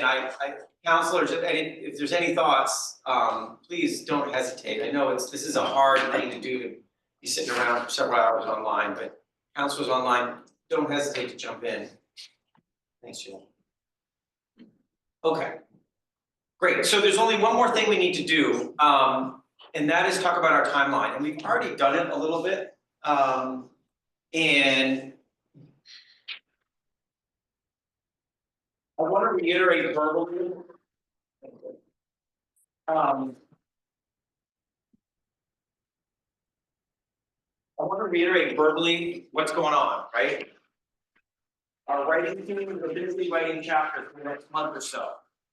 Right? We're gonna use our meeting next February 10th to really dive into capital invest and do some other cleanup. Starting in early March, we need to put together something that feels like a draft plan, a draft updated plan. And it needs to be in some kind of shape by the end of March. Right? We've got 2 meetings to do that. Right? And then April is designed as a time to go out and do a range of public engagement. Rich, you and Michelle and Julie mentioned that the council, it's a little frustrating, it's not set up for like a lot of public outreach and engagement that sort of moves social change agenda. That said, there's some significant effort that's gonna happen in April, at least, to be out talking to folks. And with a variety of mechanisms to do that. But for us, it means we need to have something that we can go out and share. And then in May, we come back, look at the results of that engagement, and we do our finalization of the update, right? And then our deadline is July 1st. And as we talked about all along, you're gonna have you are sending signals right now as you're going to the legislature, just in these conversations. And the legislature is gonna send signals to you, by the time they make some decisions in May and maybe override into sessions into June, and then there's gonna be some reaction that you will wanna have to that, probably in the way that you make recommendations. It all sounds quite daunting, right? Can I respectfully disagree with Yeah. that last point? Well, the legislature only speaks when they vote and they pass a law. Yeah. And there's not enough time between when they will have taken action, if they muster the will to take some action that's relevant. And to incorporate any of that using any kind of meaningful process. Yeah. So I'm not sure that it makes sense to me to really be paying a lot of attention to what's going on in the legislature. We have enough to do with just lifting this work up. That's already been done. Right, and the reason, and Rich, you might wanna jump in, and if Julie were here, Julie would jump and say, yes. And because of the nature of this council, which has the ability to initiate rulemaking and things like that, if it takes action that is out of sync with what the legislature did, an entity like A&R is gonna have 2 competing things on it. So it's scary for an agency like A&R to imagine that a legislature would come in and do a certain kinds of things, and the council would come in and do something else, and then you're in impasse. But I hear exactly what you're saying, is if you think, if we legitimately are gonna hit July 1, we don't really have time to react in a meaningful way. Rich, were you gonna say something different? No, although the current figure of the heat standard creates a conundrum for us in that we recommended it. The PUC has responded and put proposals in front of the legislature. We don't know, what the legislature is going to do with the PUC proposals or take any action at all. Or do something else altogether. And therefore, it does put us in a situation of trying to write a plan without knowing whether, a third of the emissions that we're supposed to be reducing can be or will be reduced or on a path to reduction.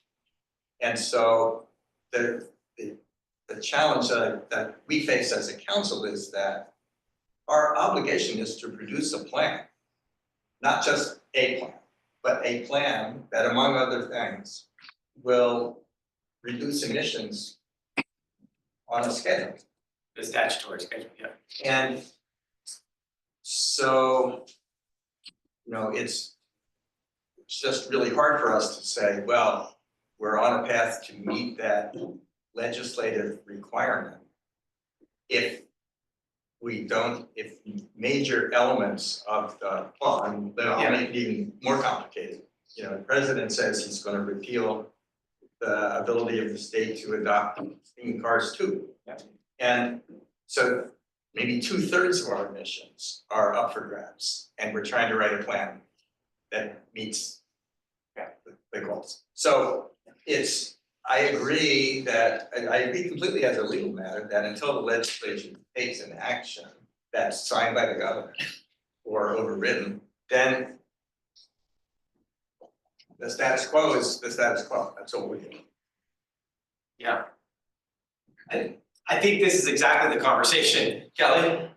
Yeah, I totally, everyone's on this, on a good track here where it's complicated, and I mean, we're gonna have to just be comfortable with uncertainty, but one thing that I think is in our favor is at least we'll know what makes it to crossover, so we'll have some sense at some point after crossover, we'll know what didn't make it this session at least, and so we'll have a little bit more insight as to which bills are potentially going to impact our recommendations, and hopefully be able to plan a little bit about what we would do in different scenarios before, you know, the veto session is over.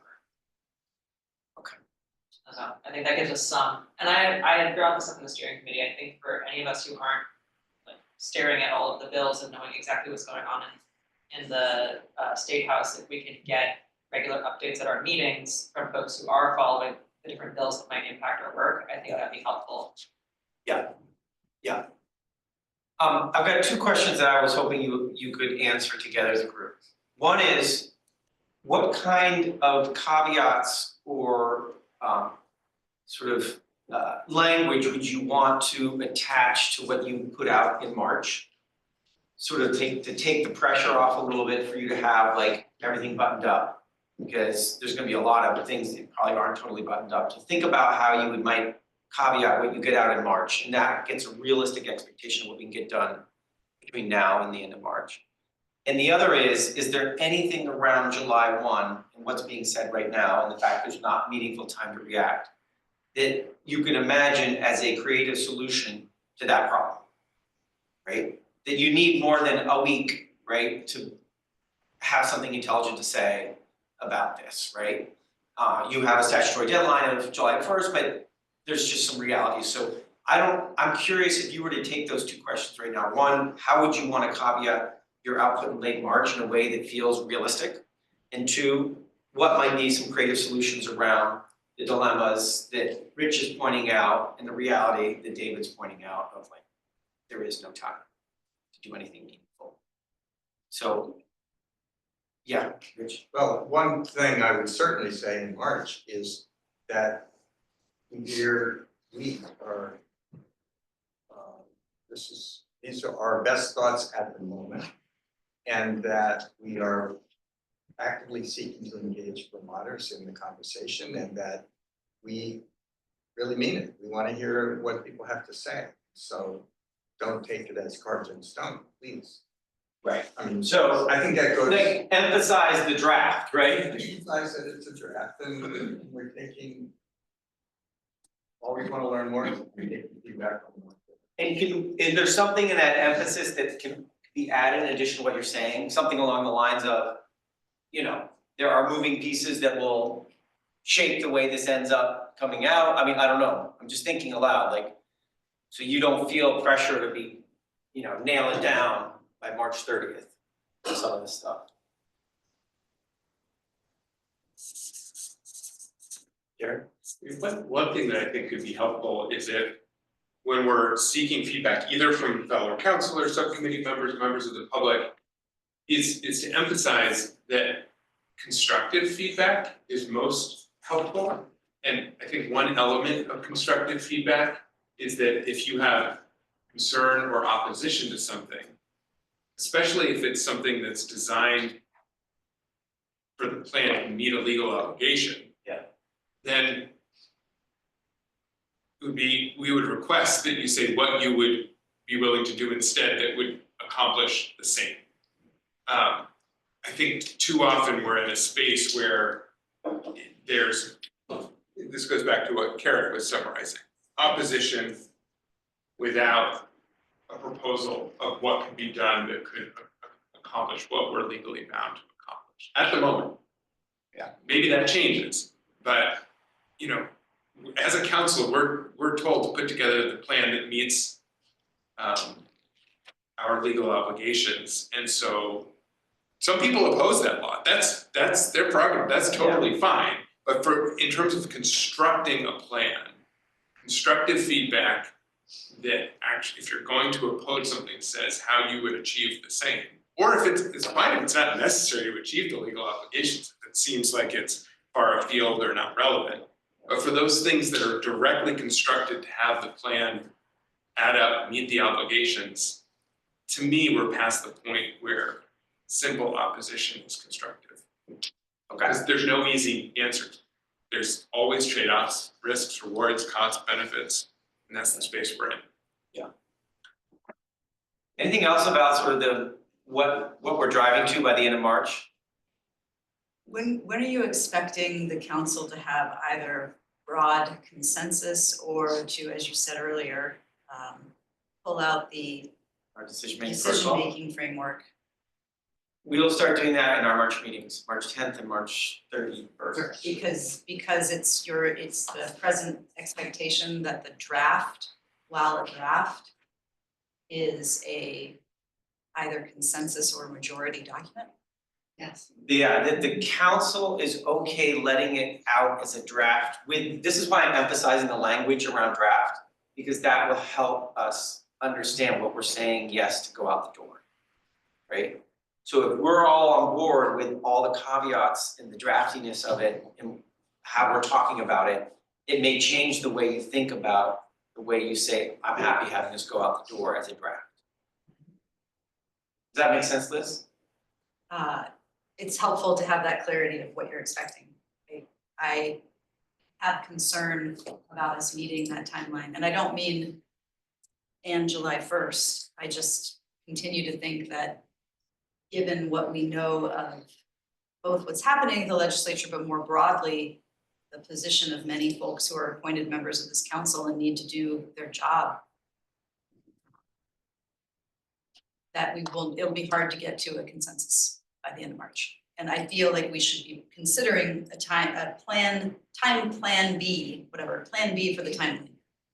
Can I just speak to that? So. Yeah. Yeah, I guess I wanna echo the lift it is to administer the work that you all are doing, and like the fact that we are gonna hold public meetings doesn't happen overnight. Absolutely. Yeah, and so those are all being planned now, Right. in locations, administration, so I guess to me, the alternative isn't like a plan B on date, but like what are the sort of like what do we need at a bare minimum to meet, like going out to the public with, and then sort of like tier up how great that draft looks like, because I think you need agreement on a set of priority actions, so that those top priorities to discuss with the public as a first cut, and then everything else is nice to haves after that.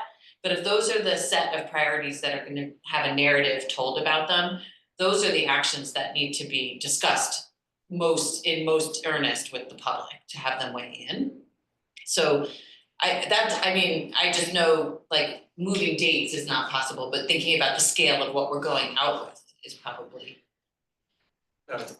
David, a thought. I mean, if the dates are set, let's say, if we wanna keep on that. Another thing we can do besides emphasize that it's a draft is to include in our discussion alternatives, to say something along the lines of, with respect to this priority action,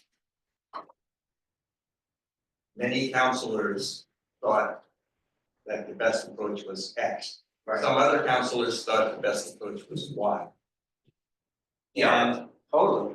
then that gives the public something more to respond to, but it gives, us a more open face to the public, that, like, again, it's not carved in stone, we're thinking about alternatives. Yeah. I'm pulling this together, I wanna circle back to what Liz was saying too, because I'm with you, Liz, it's like, it's pretty daunting, right? And so thinking about how Jane frames it up, it's like, it's almost like that minimum viable product concept in building something, right? Like, what is the minimum viable thing that actually achieves the goal of engagement? Right? And is it a drafty thing of our 50-something priority actions, with some of them where we're not fully aligned, saying, hey, we're not fully aligned on this, and a lot of folks feel this way, some other folks feel this way, right? That could be the product that we go out with. And we're not going out with all the chapters neatly with their language written up perfectly or anything like that. So, I like Rich's idea, and I think in terms of respecting what the public can process, and I'm not predisposing like the capabilities of the public, but for them to consume more than 50-something ideas and respond to them in a reasonable manner, I think is an unrealistic thing to ask for. so that's like we're maxing out our ability to get feedback, even Yeah. with 50 priority actions. Absolutely. Yeah, that's a fair point. So I want to check with everyone though, it's like, we're circling around an idea here, right? Which is what we're trying to go out with at the end of March are essentially our priority actions. And we're opening up the possibility, if there's areas where we're just not fully aligned, we're willing to go out with some alternatives, some language around that. Yeah, David? Yeah, can I just add to that, because I don't know if this is Kelly or Sheila, but the idea of like also, this plan also has some long-term, this is not just about what happens tomorrow and whether we agree on the clean heat standard or not. It means, as Rich pointed out, we need to have something that deals with thermal, and heat. We need something deals with transportation. So it does seem to me that another element of these drafts, and maybe it is, I'm just saying out loud what everyone already assumed, but we should be saying, don't be daft. Like, you have to do something on heat. You have to do something on transportation. If you don't like these ideas, do something, or this whole thing won't work. Right, and so you go out with the 50 actions, I'm calling them 50, whatever they are, plus that little narrative, right, is saying, this is why we are talking about this, right? And, gotta do something here, folks, and this is our best thinking so far. Okay. Jared?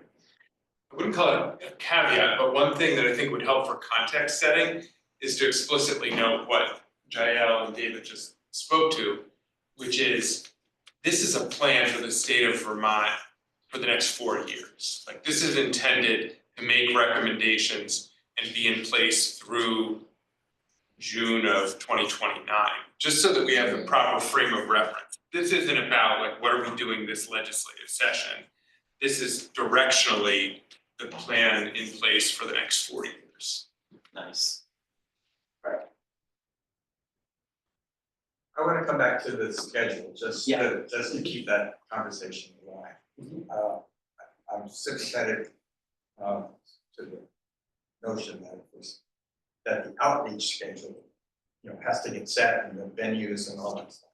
But I am totally open to the idea that the council could decide in May or June that we're not going to get done by July.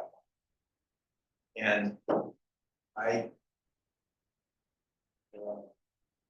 totally prepared to tell the legislature that, we're processing the last session, whatever, we're processing the feedback we got from the public, and we'll get it done by September. Or December 1. And I just don't think that we should rush out the door with something that we are not happy with on account of we gotta get July 1. Yeah, considering the consequential nature of decisions that might be made in legislature. Yeah. Kelly?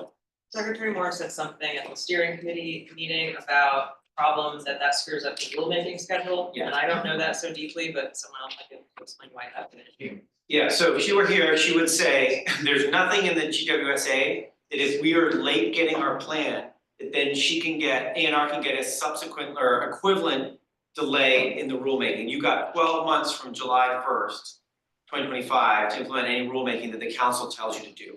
So if the council decides, you know what, we need until September 1 or December 1, and then the council comes out with rulemaking, then she doesn't have enough time, A&R doesn't have enough time to under the interpretation of the GWS.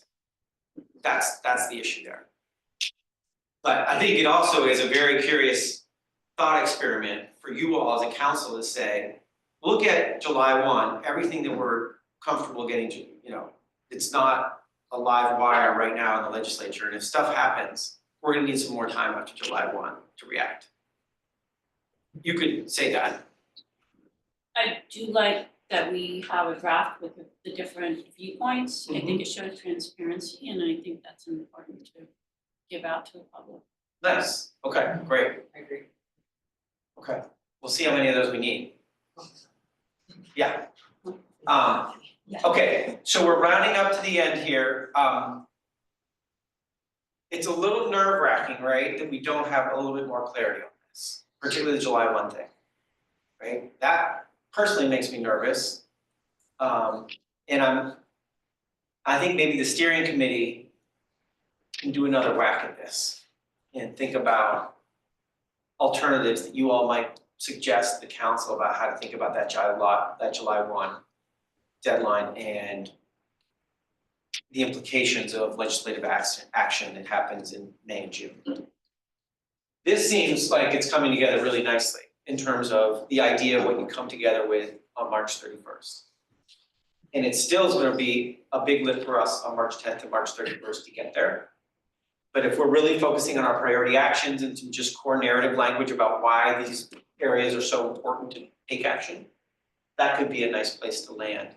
And with some alternatives baked in there if we don't really have it all agreed on. Does that sound okay? Temperature check, Liz still a little bit. It is. Yeah. Online folks, jump in, if anybody's online and wants to jump in. Jared, do you want to say something? I would just say, in the event that we are feeling kind of not fully resolved, or there's still uncertainty around certain areas as we get closer, I personally would be much more comfortable in the position of using our best judgment, given what we know at the time, to make a recommendation, and then coming back and potentially revising that. I mean, we did that in the first plan, when our main recommendation ended up falling apart within 2 weeks before the plan was adopted. We came back and we wrote and voted on an addendum to the plan. I'm less comfortable with saying, well, because there's uncertainty about this, let's leave this as a whole and unfinished. I'd personally rather try to meet the July 1st statutory deadline with the best recommendations we have, given the knowledge we have at that point. And then if we need to come back and readdress something with more knowledge, we still have the ability to do that. Yeah, and I think keeping a mindset of we can do as much as we can do, right? And we will continue to charge forward. And frankly, the law asks us to. Okay. Wrapping up, before we do just official end, are there other things people want to mention before we finish up today? Reflections on the day, reflections on the work ahead, questions about the work ahead. Anything on people's minds before we wrap up? We need another steering committee member appointed by the House if possible. Yes. It's on the agenda, and I know it just didn't happen earlier as a discussion, so. Right, so House appointed members, we're down one steering committee member from the House appointed members. So if you are appointed by the House, consider helping out on the steering committee. There's one other thing that I was supposed to mention for Sophie, Jane, about the support we're gonna have with the plan and the editing support and all that. It was, about not only will this plan have better formatting, there's a whole contract in place to do photographs and to do stories and interview people and make it much more accessible and personal. So it's a better looking plan. As part of that, there is a contract with a copy editor who can go through the chapters, not through the table at the bottom of the annex, but through the chapters and try to edit for plain language. So that's also under contract, and that'll happen after you all finish the work. You will get a chance to approve those copy edits for plain language. that is something that's part of the support for this plan, to help bring some accessibility to the document. So I just want to give folks a heads up that when you're done with the plan, there's a copy editor who's gonna take it on and try to make it better from a plain language. All right, that was what on my, anything else to say, to finish up? Thank you, David, Indra, Charlotte, Liz. Marion, Evan. I know a lot of work goes into preparing and facilitating these, so thank you all for your work. Thank you. Yeah, absolutely. You know, it's a hard slog sometimes, but I feel like every time we actually sit and have a conversation, we prepare ourselves better for getting over the finish line. And I really appreciate everyone being willing to spend this amount of time together. February 10th is our next meeting. Cap and Invest is the key piece of that. We'll do some other things, and then get ready. We're going to be back in person in March 10th, on March 10th. And where is that? That's at the Dewey Building, which is in Berlin, because we weren't going to get last Okay. All right. And so we'll see you there, and we will be getting deep into priority actions on March 10th. All right. Take care, everybody. Thanks all the online folks. That's the hardest thing of all. Thanks for joining us online. Appreciate that. Good afternoon. Yeah.